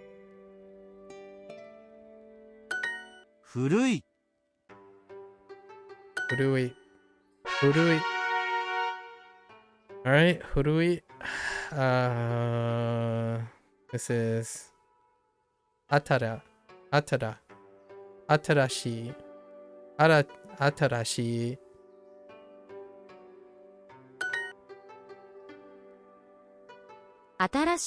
Atarashi. 新しい。 Ooh. Okay.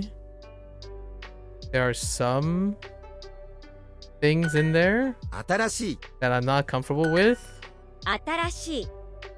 but it's more English 新しい。 bound. So it's just top down. 新しい And then the 新し Great い Shore. I see it. Okay. 新しい There's no surprises for over here either. 新しい Sure. 新しい Atarashi. Okay. 新しい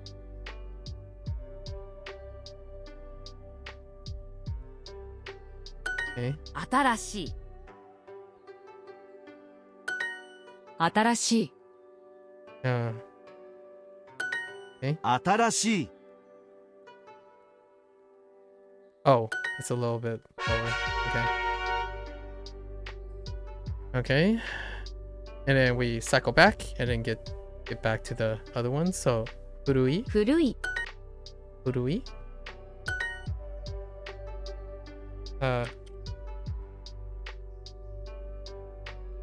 Oops. Alright. We gotta use the 古い古い古い。 Furui. 古い。 Furui. Furui. 古い Furui. 古い古い Oops. 古い No one saw that. That was a little. 古い We went a little deep there. Just a little deep. Right. We're getting atarashi. 新しい Atarashi. Okay.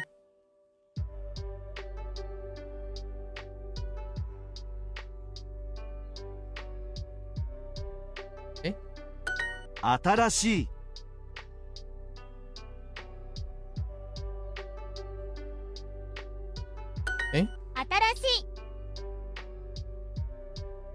新しい新しい新しい新しい新しい新しい。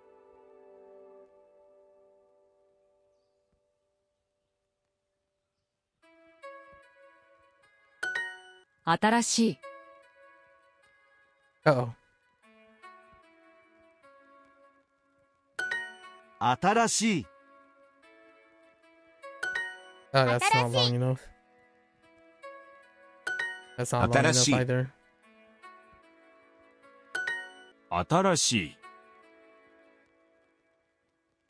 Oh, that was a little long. 新しい Ooh. That was too high. Okay.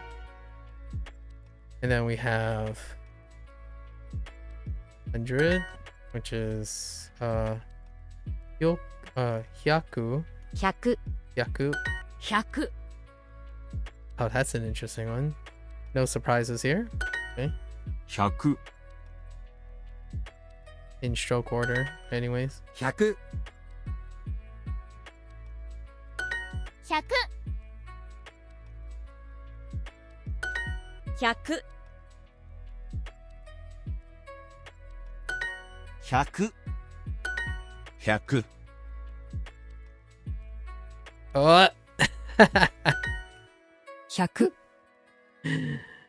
Okay. 100。 I'm still a little to the Hyaku. left. Not far enough Hyaku. to the right again. Still a little too far to the left. 100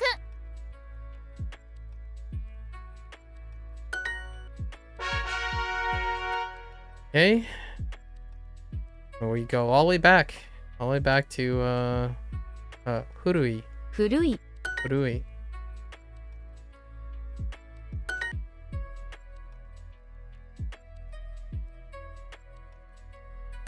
古い古い古い古い古い古い古い。古い。 Oh. I don't want to talk about stroke order there. 古い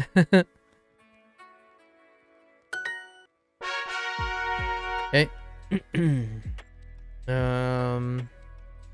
新しい Tadashi, right?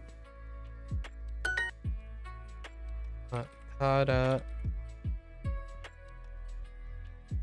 新しい Okay.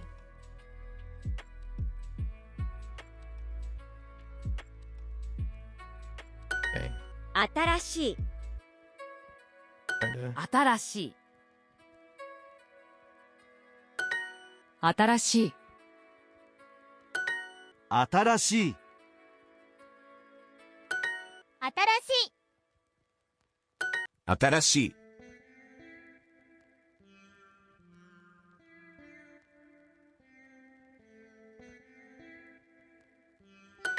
新しい。新しい新しい新しい Oh, stroke order. Oops. 新しい Ah, that's a little high. 新しい It's a little low. Okay. 100 Yaku. Yaku. Yaku.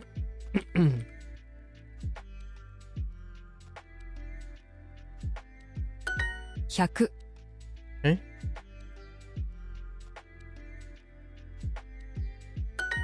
100 100。 100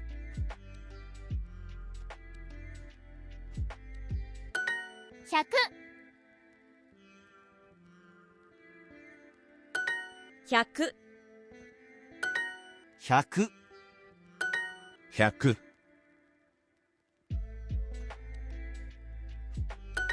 100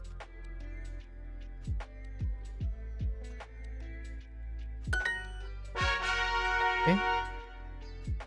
And then now we have our newest one. Sent.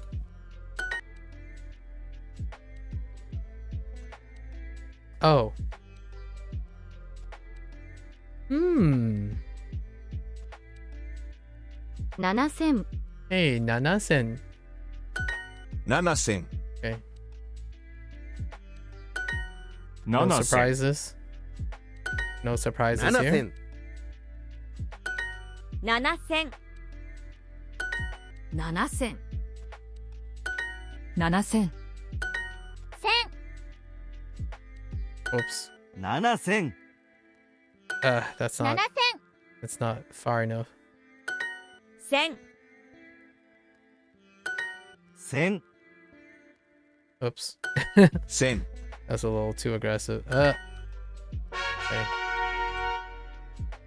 Not quite Jew. Okay.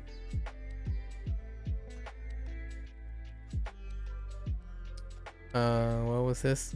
Hurui? 古い Hurui. Okay. 古い Whoops. Was a bit wobbly there. 古い古い古い古い古い古い。古い。 So it's kind of longer at the Hurui. top. I thought it would bisect it. I mean, it kind of bisects it.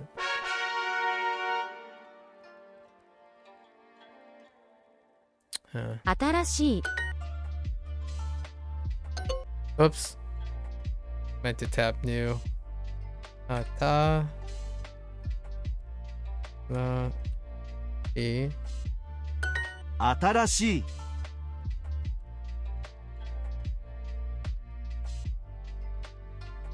Okay. 新しい I know where my problem was Atarashi. earlier, so let's see. 新しい。新しい新しい新しい。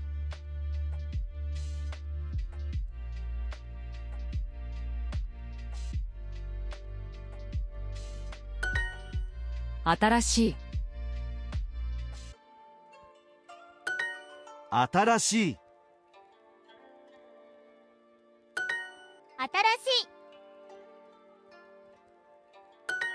新しい。Oops. Stroke order. 新しい。 That was a little too close. 新しい。 A little too low. Okay. Yaku. Yaku. Yaku. Yaku. Yaku. 100 Oops. 100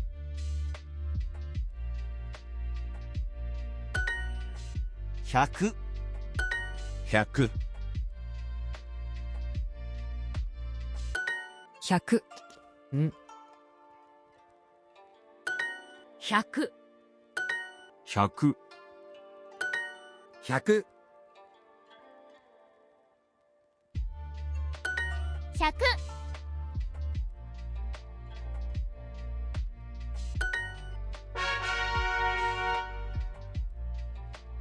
Okay. 10. 1000 7000. 7000。 7000 1000 1000。 1000。 1000。1000。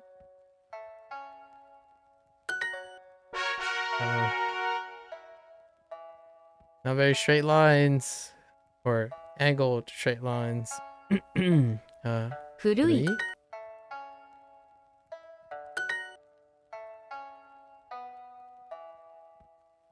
古い。 古い Whoops. That's a little aggressive. 古い。 古い。 古い。 古い 古い。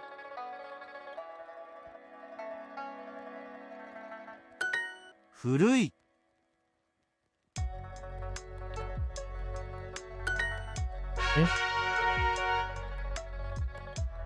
Let's cover all these now, I suppose. Yaku. 100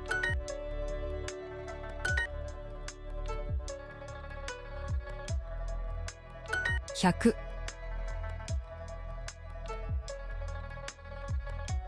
Oops. 100。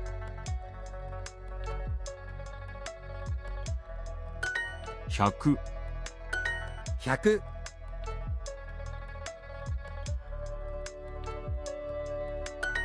100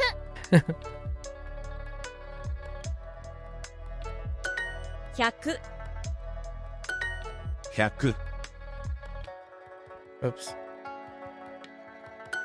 100。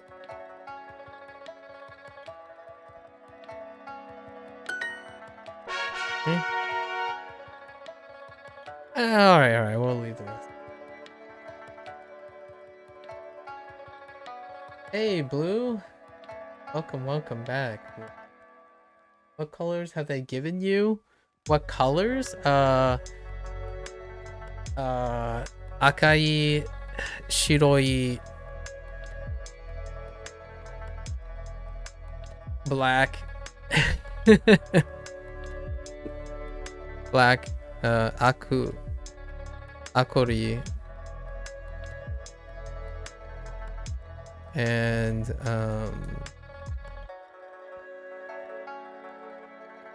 do I have any other colors? I think it's just red. Yeah. Oh, and Aoi. Oh, Yeah, kurui. Yeah, aoi. We were given aoi. Right, Blue? Aoi. Aoi. Aoi.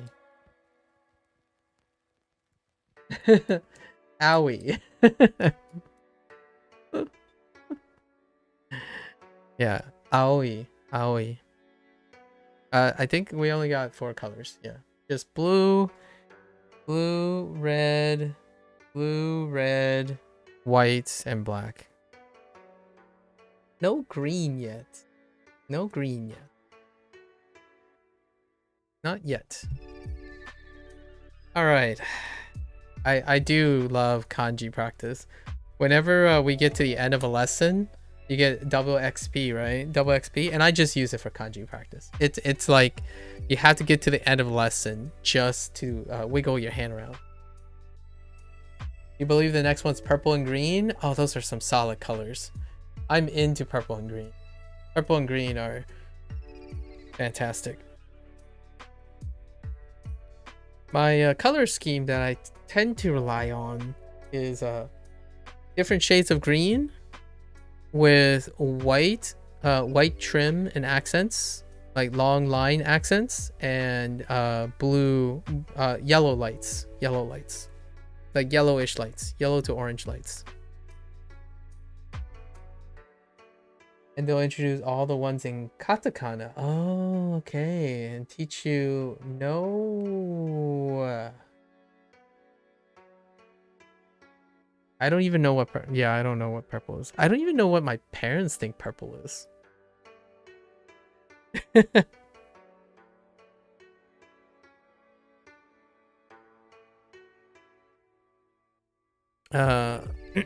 Yeah. All right.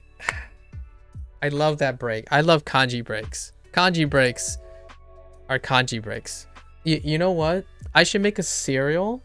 I need to get like a cereal, and I'm gonna slap kanji in front of the cereal box, and whenever it's like when we're done with the kanji section, I'm just gonna take a kanji break. I'm gonna get some props into this, you know. Kanji breaks are fantastic.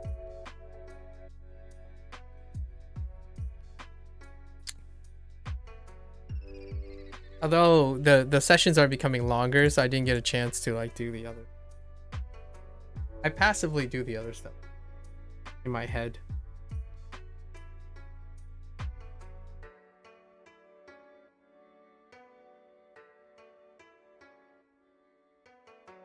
But today is discovery kanji thing. There's a grammar point that requires a history lesson with colors. All right, fair enough. Maybe we'll get to that or not get to that. Again, if you keep bringing up grammar points, it's not the intent of section 1. So maybe later. Maybe when it comes up.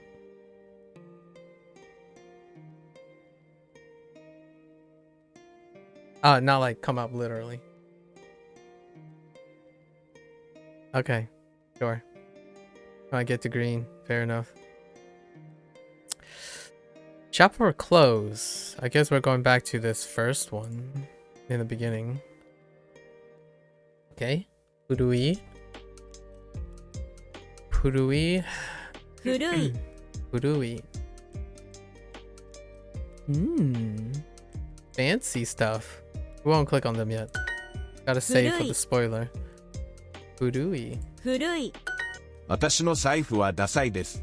私の財布は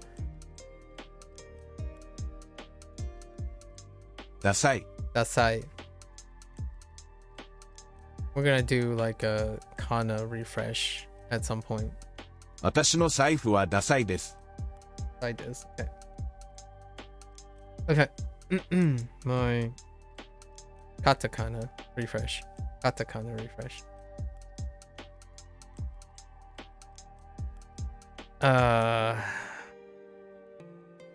私の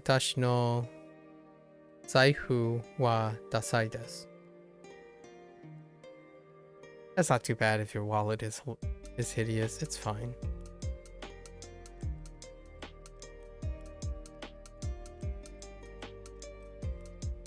My passport is hideous? That seems more reasonable. このコートはちょっと。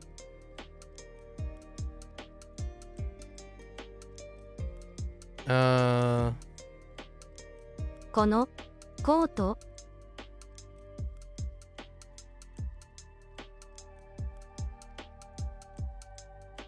このコートはちょっと。はちょっと。このコートはちょっと。このコートはちょっと。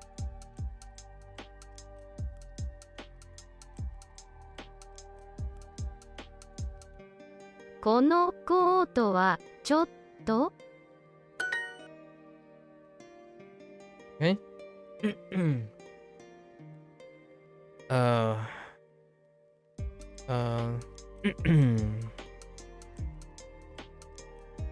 このコートはダサいです。このコートはダサいです。この傘も古いです。I heard it. この傘もダサいです。Or not ダサいです。I'm still on the dark side です。この傘も古いです。古いです。Oops. 古いです。この傘も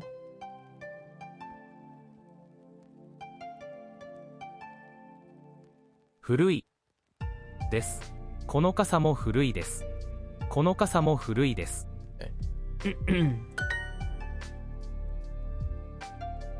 While it is old.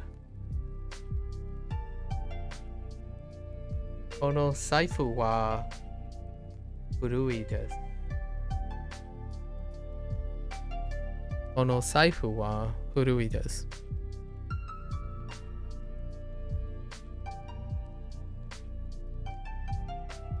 この I see what they did there. それ wait. I see what they did there. Putting これ here. Sorry, これ here.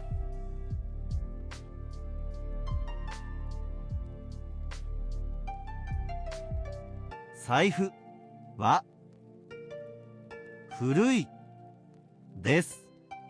この財布は古いです。11 11古い古い。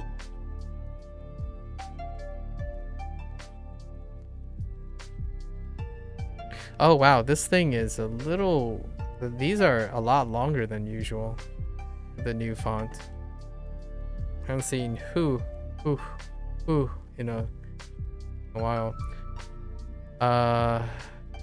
Oh really? You're gonna just randomly throw in Shichiji?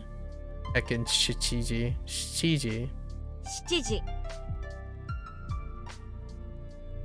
12 12 and Han. No, Han. Sorry, Han. 半。この財布はちょっと。 Okay. この財布はちょっと。この財布はちょっと。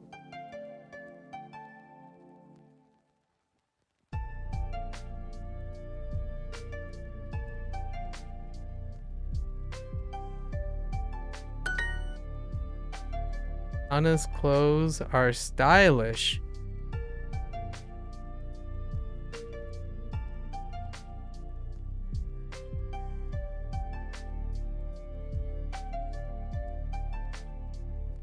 Oh. Instead of using the word stylish. Oh, I see. So that's where, okay. I'm associating the kana now for fashionable and stylish. Got it.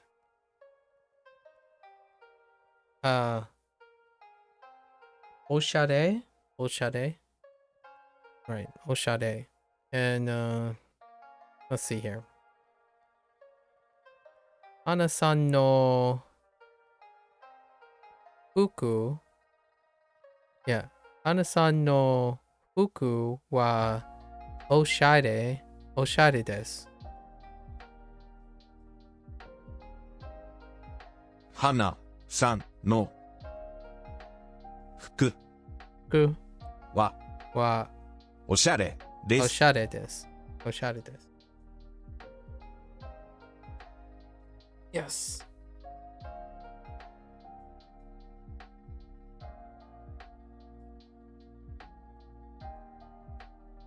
Predicates, topic, subject. 私の服はおしゃれじゃないです。私の服はおしゃれじゃないです。 Oh, hey. 私 Ashi の no 服 fuku. じゃないです。私の服はおしゃれじゃないです。 Oh, oshare. Wait. 私の服はおしゃれじゃないです。 Oh, は not fashionable. Fair enough. じゃないです。 Different, じゃないです。 different object. 財布 Ah, 財布おしゃれじゃないです。 私の服はおしゃれじゃないです。私の服はおしゃれじゃないです。私の服はおしゃれじゃないです。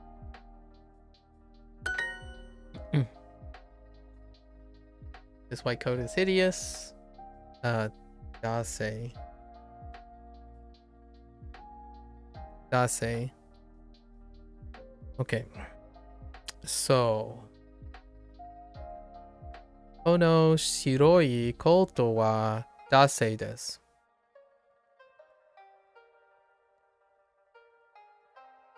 この Oh no. I always like how moody this character is. Somehow I'm really attracted to moody characters. Oh no. Let's see. この白い白いコーコートトははダサいダサいです。です。この白いコートはダサいです。Okay. 私、私本、本よく、よく服、服 and ダサい。ダサい。この白い帽子はちょっと。この白い帽子はちょっと。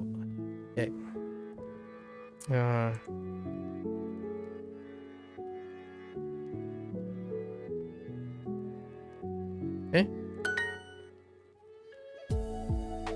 Uh, 本本 books, right? 財布、財布。財布。財布財布。広い。古い古い。古い。よく。ニュース。ニュース This is old. Listen, it's a fourth wall break right there.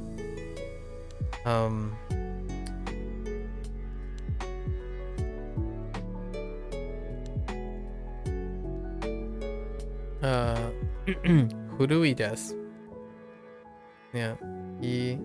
黒い Oh, sorry. 黒い古いです。 Oh, wait. This. Oh, no subject. You're right. Oh, that's interesting. So this isn't a.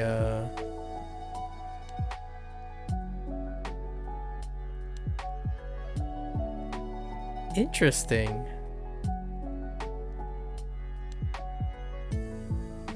Hmm.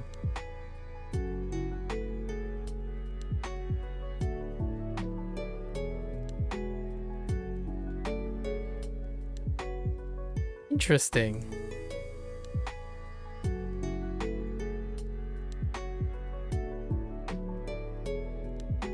I guess because it's this. Fair enough.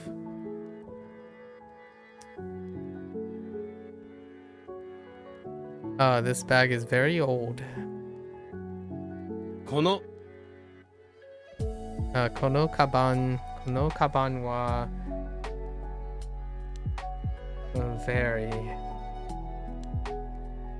totemo urui desu.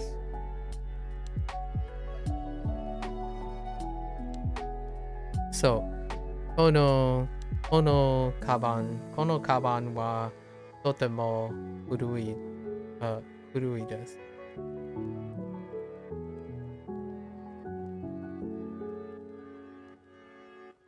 カバンはとても古いです。Okay. So, これそれは古いです。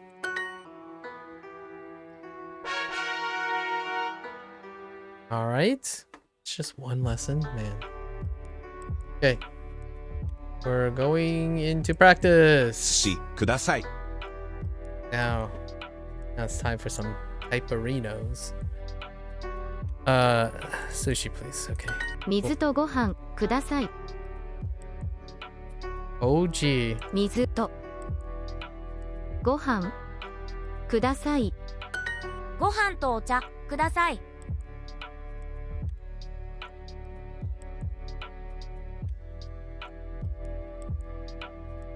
水とご飯です。水とご飯です。水とお茶。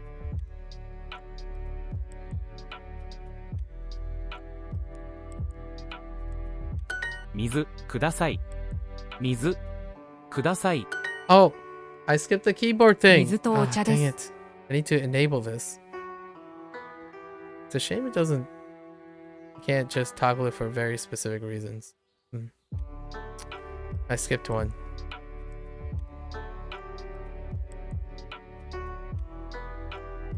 お茶と水ください。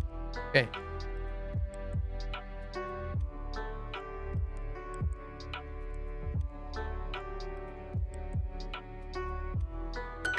お茶とご飯。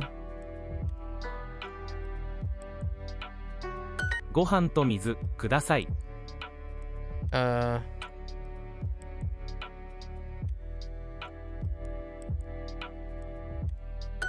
ご飯です。え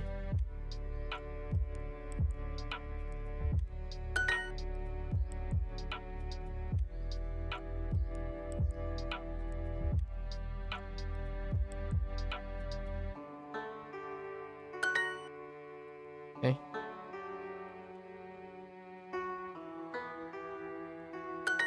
Okay.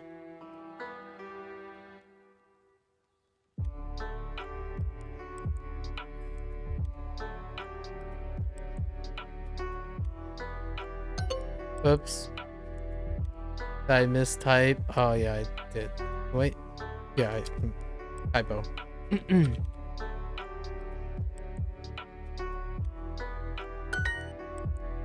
Okay.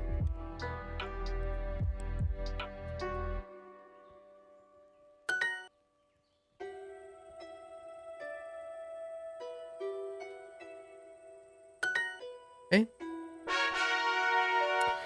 One more heart. All right. Who? 服。 Who? 花さんの T シャツが欲しいです。 Oh, okay. These are being cycled in now. So Hana-san no t-shirt, t-shirtsu,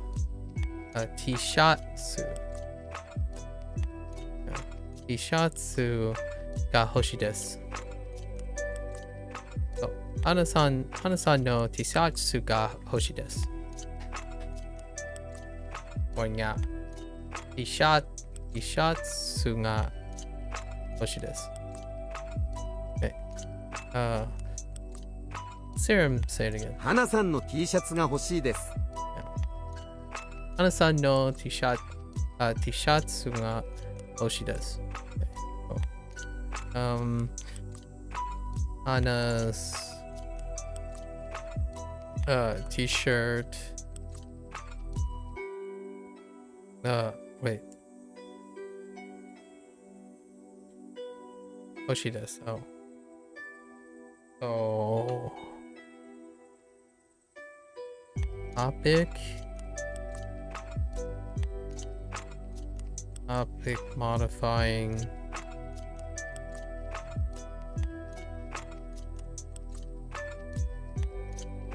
yes. I want Hana's t-shirt. Yes. T-shirts. T-shirts. T-shirts. T-shirts. この帽子は安いですね。この帽子は安いですね。この帽子はこの帽子は安いですね。この帽子は安いですね。Okay.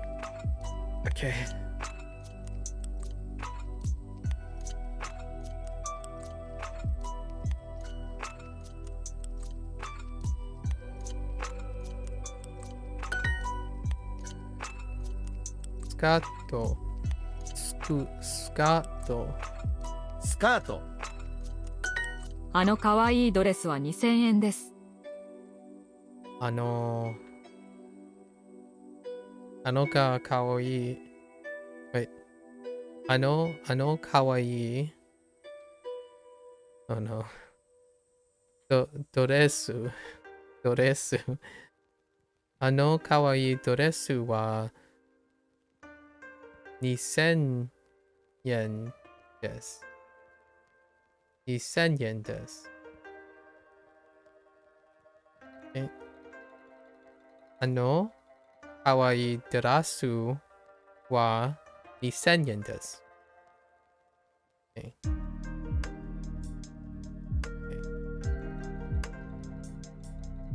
That dress is2000円。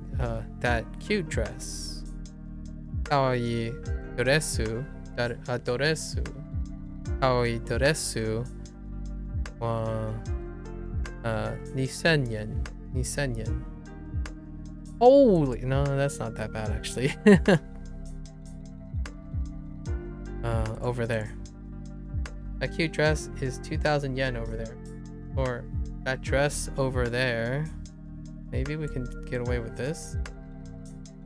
That cute dress over there is 2,000 yen. Maybe we can get away with phrasing it this way. We can't get away with putting over there. That cute dress is 2,000 yen. Let's try this. It's practice, right? Okay. このスカートは可愛いですね。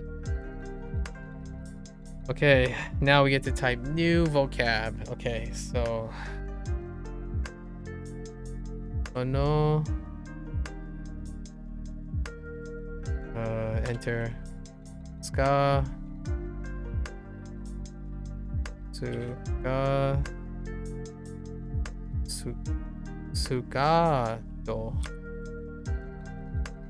トこのスカートは可愛いですね。わ、かわいいです。かわいいですね。このスカートは可愛いですね。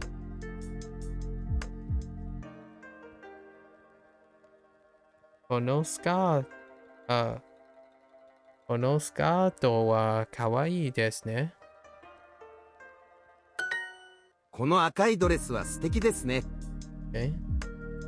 この赤いドレスは数的。ステーキですね。ステーキですね。Lovely。この赤いドレスはステーキですね。この赤いドレスはステーキですね。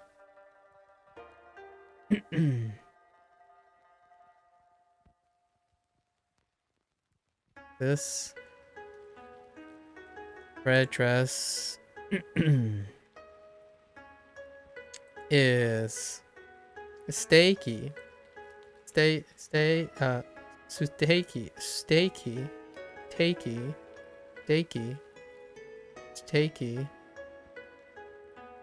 Not to be confused with steaky.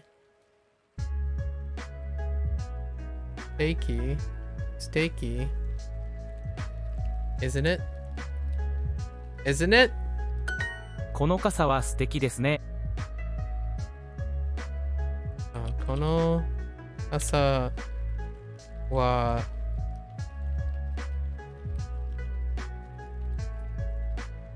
ステーキ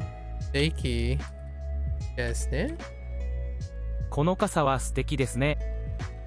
この傘はステーキですね。Okay. This jacket is 4,000 yen. Okay. Alright. Oh no. Oh no. じゃあ E and then it's ETO, I think. Jaquito. Probably not, but I'm just guessing. Oh, and I had to, and I had to convert it. Jaqueto. So jaqueto.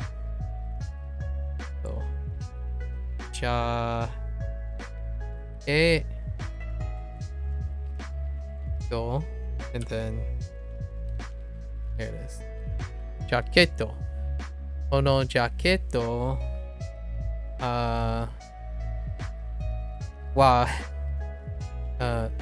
Ono jaqueto wa 4,000 yen. 4,000 yen. Yes. When you remember words, do you hear it in the voice of the first way you heard it, or finally remember the words? In this case, you mean like this very example? I think of the Japanese and then I read the English at this point. So when this guy, in this part, when I'm reading this jacket is 4,000 yen, I've already thought about the Japanese in this case because I'm typing them. So I have to start there. It's kind of weird, but it takes me a while to make sure that I got the English right. So I miss the English more than I miss doing the Japanese phrases at the moment. Although in this very case, it's okay, I think.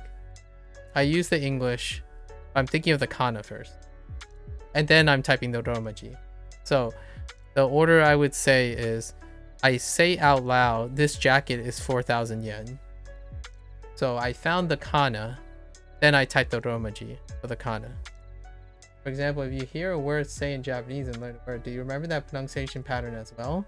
To some extent. If it was said immediately and the exercise deal with me saying it right after, then I do remember it. However, when I don't see something, I'm using my kana to try to ascertain what the pronunciation pattern is. Two different things. So I'm not forming a habit on either or at the moment.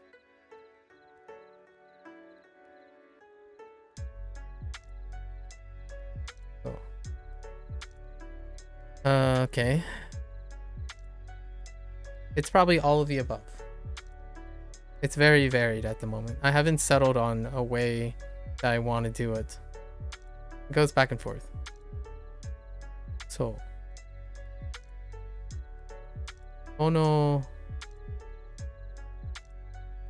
ジャケットこのジャケットは4000円4000円です4000円です For example, I remember the way Billy Dandy pronounces どういいますて Okay. どうしますてどうたしますて Yeah. どういたしますて どういたしますて When I think of that word, I see. Interesting. I kind of vary.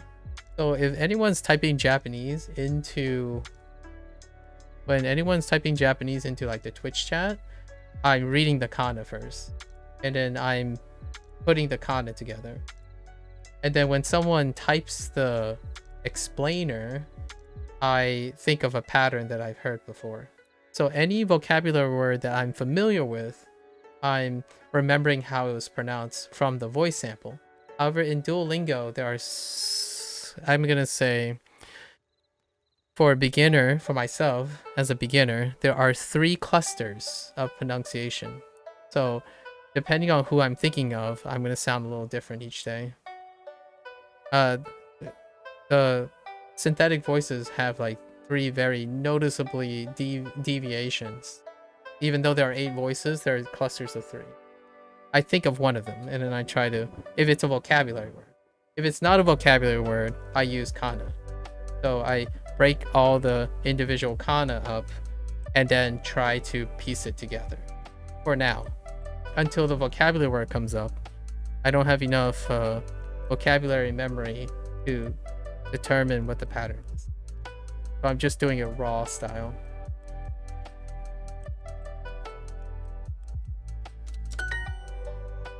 And for that purpose, converting it back to Romaji in order to input it with the keyboard helps a lot. Since I'm breaking the kana up already doing it. So that's kind of where I am right now. Whoa, calm down. I wasn't ready. この青い帽子は安いですね。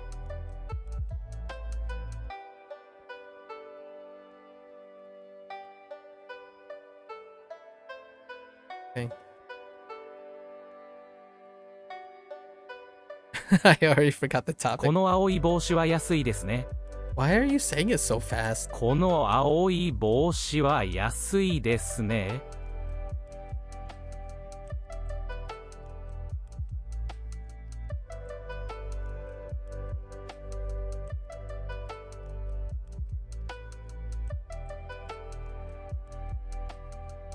この青い帽子は安いですね。Okay.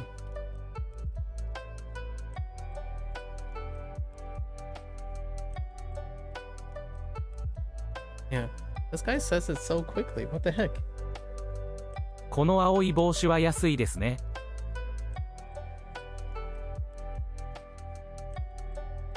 By the way, I have rating disabled. Oh yeah. I really appreciate it. Generally, yeah, we just chilling. No worries. Yeah. It's a conscious decision. I like it to be like a natural walk-in. Rating can get a little wild. Usually focusing on learning, so it takes a very long. Making first impressions are very, very tough. The way I stream and record myself. Thanks for confirming that it's set that way.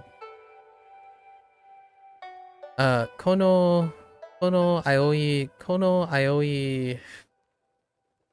Wait. Did I misspell こ something? の青い帽子は安いですね。 Okay. この青い帽子は安いですね。この青い帽子は安いですね。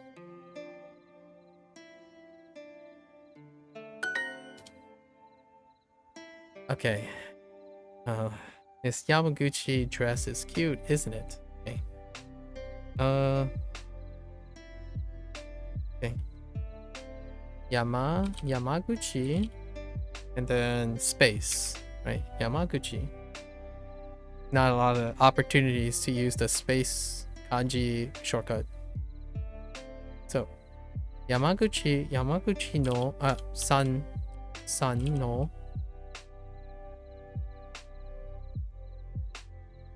Okay, this is a katakana. So, dore.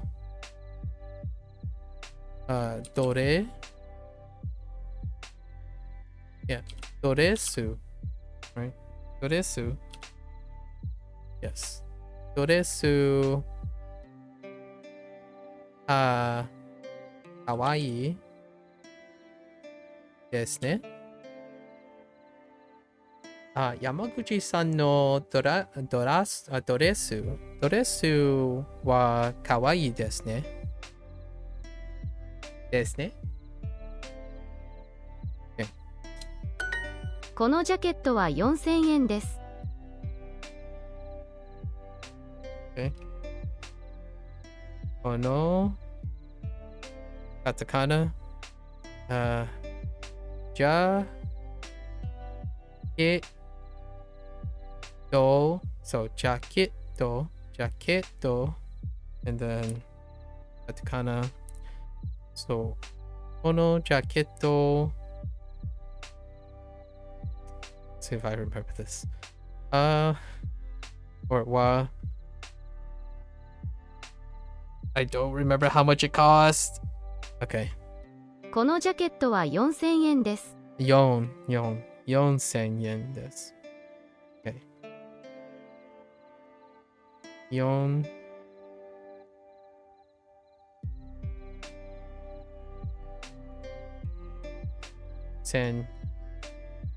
円です。このジャケットは4000円です。Okay.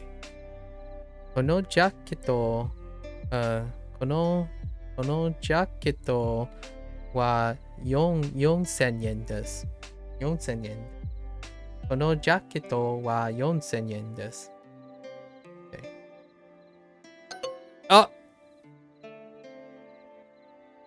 Oh, they wanted the...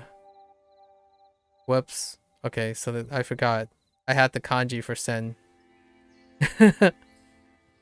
I totally forgot I have the kanji for sen. Alright. Yep. Okay. Gotta remember to convert the kanji. Convert the kanji. I just got that on the last lesson. Sen. So, okay. We'll get it next time. So, Ken's skirt is cool, isn't it? Ken-san no skato wa kakkoi desu ne. Kakkoi desu ne. So,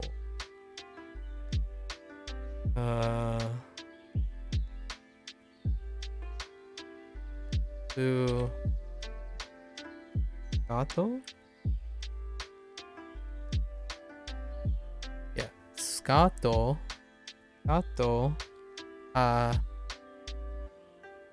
Oh, this requires some finagling.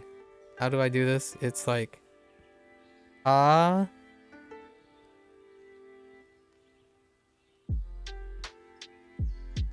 that? Yes. I think. No. It's kako.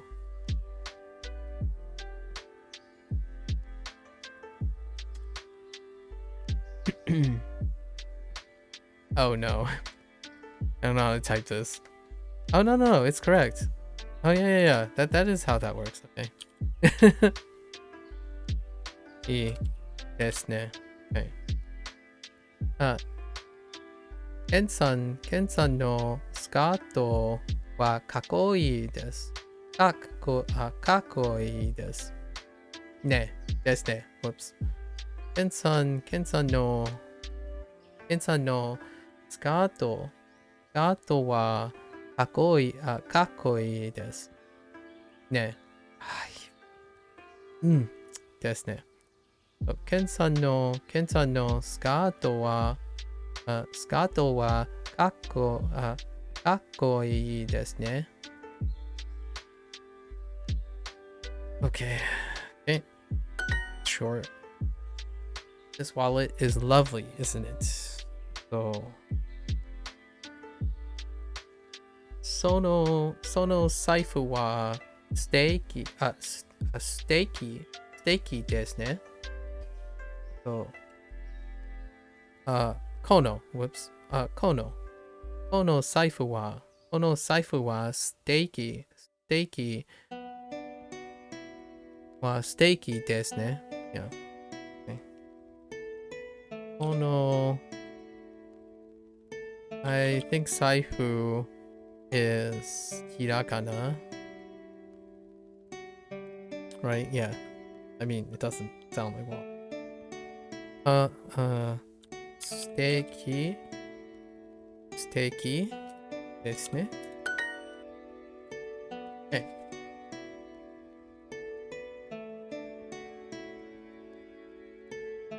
Miss Yamaguchi's clothes are cool.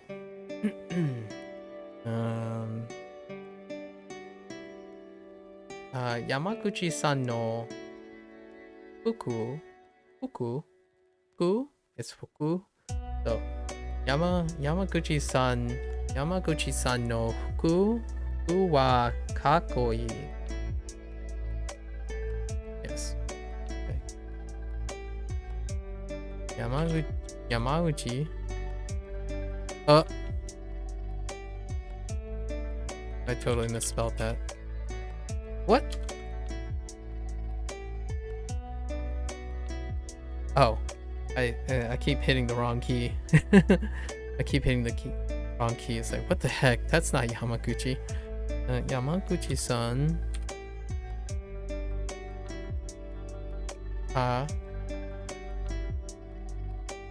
Wa. Okay, how do I do this? Ka o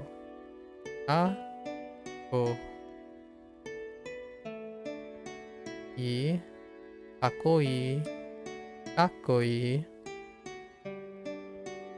this. Okay. Wait.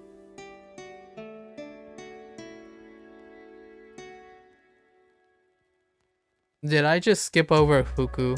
I totally skipped over Fuku. このジャケットは4000円です。I don't want to talk about it. Oh no. I threw away the object. Oh no.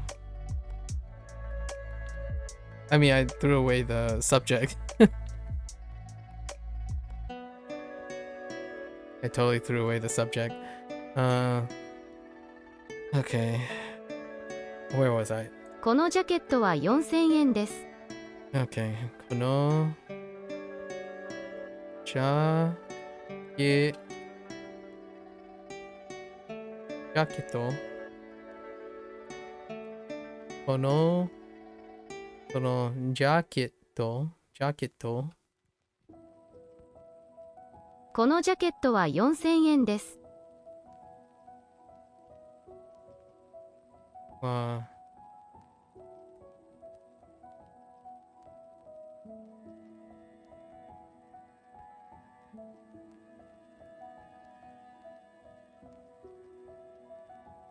That's not correct. Oh, wait, that is correct. Wait.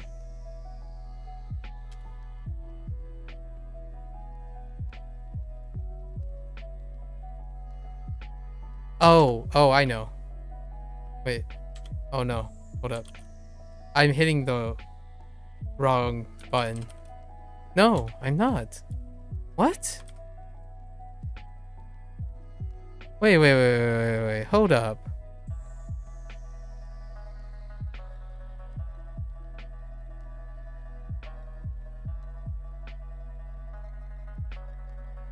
What? Oh, wait. Did I hit the... No. I can't get the... Can't get the... Hold up.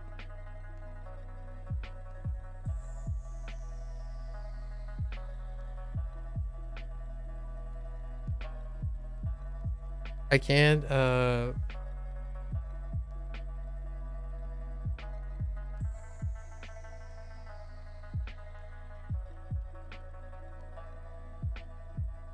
Wait, what's going on? How come I can't get this?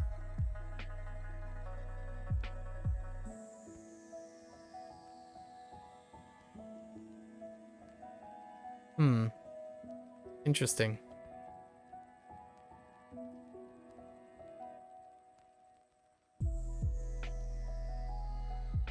Okay.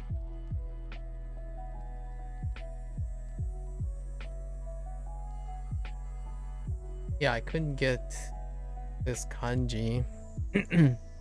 Not the kanji that I wanted. That took a little bit. Oh, kono yaketo wa 4000円です。このジャケットは4000円です。4000円です。Okay. Yeah, that took a while to get 1000, the specific kanji 1000 that I need to use. Alright. Yamaguchi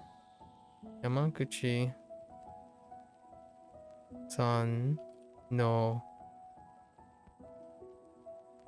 Put in the subject. Pep. Puku?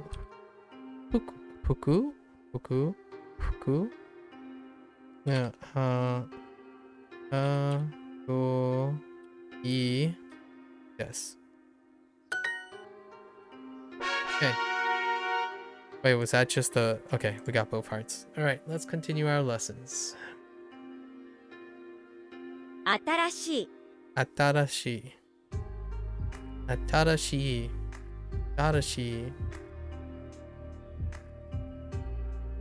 Shit. 新しい Expensive.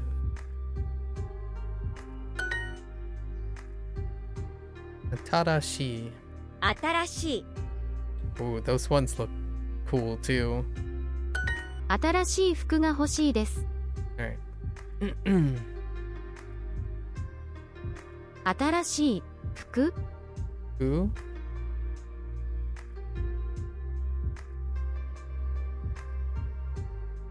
新しい服が欲しいです。新しい服が欲しいです。新しい服が欲しいです。が欲しいです。 Right. Our first official nya article.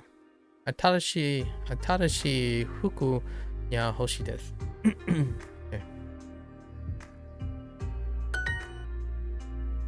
I want a cool umbrella. Do you now? Do you?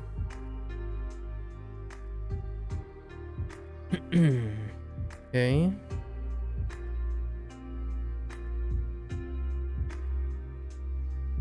Kakkoi kasa wa no. Kakkoi kasa ga hoshi desu. Hoshi desu.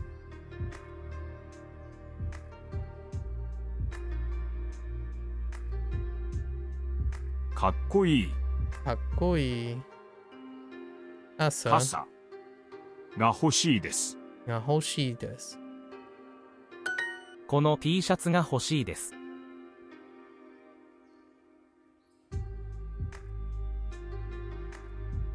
この T シャツ T シャツが欲しいです。が欲しいです。この T シャツが欲しいです。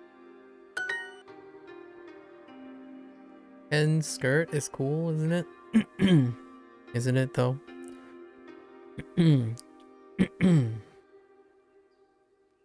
Ken-san no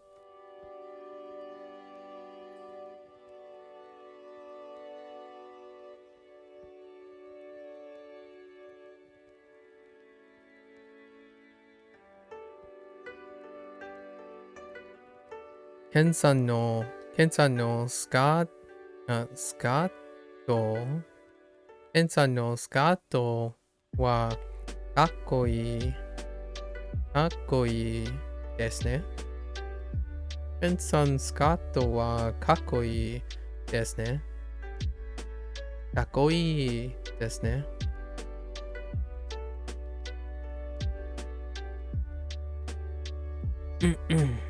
ケンさん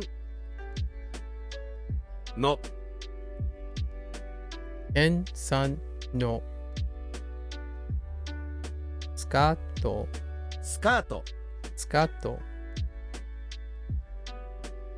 はかっこいいかっこいいですね。でね。花さんの T シャツが欲しいです。花さんのT シャツが欲しいです。花さんの T シャツが欲しいです。花さんの T シャツが欲しいです。Yep. Okay.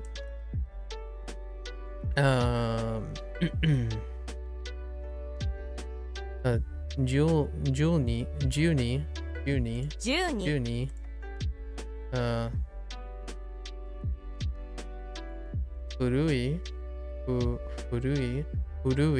古い。10. Oh, whoops. I clicked on G. And then, Atarashi. 新しい。田中さんの T シャツはかっこいいですね。Okay. So, 田中さんの T シャツはかっこいいですね。田中さんの T シャツはかっこいいですね。かわいいコートが欲しいです。かわいいコートが欲しいです。Okay. I want a かっこいいコートが欲しいです。I want a cute coat. Gosh darn it, I want a cute coat. Okay. 服よくニュース T シャツT シャツ財布 Hey Victor, what's up? How are you? How have you been? 元気ですか?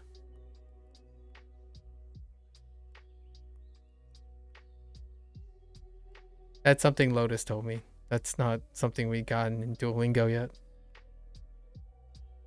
I'm doing pretty well. Thanks for asking. I don't know how to say I'm doing well yet. But we had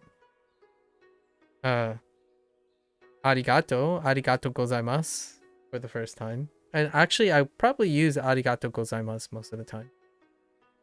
When I thank people, I usually say thank you very much. I don't usually say thank you too as often as I say thank you very much, which is just an extension of thank you or thanks. You know, we got our levels of politeness, right? If we had equivalents, thank you very much, thank you, thanks would be some 3-level tier stuff, I suppose. What have you been up to, Victor? What have you been up to? Anna's hat is new, isn't it? So.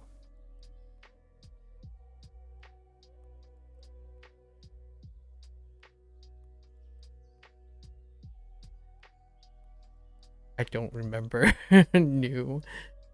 It'll come. Doshi? No.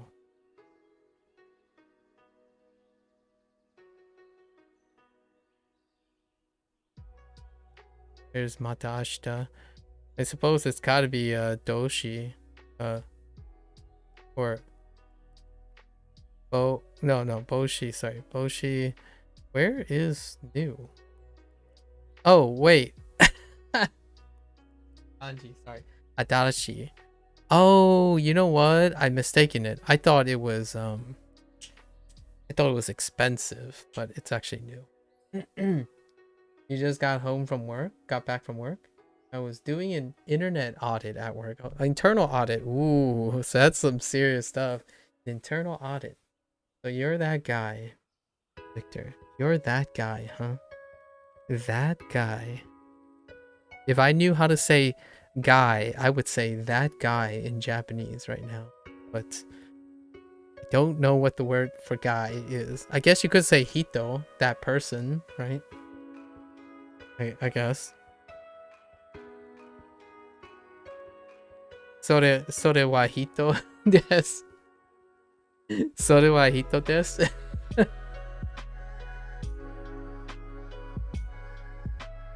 Or it might just be... No.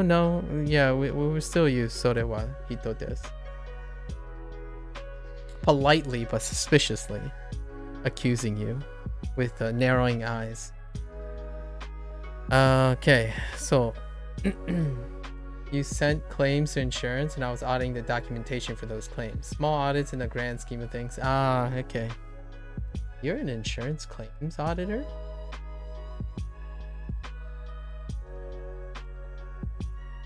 Or you're an insurance agent? Insurance claims biller. I see. Got it. Nice.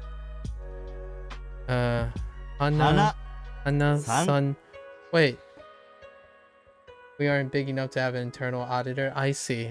So you got saddled per se with this time with the privilege of auditing. Okay. Wait.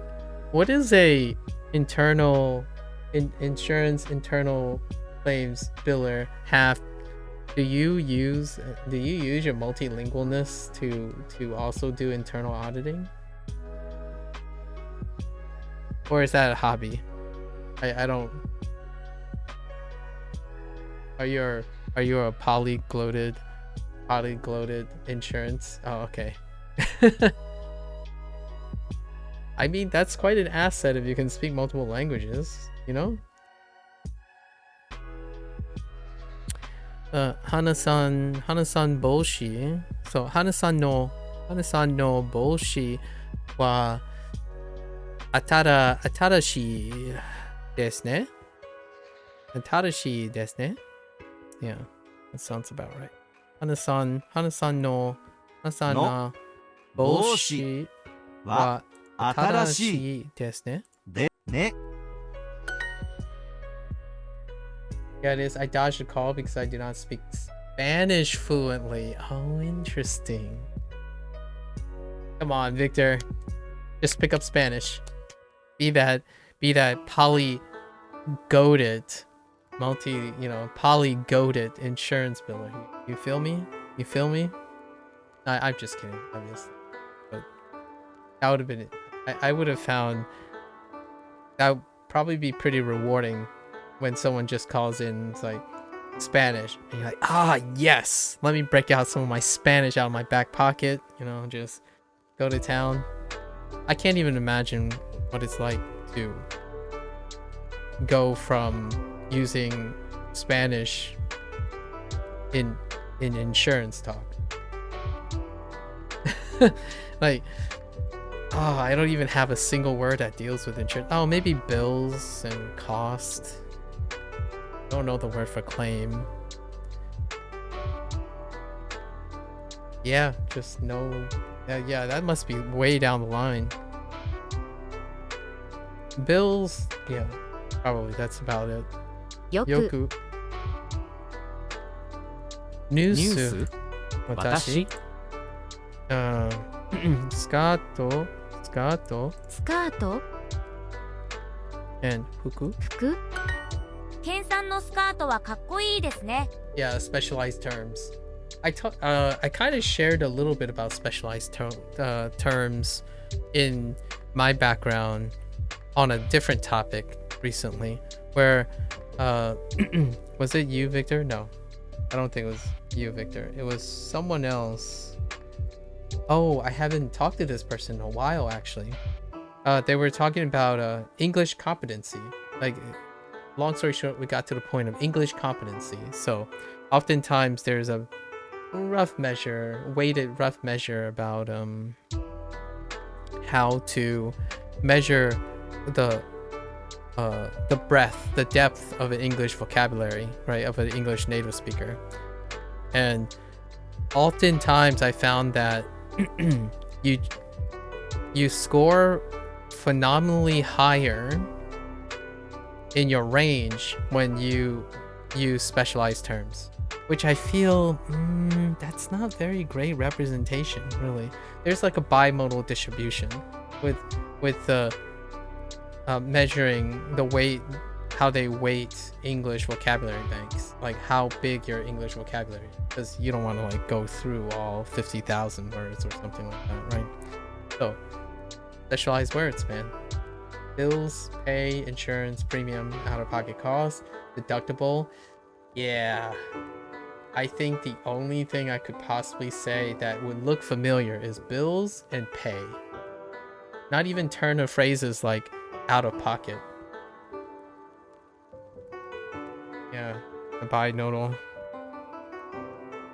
binodal distribution of frequency. So it was a weighted average distribution. It was like a weighted distribution of how like what the frequency words are that occur across like various mediums, and that's how they weighted it. So when you take an exam or a test,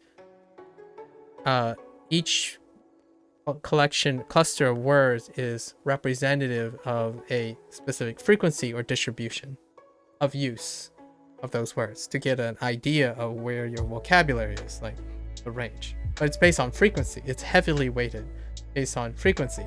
Well, if you're old and you use old words, those are very low frequency. And then if you're highly educated, you might have a lot of specialized terms that are not frequently used, right? And how does that filter? And then it was, how does it associate with English competency? Personally, the most specialized people aren't particularly the most well-spoken people. They're just very specialized. So you kind of accept that they sound very specialized, not necessarily how dynamic and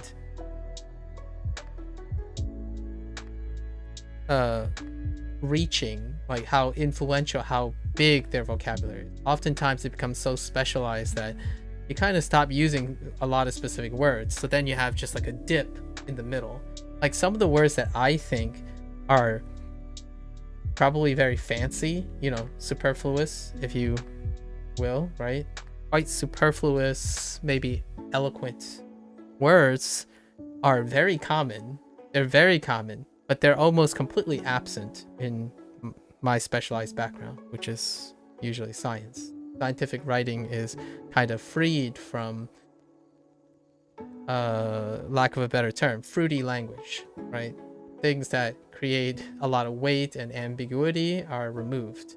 And then you have lots of specialized terms that are almost legitimately just created to serve the purpose, right? Like high throughput sequencing. High throughput and sequencing separated alone has separate meanings. When you put them together, what do you think that means? That's the bane of specialized communication. How do you change that into a descriptor? So it ends up being like a 2-sentence descriptor of what high throughput sequencing in the context of genetic research or genetics, right? Or an analytical tool used for genetics. It's kind of hard to be a geneticist without understanding the concept of high throughput sequencing, right? So, and then you have like really high school stuff, but they're not the same anymore. So English has this flexibility where the language changes when you become specialized. So for example, nucleic acids, right? Nucleic acids is a very common term, actually. It's used quite often, right? However, it's used quite often is because in high school education, it's often used to identify what DNA is made of, nucleic acids. However, then there's a huge gap where people don't use that term anymore.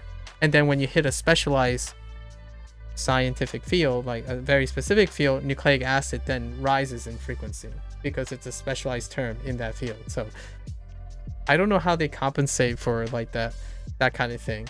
In the end, though, it was a really fun little side task in trying to evaluate how the heck do you figure out what's the depth of native English speakers' vocabulary.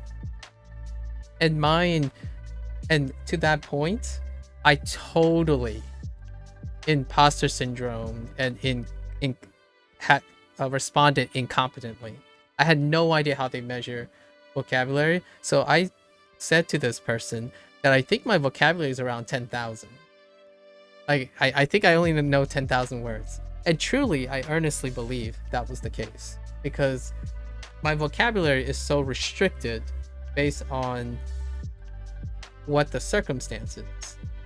On Twitch, if I'm streaming, my vocabulary is within those 10,000 sets. If I ever get into an office or like a lab meeting with a geneticist, then it would be a nearly like significantly statistically exclusive set of vocabulary for that particular thing. So it was really hard, and it turns out I was okay. I'm like graduate level, I guess, taking like some of those free exams. It's about 50,000 to 60,000 words, so everything checks out. My universe is not blown. I didn't tell someone that I had the English competency of a high schooler while going to graduate school. It's 50 to 60k, yeah. The problem is with all the free exams, the accuracy cap is only at 20k. So once you exceed 20k, none of the upper limit measurement of this technique, the weighted technique, just falls off. So as in a good scientist, always focus what is the lower limit of detection and what is the upper limit of saturation. So in most of these free tests, the way they did it statistically, there's just an upper limit of 20k. So regardless of it's nearly meaningless. Yeah. So meaningless of what the upper limit is because there's no resolution for that. So all I'm saying is, thank goodness I'm not a high schooler, because I basically told the guy that I have an N3, or like a, you know, like if we were doing Japanese stuff, I had an N3 comprehension of the English language, and I sound like this. I was clearly way out of my element. Like I had no idea how English is evaluated. And that's kind of the funny thing about being a native speaker, right?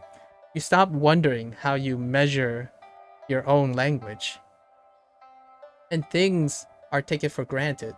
So I couldn't even express what my English competency is. So if someone is learning English, right, and like a Japanese person learning English, they approach you and they were wondering, oh, how do I get how much like ballpark should I be aiming for to get like to your point, to your position? And I literally just, if I were so uneducated, and just say, well, 10,000 words, and that would be misinformation or unintended misinformation.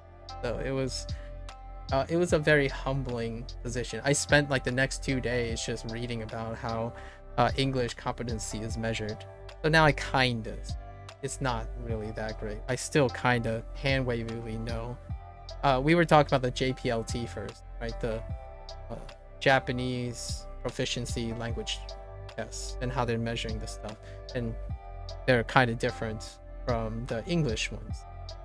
And that was kind of fun. Anyways, just a little side fun things that Duolingo gets you to talk about. Yeah, I'm curious about where I stand, but since I am native, it doesn't mean anything. Yeah, it doesn't. And that's the weirdest thing. You know what I mean? Like, I imagine when you go up to someone and say, oh yeah, I just finished the N1 Japanese test, right? But to a native speaker, it's like, that's just the beginning of the journey. You have the rest of your life to be an N1 plus. And for a English speaker, is once you get like, if you're over C2, there's no resolution beyond C2. There's like, it's basically, you just have to confirm that you actually know how to speak English, and then that's it. It's so spurious beyond that. And that's kind of how science feels too. Like when you enter a room filled with experts and you sit down, nearly 100% chance that everyone there knows something everyone else doesn't know. So how do you measure that competence? So it kind of feels like when your English or your native language reaches that point, it's like, well, I heard you need an N1 education to work in Japan. Dang. I wonder what our competency is. As a foreigner. Interesting. Oh no, I heard that too. Yes. The requirement, you have to pass an N1, yeah, JPLT to work in Japan. Yes. I think there's an exception to that. And Japan, here's a fun little current events thing. Japan is actually incentivizing this.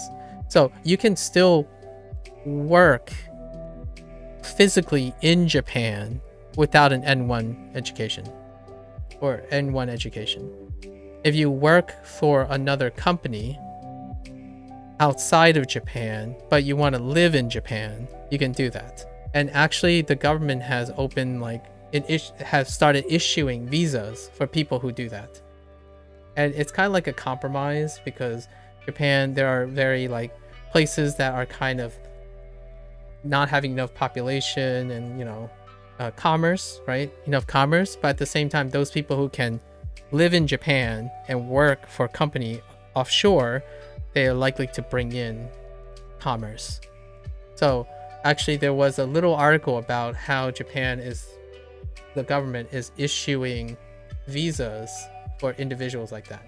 So I think in that case, and possibly even make babies and get nationalized, you know, it's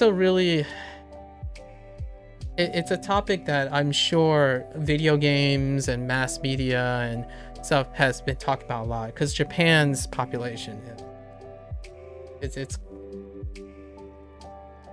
kind of just, it's pretty obvious, it's an elephant in the room that it's declining. So now I read recently, because I'm interested, actually. I am interested in temporarily going to Japan, living for a while there.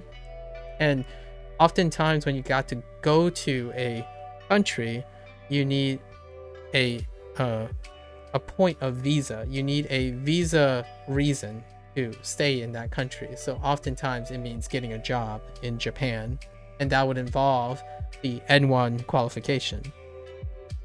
That's kind of a thing, but I'm pretty sure it's waived in the way if that person is not necessarily working in Japan, but working in Japan. Like, you know, figuratively working not in Japan, but literally still residing in Japan. So that's kind of a neat thing.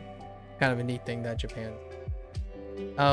Visas are always a big deal for me because if you work at a university, you will have coworkers that are on working visas, and that topic comes up a lot. In the United States, you need a visa, a standing visa, to be in a place of employment, even at a university. So that came up a couple times.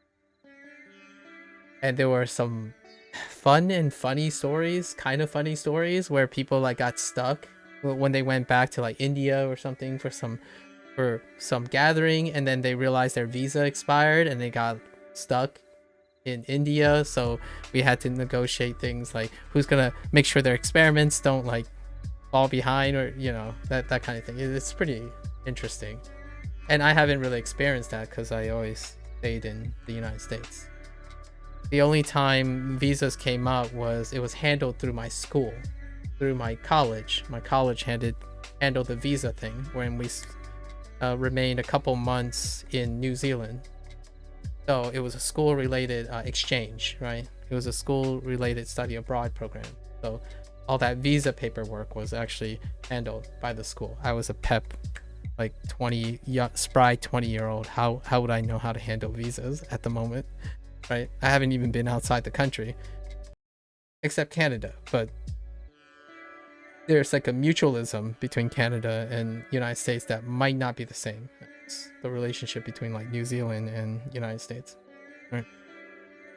Anyways, it's so fascinating. In N1 education, I wonder what the requirements for English is. Like if you come here,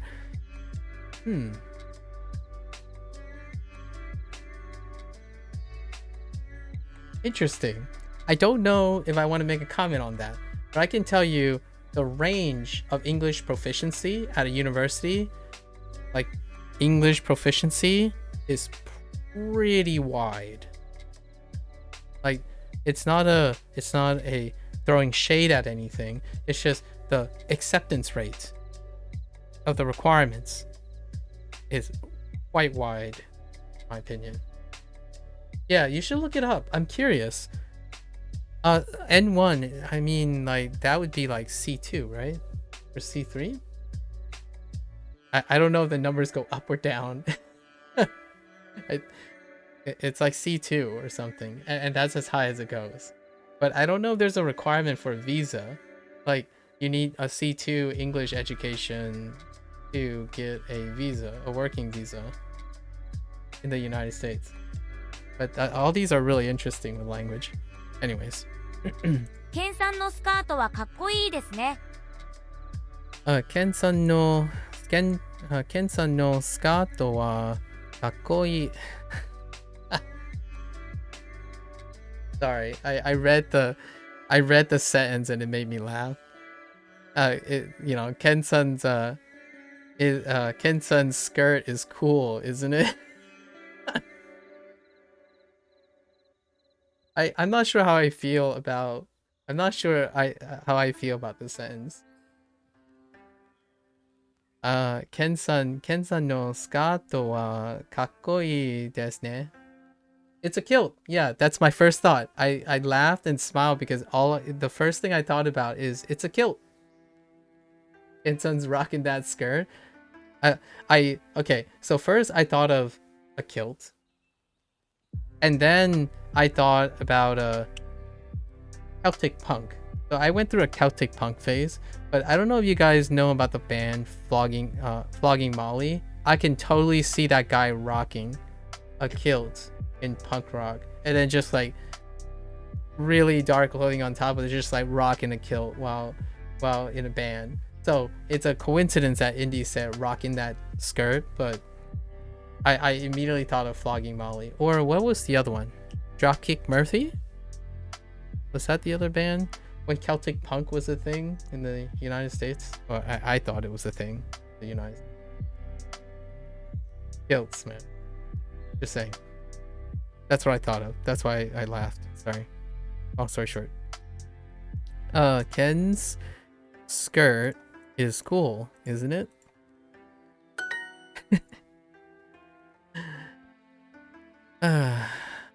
Hon.ニュー News. ス Atarashi. 新しい Atarashi. Watashi. 私 よく Yoku. This code is new, isn't it? Okay.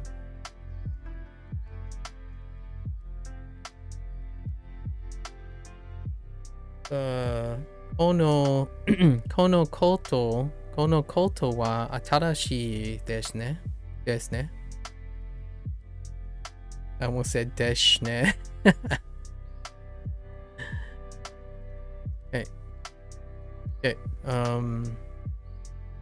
このコート koto は wa 新しい desu ne. ですね。 Is my skirt cute? I don't know.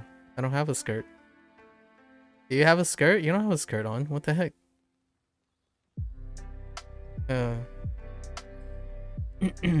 私ののスカスカーートトははかわいいでかわすね。です。 Or ですかか Whoops. No one heard that.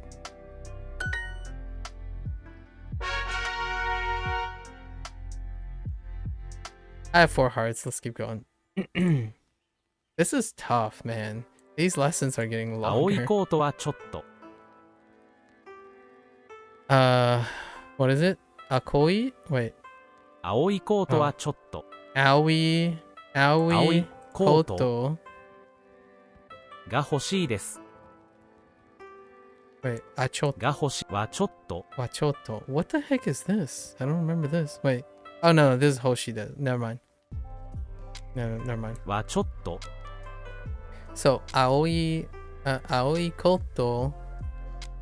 Wachoto. 青いコートはちょっと Aoi Koto Wachoto. 青いコートはちょっと This kind of reminds me of that funny bounce between Yokuroku, Yokuroku, Yokuroku, and then now we have Aoi Koto Chotto. I mean, Aoi Koto wa Chotto.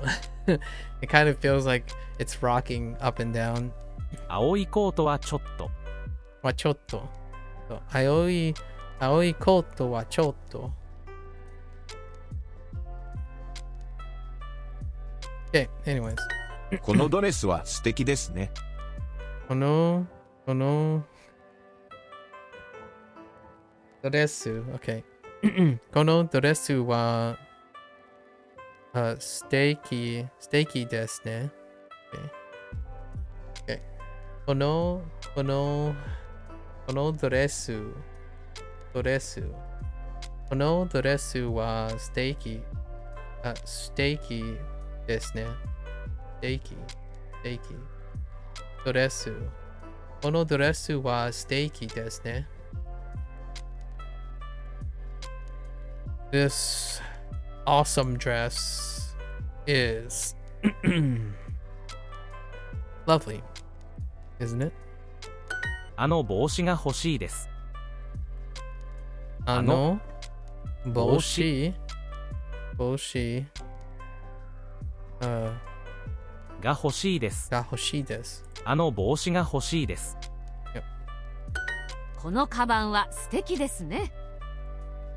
このカバンはステーキですねこのカバンは素敵ですね。ステーキですね OK このカバンはステーキですね This bag is lovely, isn't it? この傘は素敵ですねこの傘はステーキですね Kono この kaban. Wait. Did I just make that up? この傘は素敵ですね。 Asa. Why did I...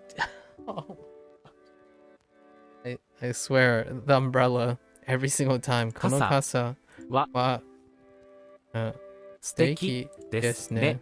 この傘は素敵ですね。 I just hate umbrella. You know? I just hate umbrella. この傘は素敵ですね。 I just don't know what's up Kasa. with casa. Yeah, I just don't know. Do I dream in Japanese yet? What was my dream yesterday?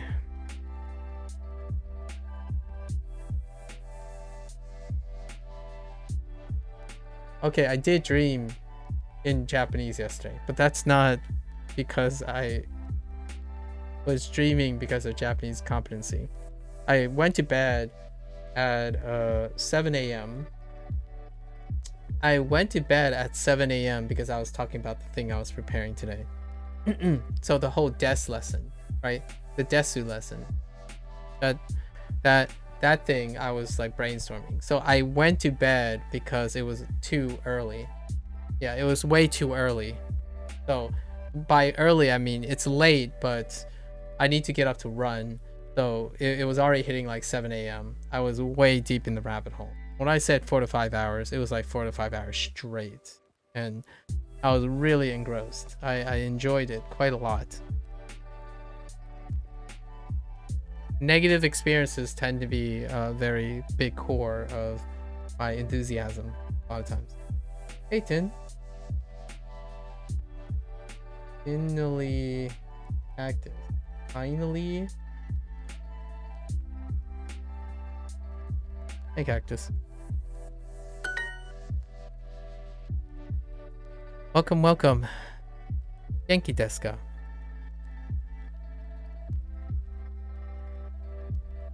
Tiny little cactus? Oh. Oh, I get it. Tiny. Oh, as in, tiny, as in, with the eye. Dang.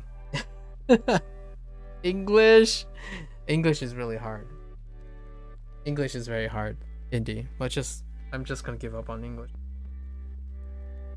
Get English. You know what, the way tiny little cactus reminds me of? Chiji. Every time I see Chiji, I'm like, ugh. Like when you see the romaji of Shichiji or Ichiji, I'm like, oh, there's so many eyes and stuff in between. Are those L's or I's? My vision is gone. I'm just deficient in my eyes. It's fine. It makes life a little bit challenging, you know. What is this? Saifu. 財布 Watashi. 私 Hon. 本、 Fuku. 服、 And doresu. ドレス、 Of course. あの白いカバンが欲しいです。ああの白いカバンが欲しいです。 Owie? I heard owie. Where's owie at? Oh no, it might not be. It might be Shirori now that I think about it. I actually really stopped with the owie thing. I heard Shiroi. I heard ano. あの白いカバンが欲しいです。 Okay. あの白い Shiroi kaban カバン が欲しいです。が欲しいです。あの白いカバンが欲しいです。 I don't really like blue coats. Okay.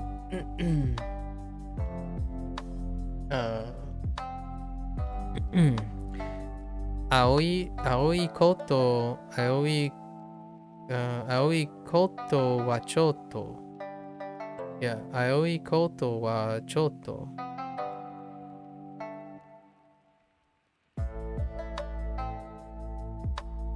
Okay. 青い、青い。コートはちょっと。花さんの青いカバンはちょっと。花さんの青いカバンはちょっと。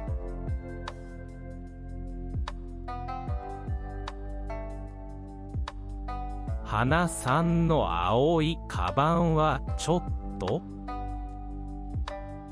Okay. 花さんの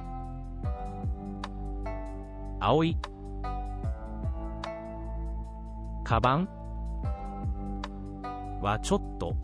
花さんの青いカバンはちょっと。この赤いドレスは素敵ですね。 Take care, Victor. Thanks for stopping by. Good luck with everything.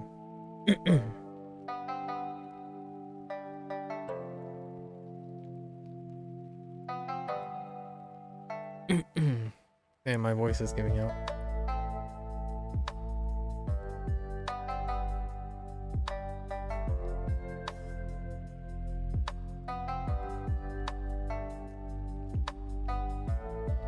So, この赤い、そう、この赤いドレス、この赤いドレスは、ステーキですね。そう。あの赤いドレスはステーキですね。This red dress is lovely, isn't it? I want that white bag over there. Okay. あの白い帽子が欲しいです。Yes. あの白い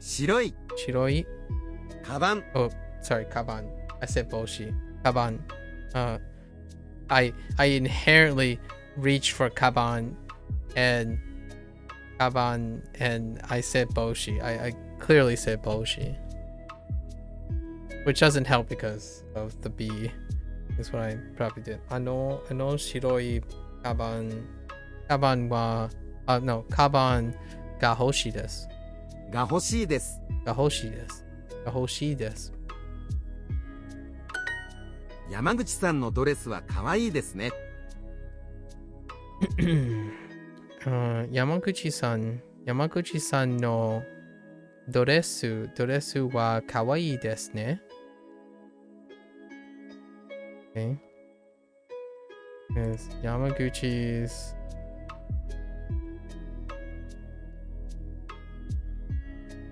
ドレスはかっこいい。あ、じゃなくて、かわいいですね。Oops. This is. Oh no. I finally missed an is. Okay. It didn't happen. Whatever. It didn't happen. I completely missed it. There's a long story with that, guys. There's a long story. I no longer think of wa as is. That's the long story. The long story short. But I should have thought of des. Des ne. I needed an it. Right?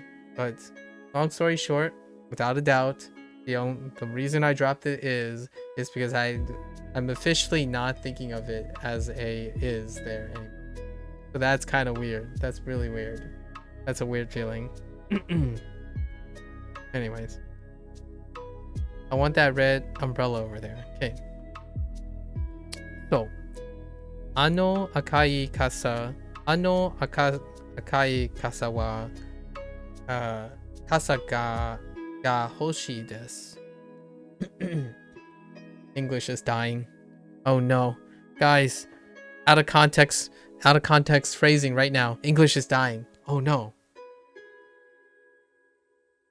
Immediately taken out of context. English is going down. Okay, ano akai 赤い kai kasa 傘 ga が欲し hoshi いで desu. す。 Hoshi desu. English is dying. Panic. Panic. Picnic. Picnic, guys. Picnic. Picnic. Oh, you know what's also meta, Indy? Native speakers. Native English speakers. And I hope it's the same for Japanese, maybe. I don't know. But generally speaking, the greater you caress into native speaking, generally making errors deliberately is funny. So I don't ever usually use the word panic. I say picnic. And then when I say picnic, I say picnic. Picnic. Just to be funny. But I legit, I can nonchalantly just say picnic instead of panic. Like, quick! Everyone picnic! Instead of panic. Or picnic. Or napakakin. Or pumpakakin. You know? You can't unhear it anymore. Pumpkin. Pumpkin. Pumpkin. Napakin. Don't do this. Sorry. Sorry, folks. Don't do napakin or pumpkin. Do not do that. Imagine going up to someone and say, "Oh, that's pumpkin." What's another good word? There are a few words out there that you just replace just for fun. But picnic is a good one. Picnic is a good one. It just reminded me of my youth. Maybe 田 like 中さんの 5 カバ years ンは ago. いいですね。 No picnic, guys. No picnic. Do not picnic. Okay. Tanaka-san no kaban wa ii desu ne. Ii desu ne. Tanaka-san no kaban wa ii desu ne. Is it though? Is it? Mr. Tanaka's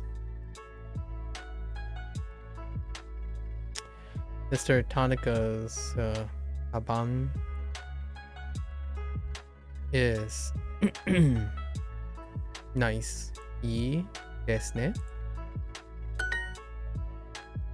Naomi's white coat is nice, isn't it? Naomi-san shiroi koto wa ii desu ne.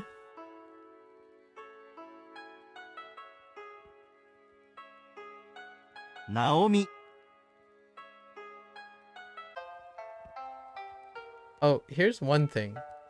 Why doesn't it teach Canadian language? Naomi's white coat is nice, eh?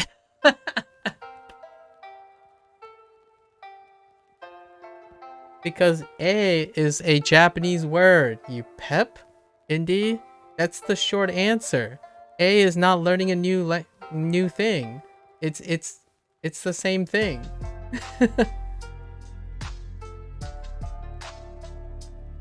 You know what I mean?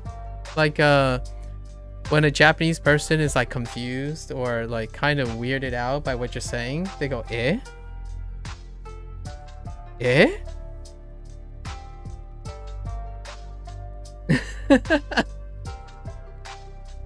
Come on. Eh? Eh? That I hear that a lot. You know, like in animes, right? When someone's like, "Eh?" You know, instead of "nani," right? "Nani" is like, "Eh?" What was, you know, that's kind of how I remember "eh" anyway. I'm not sure how Canadians do it. I don't know what they use. I'm guessing it's the same thing, same context. I've heard it before though. Don't you know? Right? Don't you know? No, I'm making a Fargo reference. Don't you know? What is that, Fargo? Minnesota? Yeah, Minnesota. Yeah, Minnesota. I really like Fargo, by the way. Hats off to the Coen brothers, right? Yeah, Coen brothers. Or Fargo is Coen brothers, right? I'm gonna mess your English up even more by messing around. Don't you know? Don't you know? I adore, I really love, I haven't actually really heard of a Minnesota accent, right? And because of Fargo, I absolutely find it delightful. The Minnesotan accent is incredibly delightful. I've been to Canada 3 times in my life, and I had heard the about and a. It's in my opinion, it's incredibly charming. So I'm a sucker for accents. Okay. Naomi-san 3 Naomi-san のの白いこと白い白いコことはいいですね。はいいでね。ケンさんの青い T シャツはちょっと。It's super charming. Charming. Actually, how do you say charming in Japanese? Oh, and is it it's super, right? Or is it subaru? No, there's no way it's subaru. Is there a katakana for super? It's got to be super in Japanese, right? When I heard it naturally, I had to interrupt and tell them it was. Wait, when you heard it naturally, I had to interrupt and tell them it was.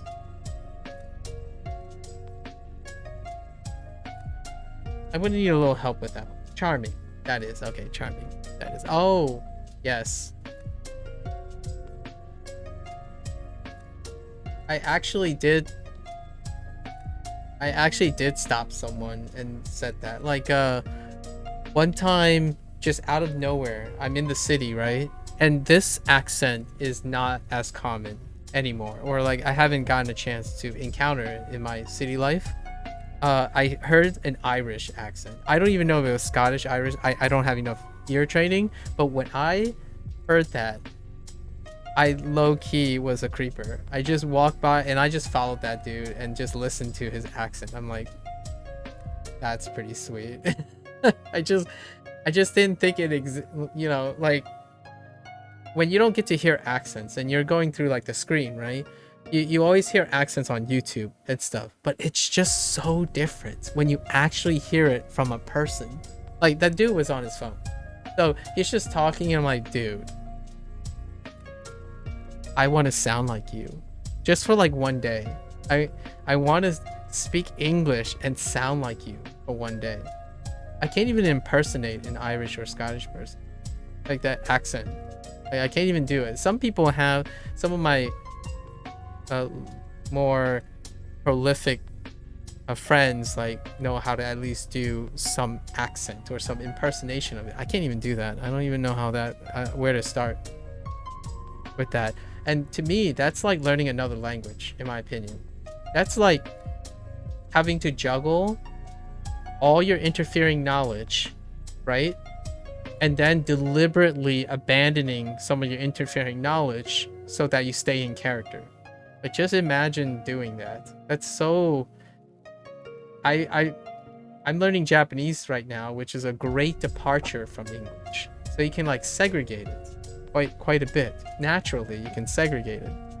Now imagine your job is to portray people with different accents. Well, if it's the same language, right, there's gonna be interference. Sometimes you're gonna warp back and forth between British English and American English. Case in point, a show that I watch very habitually on rerun and like shuffle order and stuff is House MD. Hugh Laurie. That's a great example. If you're more like, if you're a kid and you're like on the younger side, then I would say like Tom Holland's is a great example of the whole like, wow, that's an American accent, but he's really British, right?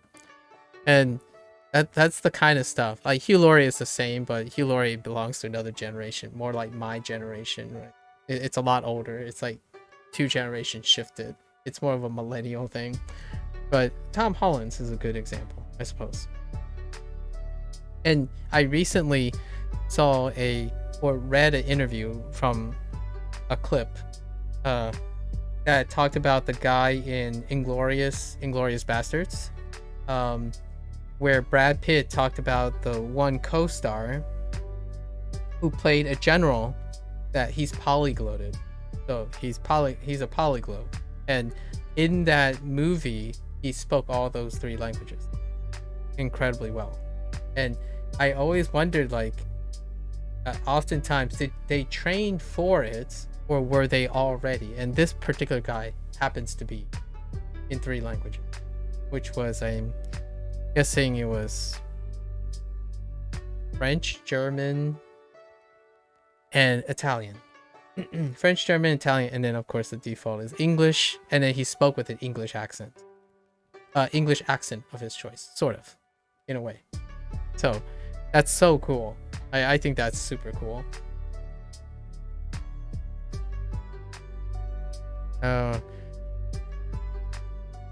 Okay. Where was I? ケンさんの青い T シャツはちょっと。Ken-san no aoi. Sorry. I wanted to say aoi. Ken-san no aoi T-shirts, T-shirts wa chotto. Ken-san no aoi T-shirts wa chotto. That's kind of a mouthful. Ken's sorry. This is, yeah. So I don't really like Ken's t-shirt. Yeah, because this whole thing is the object, right? This whole thing is the quote-unquote subject. So I don't really like Ken's shirt. Ken's shirt is the subject. Oh, I forgot the color again. Oh man, I think now the thing that I missed the most is the color. I keep forgetting the color. I think that's the 5th time I've missed the color.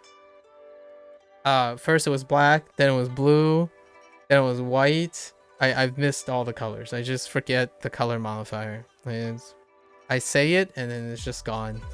Like, color's gone. I'm colorblind now. Figuratively, guys. Sorry. I'm colorblind now, figuratively. I'm English colorblind, specifically. Anyways.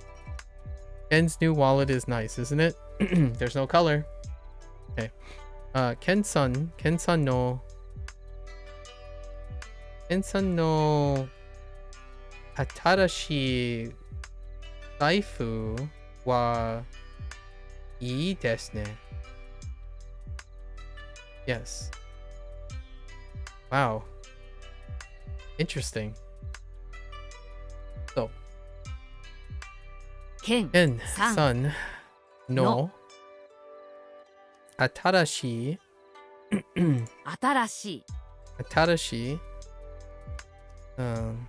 zaifu wa ii desu ne.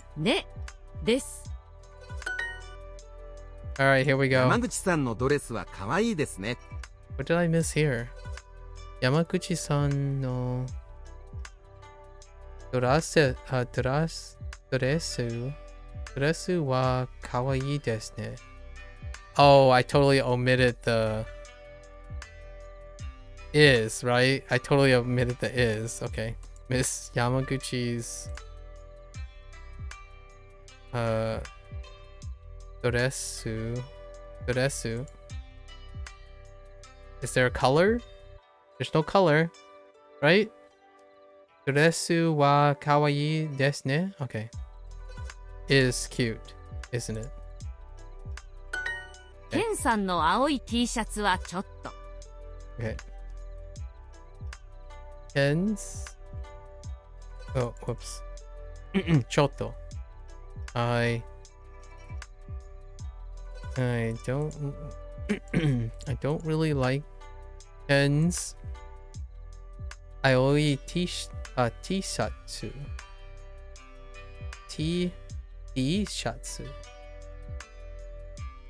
ケンさんの青い T シャツはちょっと。 T-shatsu. Aoi T-shatsu.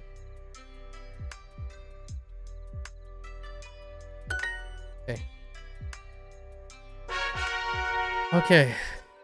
That was a little bit of a rough patch. 3 lessons. Oh, this stuff is going to a crawl. いいえ、イギリス人です。 Alright, let's do some typing.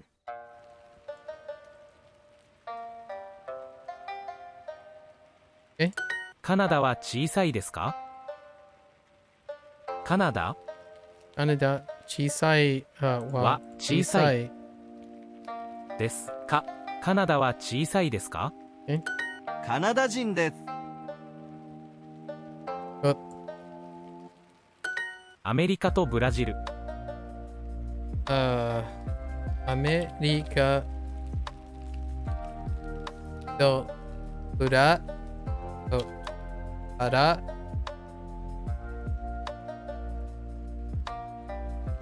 ジルFull-send. Nope. It's Buru. No, Buddha, yeah. Buddha. Oh, I added an extra. Oh, I added an extra thing. No, wait. Oh, I did a toe wrong. Oh no, I mistyped toe. I typed yo. What the heck? How did I hit yo? Oh, I guess it's next to each other. Okay. Okay, Burajiru is still. これはカナダです。 Okay. これはカナダです。アメリカは大きいです。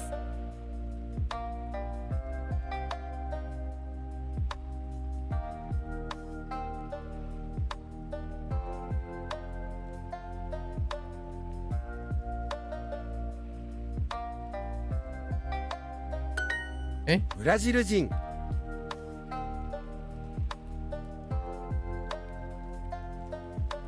ケンさんはイギリス人ですか？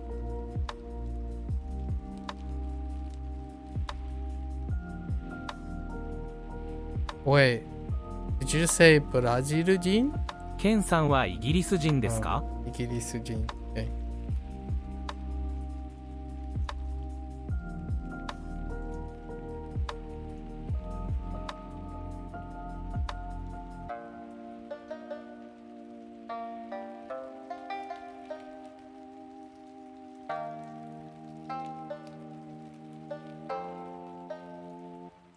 ケンさんはイギリス人ですか？ これはブラジルです。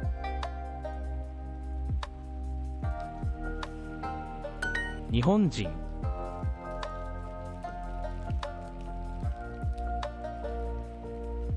Wait. Aha! Bam! Oh. That doesn't work.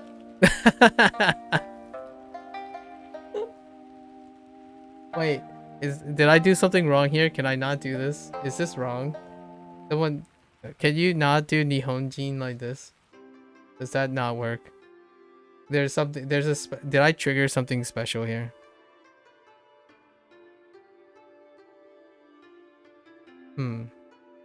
I don't know. Okay. Buddha, wait. Baru, Bara, Jiru, right? Barajiru. No, that's not right. It's Buddha, Jiru. Yeah,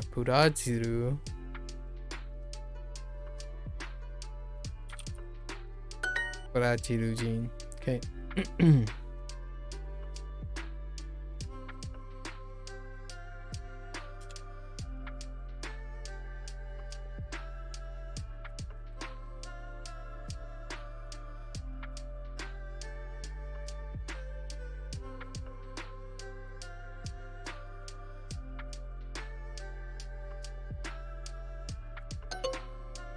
I thought I misspelled that. Wait.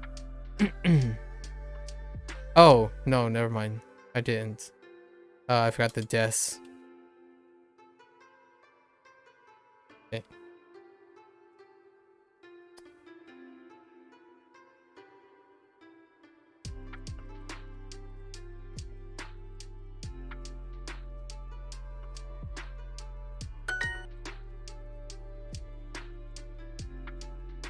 Alright, so I just won't do what I did earlier. Oh. Oh.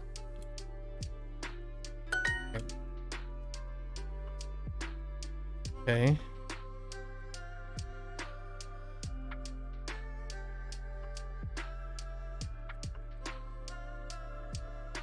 Oops.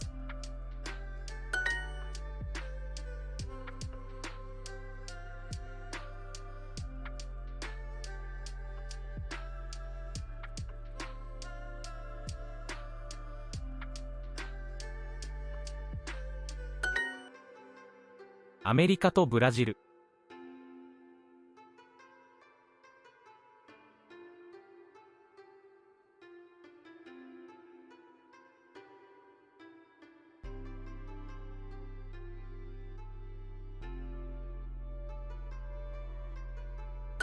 「日本人」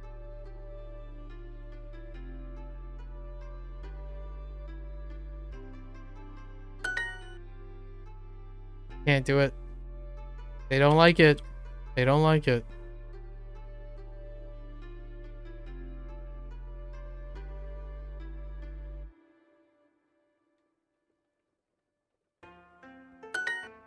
Okay. Okay. Let's keep going. Oh, oops. はい、2時です。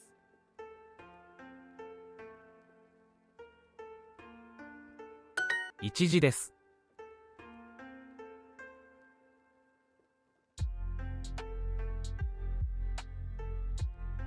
What the? Wait. Why is it giving me this? That's so weird. Oh, wait, yeah. Why was it giving me that?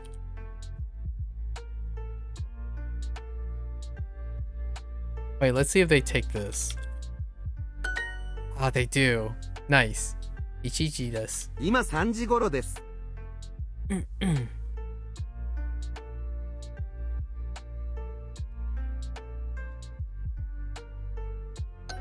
Oh. I omitted the is again. Oh no. 今1時頃です。 Okay.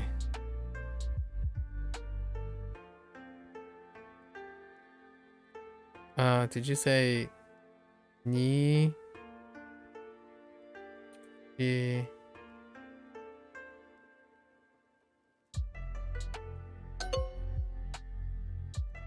You say ichi. Okay. 何時ですか？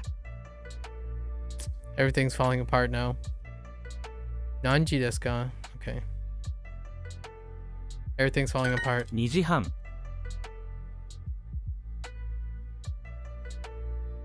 Why?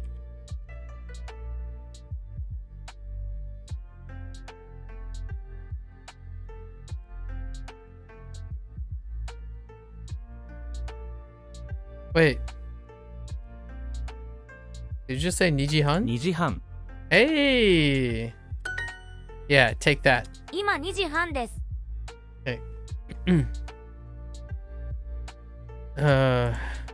Putting that kanji to work. Nijihan? Okay. 2 Neat? That's it. Neat. Okay.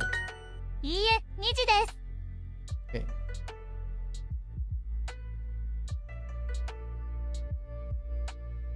一時 What? 一時 Okay.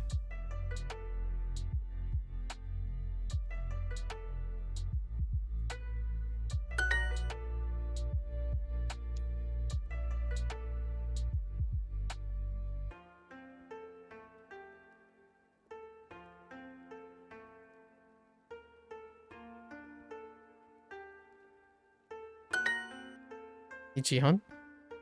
Ichijihan? Ichijihan? It's about 1 o'clock.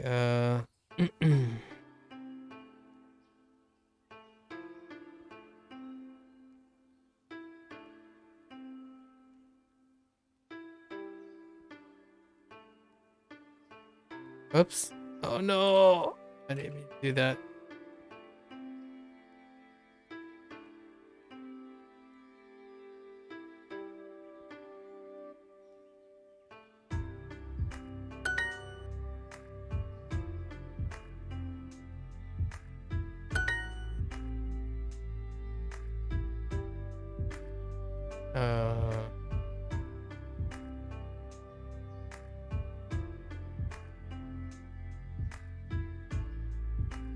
What?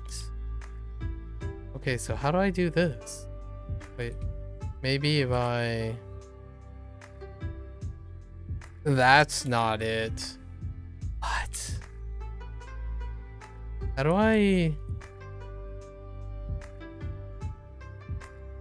How do I get this quickly? How do I get sun quickly? What the...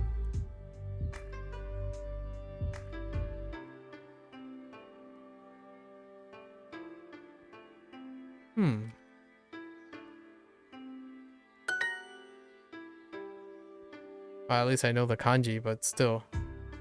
There's gotta be a reasonable way of inputting that. Besides going through the quick drop-down menu. I guess I could hit the numbers. If I knew where the position is.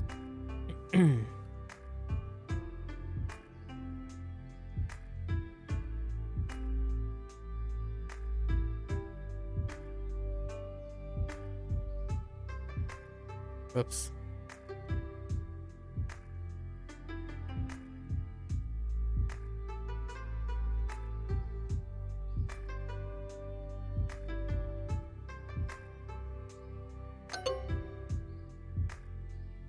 Oh, I missed the I missed the Okay.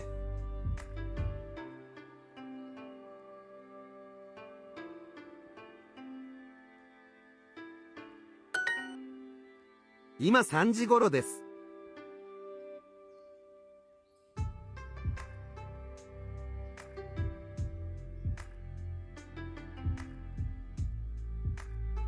Hey, I did get it.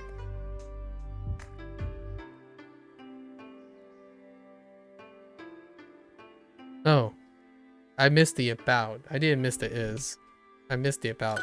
今1時頃です。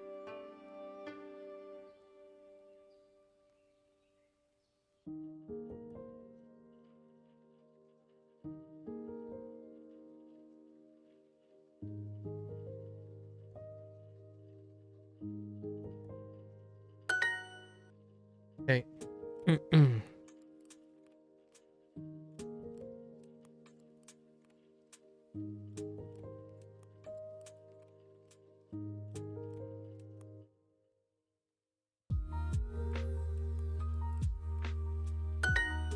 Great.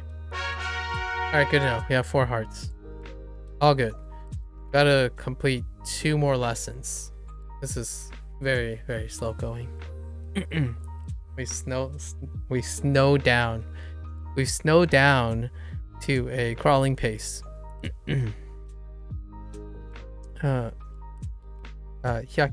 hyaku, hyaku, hyaku, hyaku, hyaku, 100 hyaku, of course, hyaku, 100 hyaku, 100 duresu, ドレス duresu, カバン、カバン、 T シャツ、T シャツ、T シャツ、 T シャツ、 T シャツ、T シャツ、T シャツ。That's not all extended, it's just T シャツ、T シャツ。And dose, and dose, yeah, dose, dase, dase, dase, ダサい、 dasai. Okay, dasai. 100, 100。 100. すみません、あの帽子はいくらですか？ We're not doing that. Not here. Okay. すみません、すみません、あの帽子はいくらですか？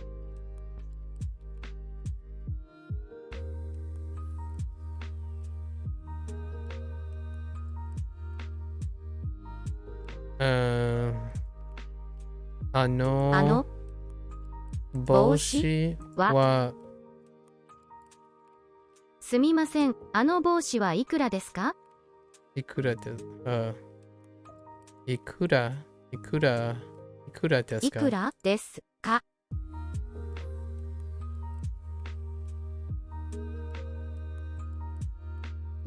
Oh no, I don't remember. How much? Ikura. That's the newest one. Ikura. Right. Ikura. Oh, right. Necktie. And atarashi. So, let's see.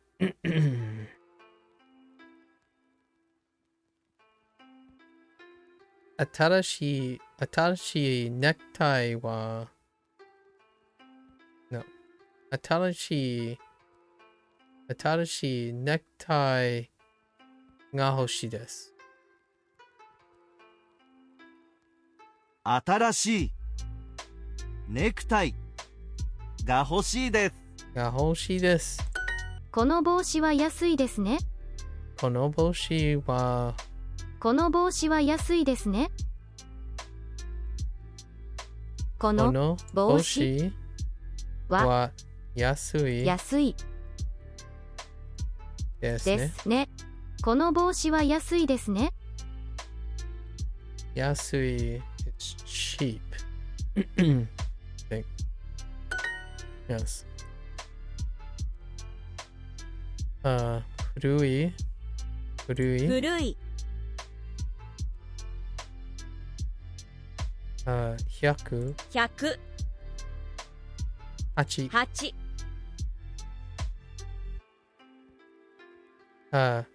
9時9時、 and 新しい新しい、この赤いネクタイが欲しいです。この赤いネクタイが欲しいです。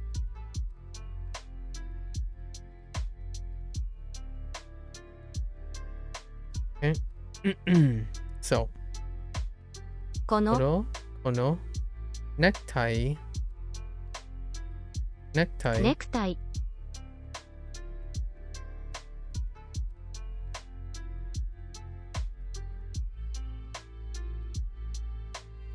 Wait a minute. この赤いネクタイが欲しいです。この赤いネクタイが欲しいです。赤いが欲しいです。この赤いネクタイが欲しいです。Okay. ニュース円whoops, and 服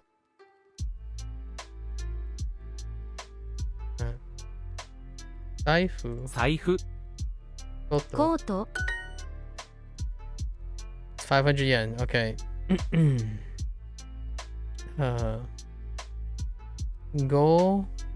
Goals. Oh, 500.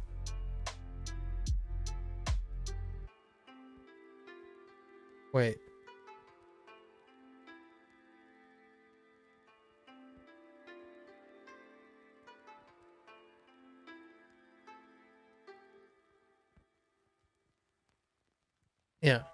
500。500です。Oh, I forgot yen. N. 500円です。私、カカバン、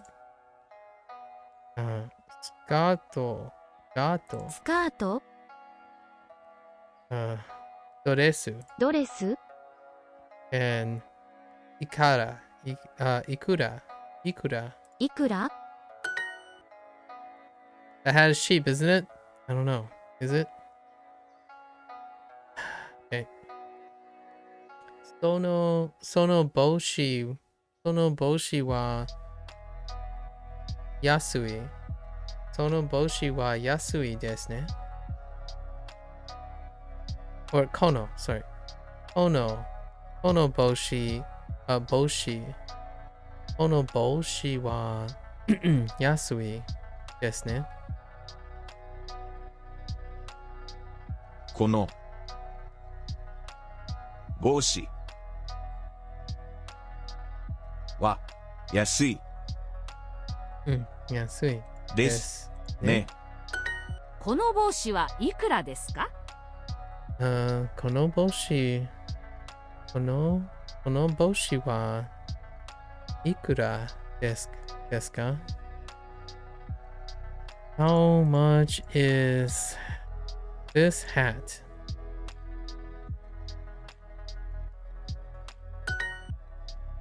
I want this red necktie. この赤いネクタイは、この赤い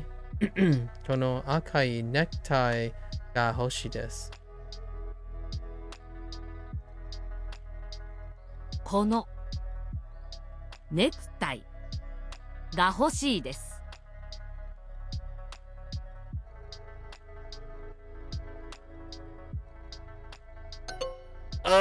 Wait, what did I do? Oh my gosh, I forgot the color again. Only this time it's in the reverse. あの青い傘はいくらですか？ I'm literally colorblind. Literally colorblind in both directions.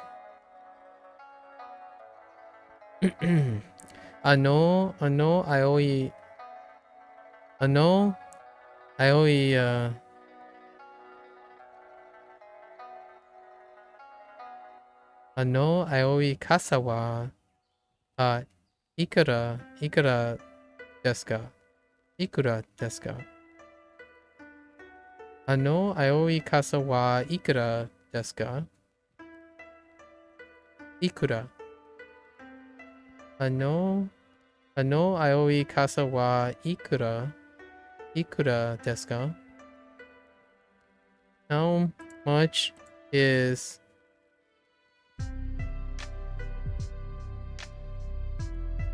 that blue umbrella over there? あの傘は安いですか？あの傘は安いですか？Okay. Is that umbrella cheap? Yasui over there. Is that umbrella over there cheap?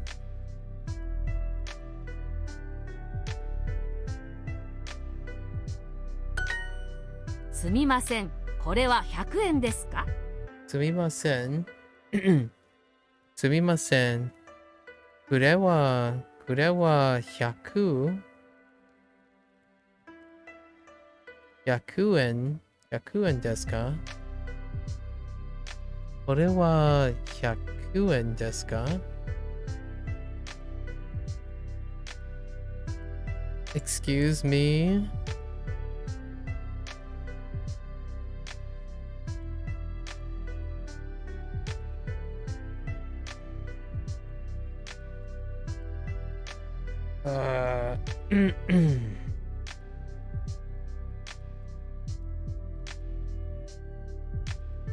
円100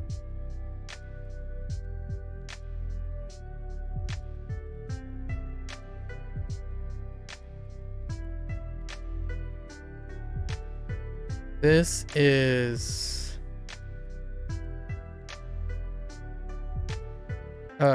this 100 yen?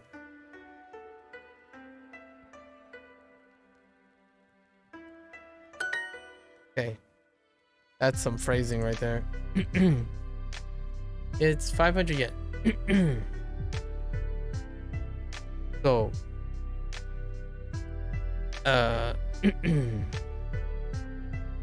go 100 100 Yes. Oh, no, I did the same. And I made the same error. I want this red necktie. What did I do? Color blindness? Yes, color blindness. So, こ こ の の赤赤いい necktie ネクタイが欲しいです。が欲しいです。Oh. Let's get like one more heart.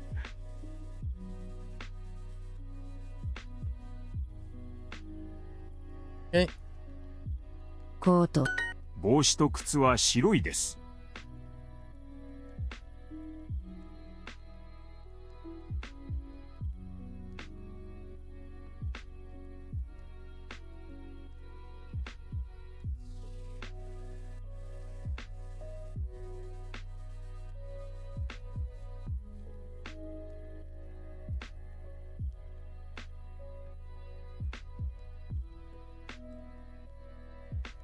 The hats are white.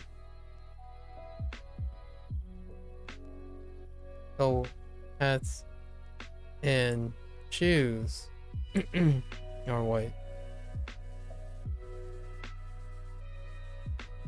赤い傘、赤い靴、 Oops. 靴、傘、 コー I'm ト also と靴 umbrella blind. Also umbrella blind. 赤いコートはここです。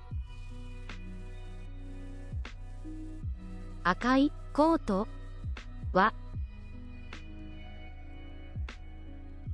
ここです。赤いコートはここです。それらは私の傘です。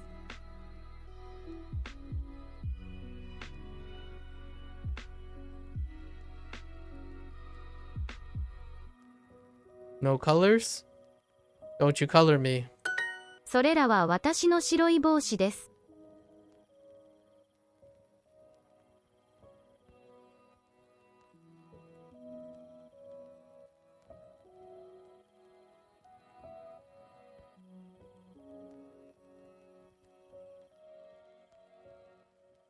Right? それらは私の白い帽子です。Got it. 私の白い帽子はどこですか？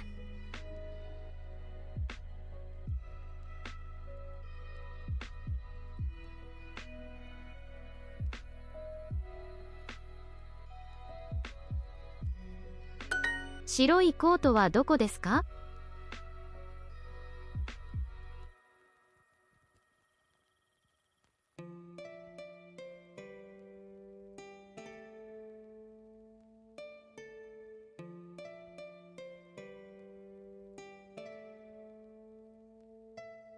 白いコートはどこですか？靴と帽子。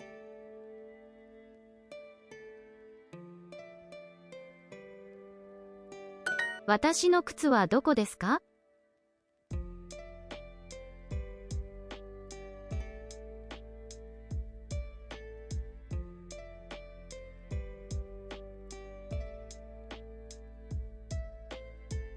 私の靴はどこですか？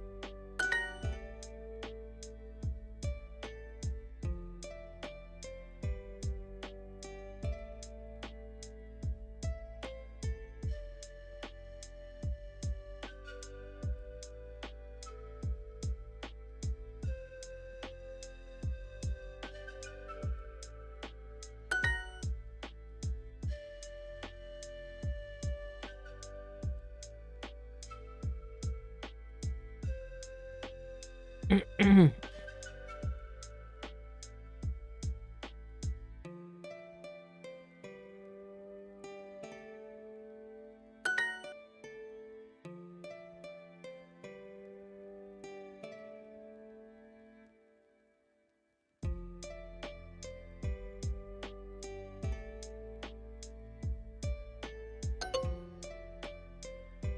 did I do? Oh my gosh, did I colorblind myself again? Oh my...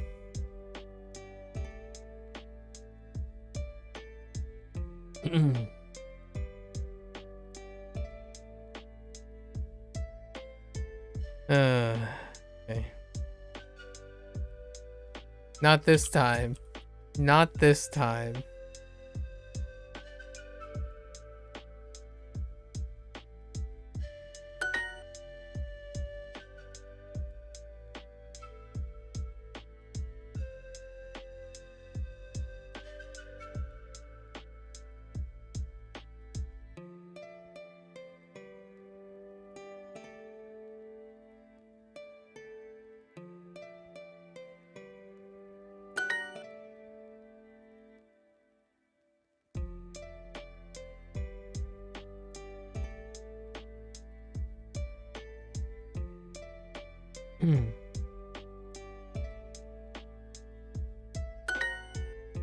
Hey. I think we can get it in 3 hearts. Come on. 1000 10. 1000ケンさんありがとうございます。 I can get behind that. Huh. I was about to say, I would reverse it. 高い服はちょっと。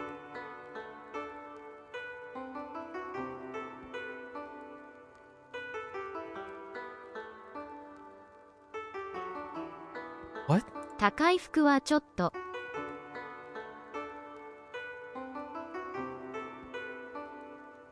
高い服が欲しいです。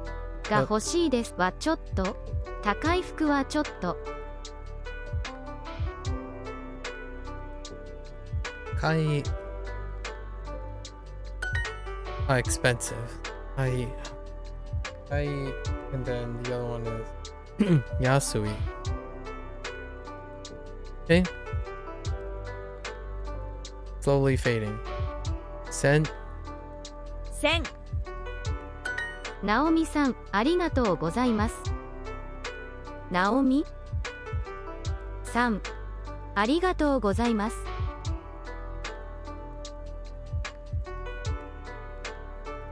Just getting used to reading the kana. Jacket. ジャケット、 Jacket. 私私、いくらいくら1000 1000ニュース News is thrown in there so often. この店はいいですね。このこの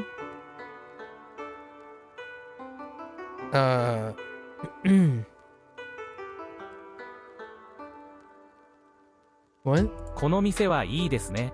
店は店はいいいいですですね。ね。この店はいいですね。That store over there cheap. Okay. Okay. あの店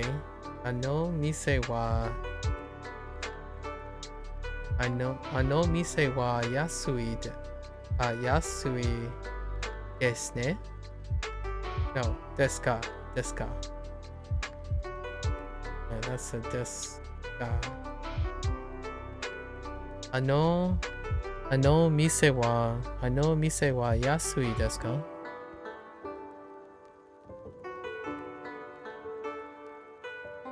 あの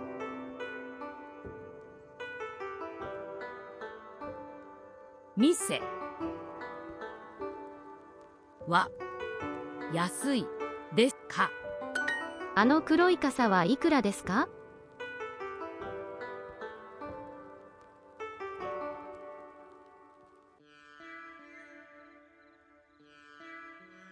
あの黒い傘はいくらですか？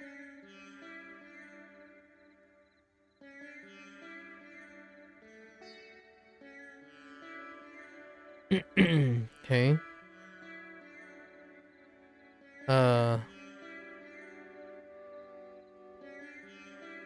黒い。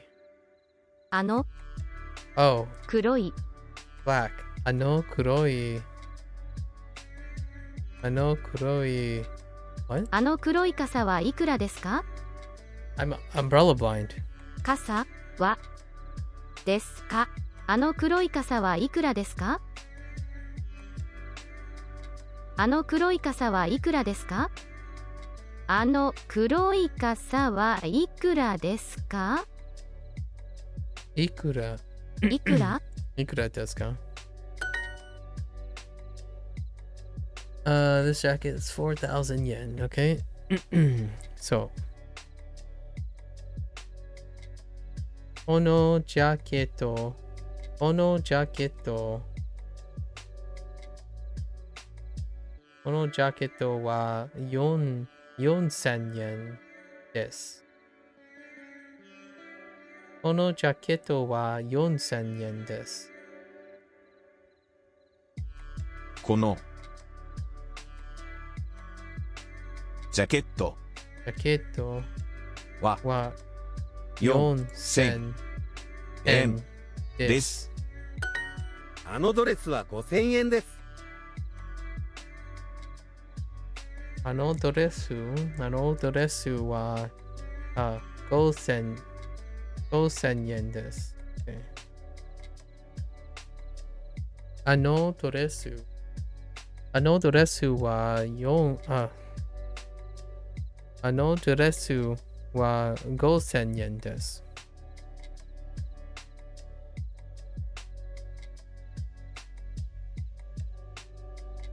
That dress over there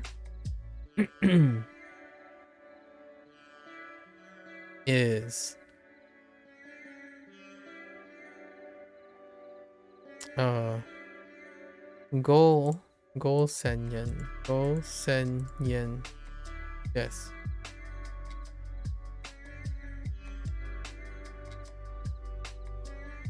よっニュースニュースOh my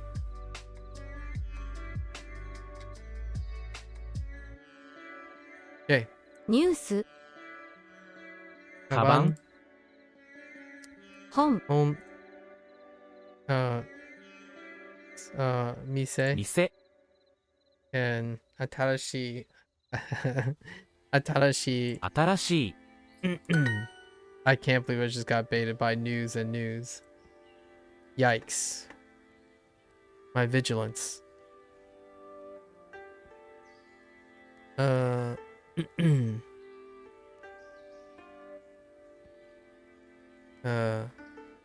100 100 10 1000新しい新しい古い古い8 8 A dress over there is 5,000 yen. Okay. It's not that. That's reasonable. Would you pay $50 for a dress?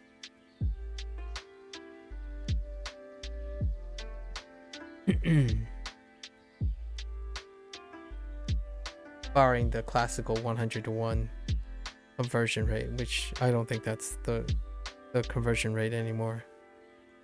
I think it's actually higher. Exchange rate, sorry. Exchange rate. Okay, so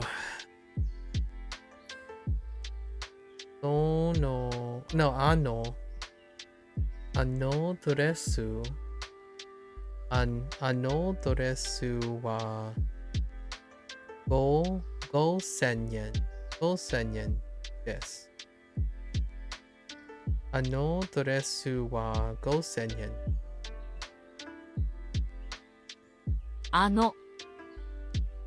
ドレスドレスは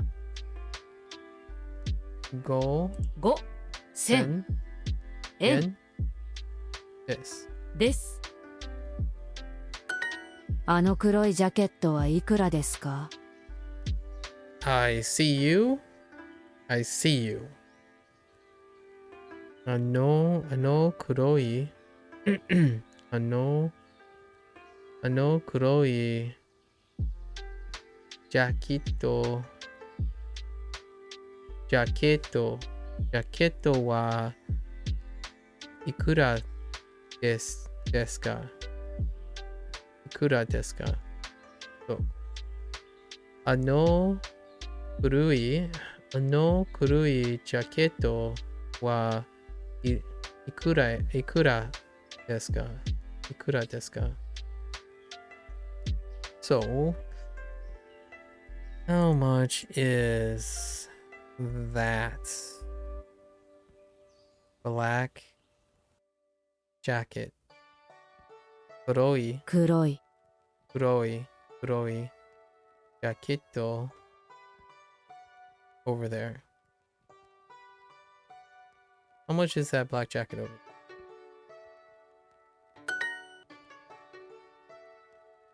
I don't really like expensive clothes. What's so expensive?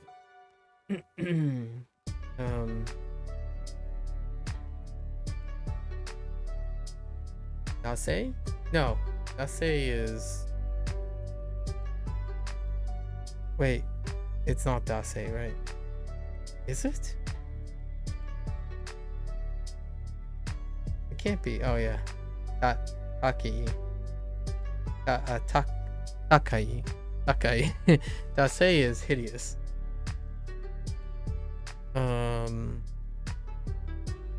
So. Takai. Oh, Takai, sorry. Takai.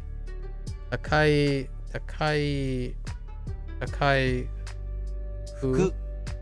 Takai fuku. Takai fuku wa chotto. Wa chotto.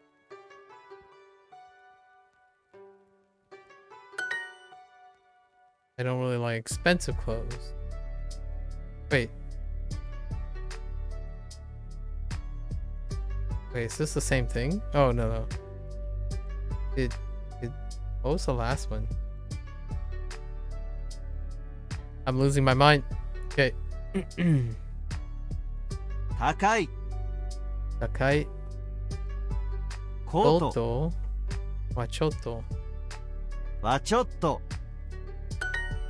Okay. Yeah. That is definitely a wrap for today.